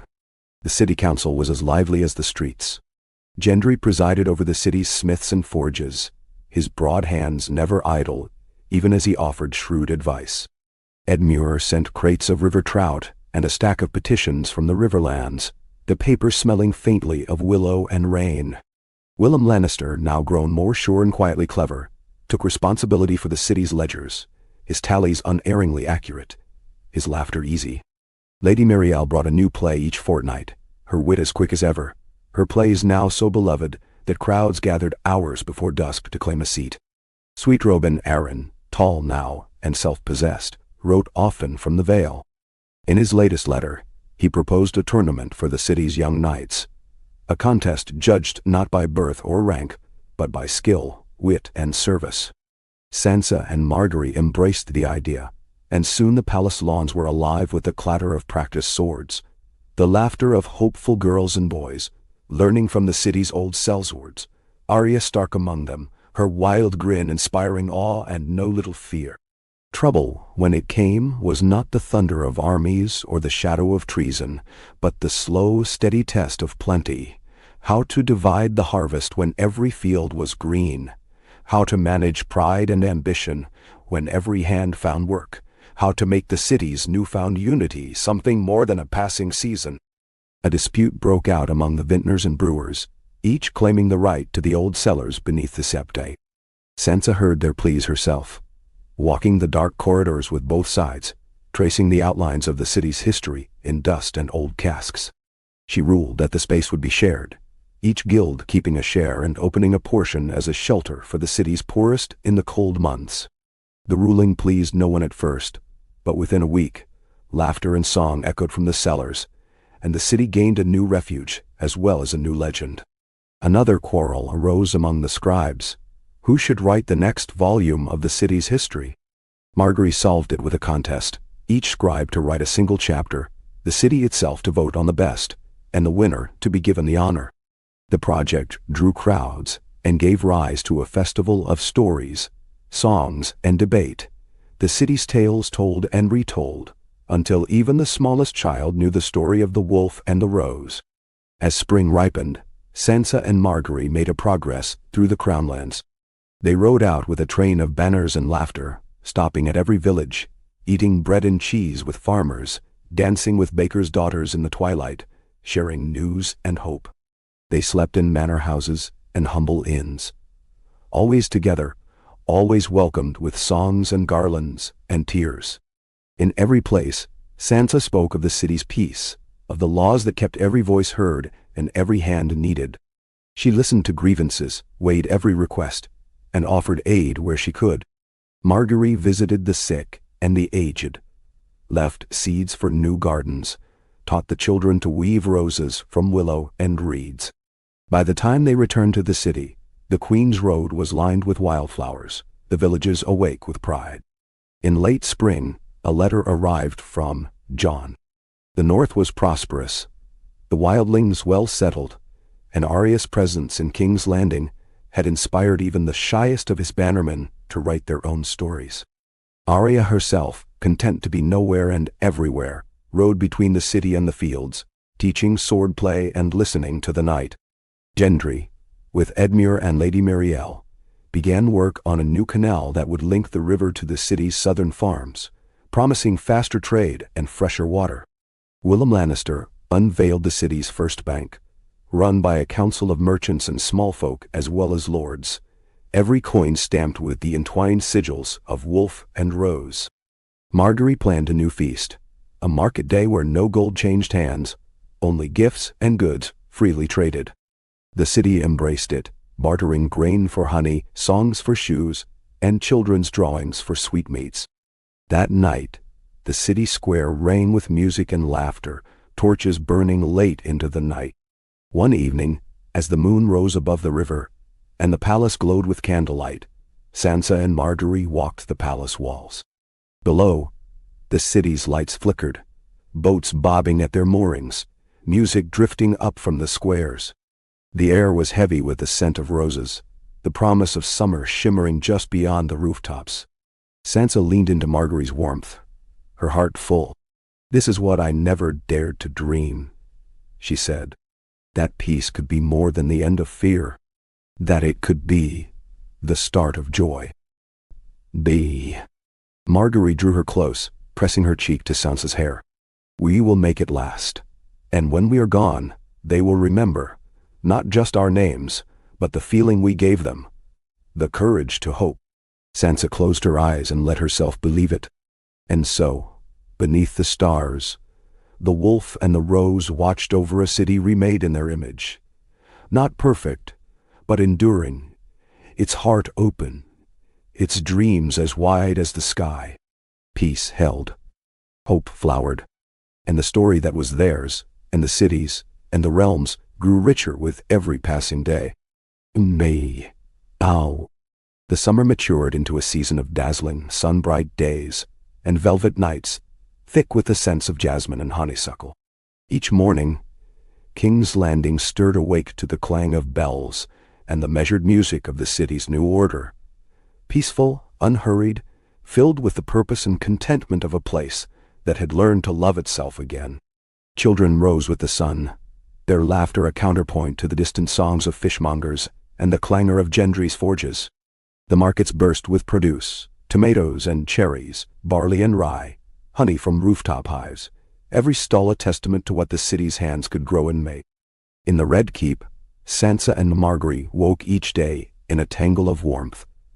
The windows opened to let in the promise of new beginnings. They stretched and smiled, spoke softly of their dreams, then parted for the day's work. Sansa donned her cloak of pale blue and silver, her hair braided with a single red ribbon, a nod to the north and to the summer that had blossomed beneath her reign. Margaery favored green and gold, her laugh spilling ahead of her in every hall she entered. Council met early, as was the new custom, before the heat turned the palace into a shimmering maze of sunlit stone. Gendry arrived with his foreman, smelling of iron and sweat, his hands blackened by honest labor. He reported a new method for forging plowshares that would last twice as long as the old. So the small folk will have more and mend less, he said, beaming at Sansa and Margaery. Edmure read aloud letters from the Riverlands, tales of new bridges, wedding feasts, a minor flood managed without loss, the first crayfish haul already salted and bound for the city kitchens. Willem Lannister produced a gleaming set of balance scales, the first ever minted in King's Landing, stamped with both a direwolf and a rose. Every merchant will use them, he declared. Fair weights for all, no matter their coin. Lady Mirielle, resplendent in violet, shared her latest poem, a tribute to the city's bakers, whose loaves had grown so prized that travelers from Bravos and Old Town now journeyed just for the taste of King's Landing bread. Sweet Robin sent a gift from the Vale, a clockwork hawk that flapped its brass wings, to the delight of every child in the palace. Margaery praised each contribution, coaxing a laugh or a blush from the sternest counselor. Sansa steered the session with gentle firmness, ensuring every voice was heard, every decision weighed. When the talk turned to the next festival, she proposed a citywide day of service and song, workshops open to all, the walls painted with murals, a feast to cap the night, paid for by the palace and hosted on every block. The council agreed with a ringing chorus, and the plans were set in motion before noon. The city took to the festival as if to a long-awaited holiday. Walls that had been blank for years were soon alive with color. Lady Mirielle led the painters, while Gendry's apprentices crafted benches and new doors. Every guild opened its doors. Bakers taught children to knead dough, cobblers let orphans try their hand at stitching, and healers offered free lessons in making poultices and tinctures. Sansa and Margaery walked the city together, their retinue no more than a handful of eager children and the ever-present Arya, whose laughter rang from rooftop to rooftop as she taught climbing and quiet-footedness to any child bold enough to follow. The queens painted alongside the people, Sansa sketching wolves and wildflowers on the city gates, Margaery weaving garlands into iron railings and singing songs from the Reach. That evening, as dusk painted the city in violet and blue, the people gathered for a feast on the palace lawns. Banners rippled in the breeze, tables groaned with the bounty of field and hearth, and musicians played until the stars pricked the sky. The festival was crowned by a contest of stories. Young and old alike took the stage to share tales of hope, loss, and dreams made true. Sansa awarded the prize, a golden whistle and a year's supply of sweet bread, to a girl from Flea Bottom, whose tale of finding her lost brother in the market brought tears to every eye. The weeks that followed brought a gentle rhythm. Each day, Sansa received letters, John from the north, describing wild wolves who now lay beside the fire in winter villages, and Arya, who still rode out some days and returned on others, always with a new story, always restless, always at home. Edmure wrote of new crops, Willem sent word of the city's accounts. Lady Muriel planned a new play for autumn, this one written entirely by the children of the orphanage. Margaery presided over the gardens, tending her roses, instructing new apprentices in the secrets of soil and root. She began a project to plant fruit trees on every lane, so that no child in King's Landing would ever go hungry, even if the city's fortunes failed. At night, she read beside Sansa, trading dreams and ideas, laughter and silence. In all these things, Sansa found herself growing, less fearful, less guarded, more alive with each passing day. She spoke not just as a queen, but as a builder, a listener, a friend. She learned the rhythms of the city as she once learned the songs of Winterfell, intimate and full of meaning, changing but true. Trouble, of course, did not vanish. A drought browned the outer fields, but the city's cisterns and new canal held, and Sansa sent grain to every farm in need. A dispute broke out among the fishmongers, settled by Edmure's gentle diplomacy and Sansa's careful listening. Twice, foreign ships appeared in the bay, but each left peacefully after trading gifts and pledges with the palace. A thief was caught in the city's new library, but Margaery insisted on hearing the boy's story before judgment was passed. He was set to work as a scribe, and within months could read and write as well as any lord. Through every trial, the city drew together, turning danger into a lesson, fear into a chance for kindness. Sansa grew used to the sound of children singing as they worked, the sight of neighbors helping one another, the old barriers of house and class dissolving with every season. The heat began to ebb, the nights grew longer, and the leaves on the palace linden trees blushed red and gold. Sansa planned the coming winter with care, meeting with merchants, consulting with healers, sending letters to the north and to Dorne. Margaery held lessons by firelight, teaching the city's girls how to sew and mend, how to read and write, how to speak their minds and trust their worth. One twilight, as they walked the palace walls, Arya joined them, silent and wild as ever. "You've done it," she said simply. "You've changed them all, even me." Sansa took her sister's hand, feeling again the old ache and the new joy. "It's not finished, it never will be. But I'm not afraid anymore, not of the work or the world or myself." Arya smiled, fierce and proud. "Good, because you're the heart of this city, both of you. And hearts are what last." As autumn settled, the city grew quiet again, drawing close in the evenings, savoring the last of the heat. Sansa and Margaery spent more time together, walking the gardens, reading by the fire, dreaming of what would come next. The city slept safely each night, the lamps burning bright on every wall, the gates guarded not by fear, but by trust. On the first night of true cold, Sansa stood at her window, watching the mist rise from the river, the moon hanging full and round above the towers. Margaery wrapped her arms around her, and together they listened to the slow, steady heartbeat of the city below. "We are only beginning," Sansa whispered. "There is so much more to do." "And we'll do it," Margaery replied, her breath warm on Sansa's ear. "As long as we have each other and this city, nothing can stop us." So it was that peace endured. A living, growing thing, tended each day with courage, laughter, and love. The wolf and the rose, together at the heart of a city that had chosen to hope, watched the dawn rise and knew, with fierce certainty, that their story was still being written, and would be for generations yet to come. Tei, Pento. Autumn's deepening hue swept King's Landing with a gentle fire, the palace gardens glowing gold and crimson, the squares alive with the clamor of last harvests and the city's low, contented murmur. Smoke curled from 1,000 chimneys, carrying the scents of roasting apples, honeyed turnips, and bread. On the rooftops, the wind tugged at banners sewn with dire wolves and roses, the symbols now as familiar to the people as the shape of their own hands. In these weeks, the city's joys took on a quiet note.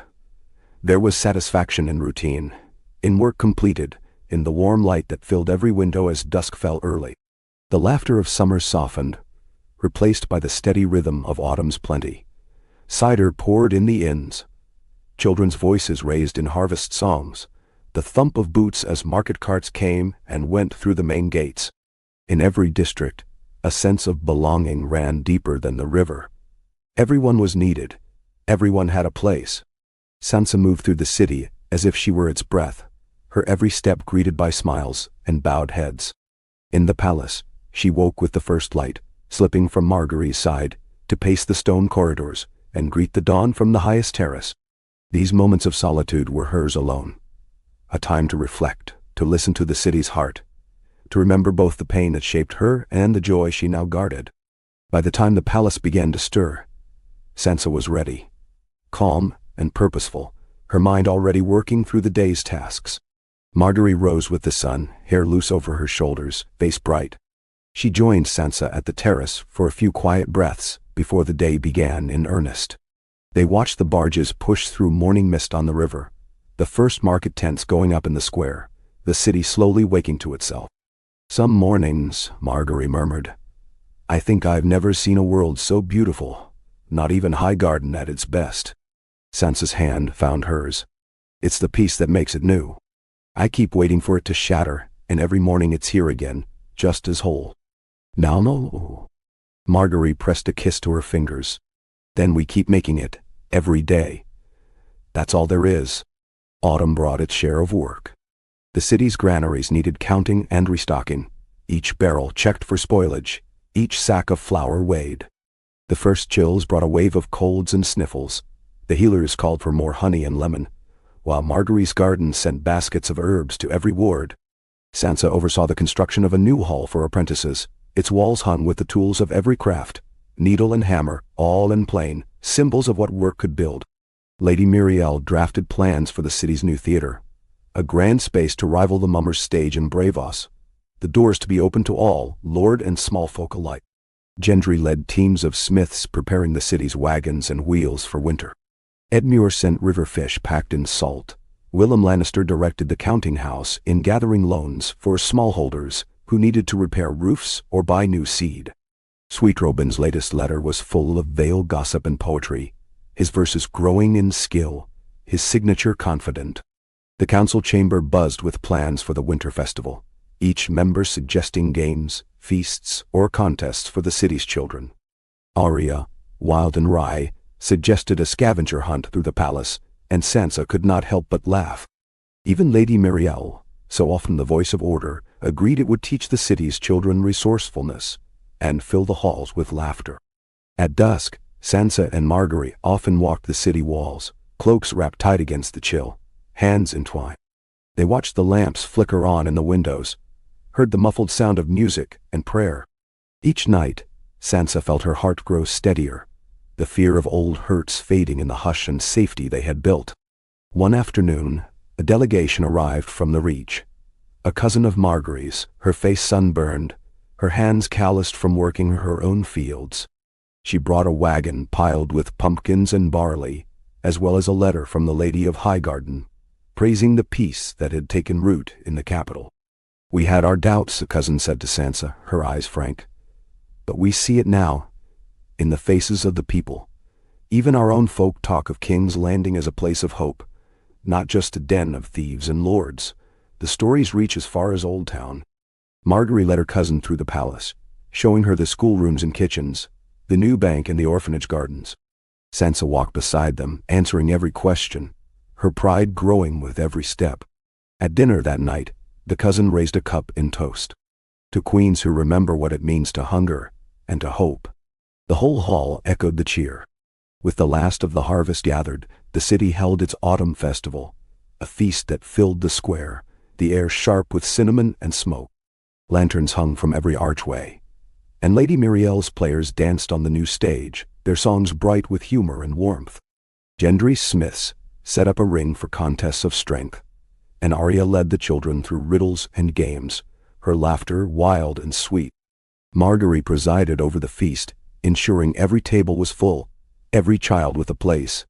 Sansa moved among the people, accepting flowers, listening to stories, giving her blessing for marriages and new ventures.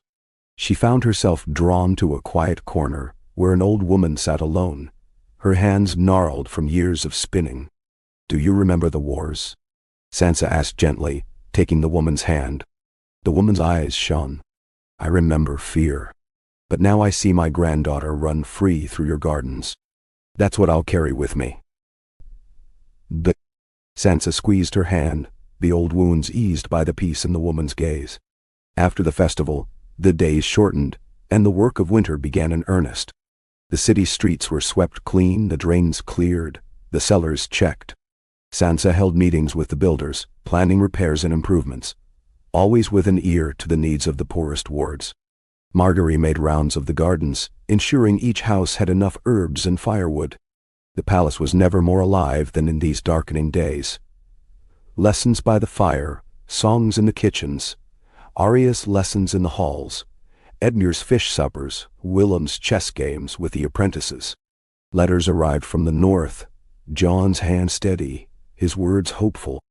Arya sent sketches of wild places she had wandered beyond the city. Sweet Robin's poetry grew bolder. Gendry sent word that the city's first plows made entirely of King's Landing steel had shipped to the north and the Reach alike. At night, Sansa and Margaery sat together before the fire, feet tucked beneath the same blanket, sharing wine and dreams. They spoke of the coming winter, of the children who now filled the halls, of the peace they had forged, and all the little moments that made it real. One evening, a gentle snow began to fall, blanketing the city in a hush that seemed almost holy. Sansa stood at her window, watching the flakes drift past the lanterns, listening to the far-off sound of bells. Margaery joined her, wrapping her arms around Sansa's waist. "This is what we worked for," Margaery whispered, her breath warm. "Not just safety, but peace and rest and love." Sansa turned to her, tears bright in her eyes. "And if it ever falters," Margaery smiled, sure and unshaken, "we will make it again and again, as long as we're together, and as long as this city remembers us, not for our crowns, but for the hope we brought." Below them, the city shimmered, every window lit, every heart steady in the dark. The wolf and the rose watched over their people, over each other, and over the story that would carry on after them, woven of courage and care, patience and joy, every day a testament that peace, once made, could be made anew. The city's heart beat slow and strong beneath the first true snows of winter. Every street and rooftop softened under white. Smoke coiled from 1,000 chimneys, the warmth within keeping hunger and cold at bay. And in the palace, the fires never faltered. Sansa rose before the dawn. Slipping from the warmth of the bed she shared with Margaery, bare feet on cold stone, and pulled a heavy wool cloak around her shoulders. She stood for a long moment at the window, watching the lights of the city blink awake, remembering the silence of old winters, so different from this new steady peace. As the sun crept over the eastern hills, gilding the city in gold and frost, Sansa made her way through the palace's quiet corridors. Her steps echoed in the vastness, and in the hush she heard the new rhythms of the realm. The thud of logs split for the kitchens, the soft laughter of maids as they swept the halls, the distant clang of Gendry's forges already at work. Here, the world felt both immense and utterly hers, shaped and reshaped by every choice she had made and every hand that had joined hers. She found Margaery in the orangery, where a warm haze of lamp and firelight bathed the leaves in an otherworldly glow. Margaery knelt at a low table, laying out winter apples, slices of brown bread, a jug of spiced milk. She looked up, her eyes bright, her smile gentle. "It's still snowing," she said, gesturing to the fogged glass. Sansa knelt beside her, taking one of Margaery's cold hands in both of hers. "We'll walk in it later when the city is awake. Let's have breakfast first, just us." They ate together in the stillness, sharing their plans for the day. There would be meetings with the city's healers, a visit to the orphanage's new winter school, and the council's afternoon deliberations on repairs for the river bridge. Sansa felt the peace of it all, the steady order, the 1,000 hands holding up the city's calm. As morning spread, Sansa and Margaery made their way through the palace to the kitchens, where flour dusted the air, and every surface was crowded with pies and loaves for the city's midday meal. The bakers greeted them with wide grins, and the youngest apprentices, children from every ward, orphan and lord's daughter alike, competed for the queen's attention with their newest braids and careful crusts. Sansa praised their work, tasting a tart from the smallest girl's hands. "You've learned quickly," she said, and the girl's cheeks pinked with pride. Afterward, Sansa slipped into her thickest boots and cloak, and walked the snowy streets, Margaery at her side and Arya just behind, a living shadow. The city was vibrant with winter's industry, teams shoveling the main avenues, elders tending street braziers, children shrieking as they built snow forts in the square. Each greeting was warm, every hand offered with trust and gratitude. They stopped at the infirmary, where healers and midwives tended those stricken with colds or winter fevers. Margaery brought a basket of oranges and honey, Sansa a new store of blankets. They moved from cot to cot, sharing words of hope, listening to the complaints and worries that winter always seemed to stir. At the orphanage, the schoolroom was bright and busy, chalk dust and ink, the sound of recited lessons. Arya crouched in a corner, teaching a boy to carve a toy wolf. Margaery read a story to the youngest, and Sansa spoke with the teachers, ensuring each child would be warm, fed, and seen. The city council met in the high solar, windows thick with frost, but warmed by the fire and the energy of the gathered friends. Gendry brought reports of the city's water lines, how the new lead pipes had kept the wells from freezing, and how every district now had clean water at every hour. Edmure shared news from the riverlands, winter stores holding strong, villages gathering nightly for stories and song.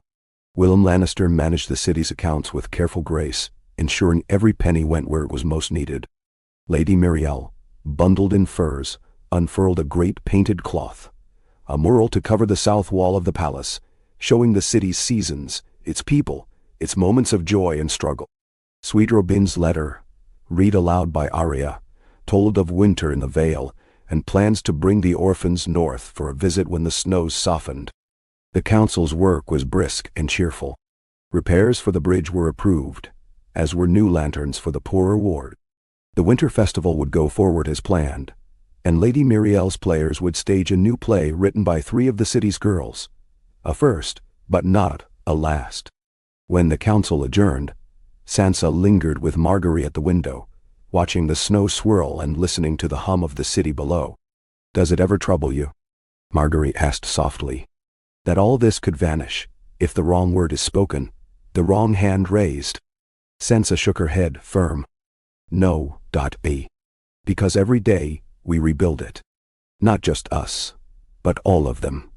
Every baker, every child, every hand on every brick. If we lose it, we make it again." "Manche." Margaery smiled, relief and pride mingling in her gaze. The winter festival came on a night so clear that the stars seemed to shiver. Every square and street was hung with lanterns, and the city pulsed with life. Fires burned at every crossroads, and the palace doors stood open, the halls bright with song. Sansa and Margaery led the festival procession from the palace, the wolf and the rose side by side in blue and green. Arya walked behind with a banner of her own, needle and shadow, laughter and pride. Gendry rode a great black horse, Edmure and Willem leading the city's children, Muriel flanked by the actors in masks of foxes and lions, Sweet Robin among the Vale guests. At every stop, the procession grew, the city falling in step, the old suspicions and fears forgotten in the soft press of snow and the thrill of music. They danced in the squares, the queens joining the ring, Sansa blushing as Arya spun her beneath the moon, Margaery's laughter rising with the bells. The city's children performed their play in the palace's main hall, their voices ringing clear. The audience moved to tears and laughter by the story of a city saved by kindness and courage. Sansa watched their faces, saw the wonder and certainty there, and knew they were building something greater than any throne. As the night deepened, Sansa and Margaery found each other on the palace walls, cloaks pulled close, the city glowing below. "Do you remember," Sansa murmured, "the winters when we feared the shadows would swallow everything?" Margaery pressed close, her breath visible in the icy air. And now the shadows are ours to shape, to shelter, to dream in. They stood together, watching the city sleep, the story of their reign not written in blood or iron, but in light. Every lantern a hope, every window a promise, every voice in the night a piece of a piece remade, again and again. The wolf and the rose, hearts entwined, watched the dawn come slow and certain, and knew that even in winter, their love and their city would endure.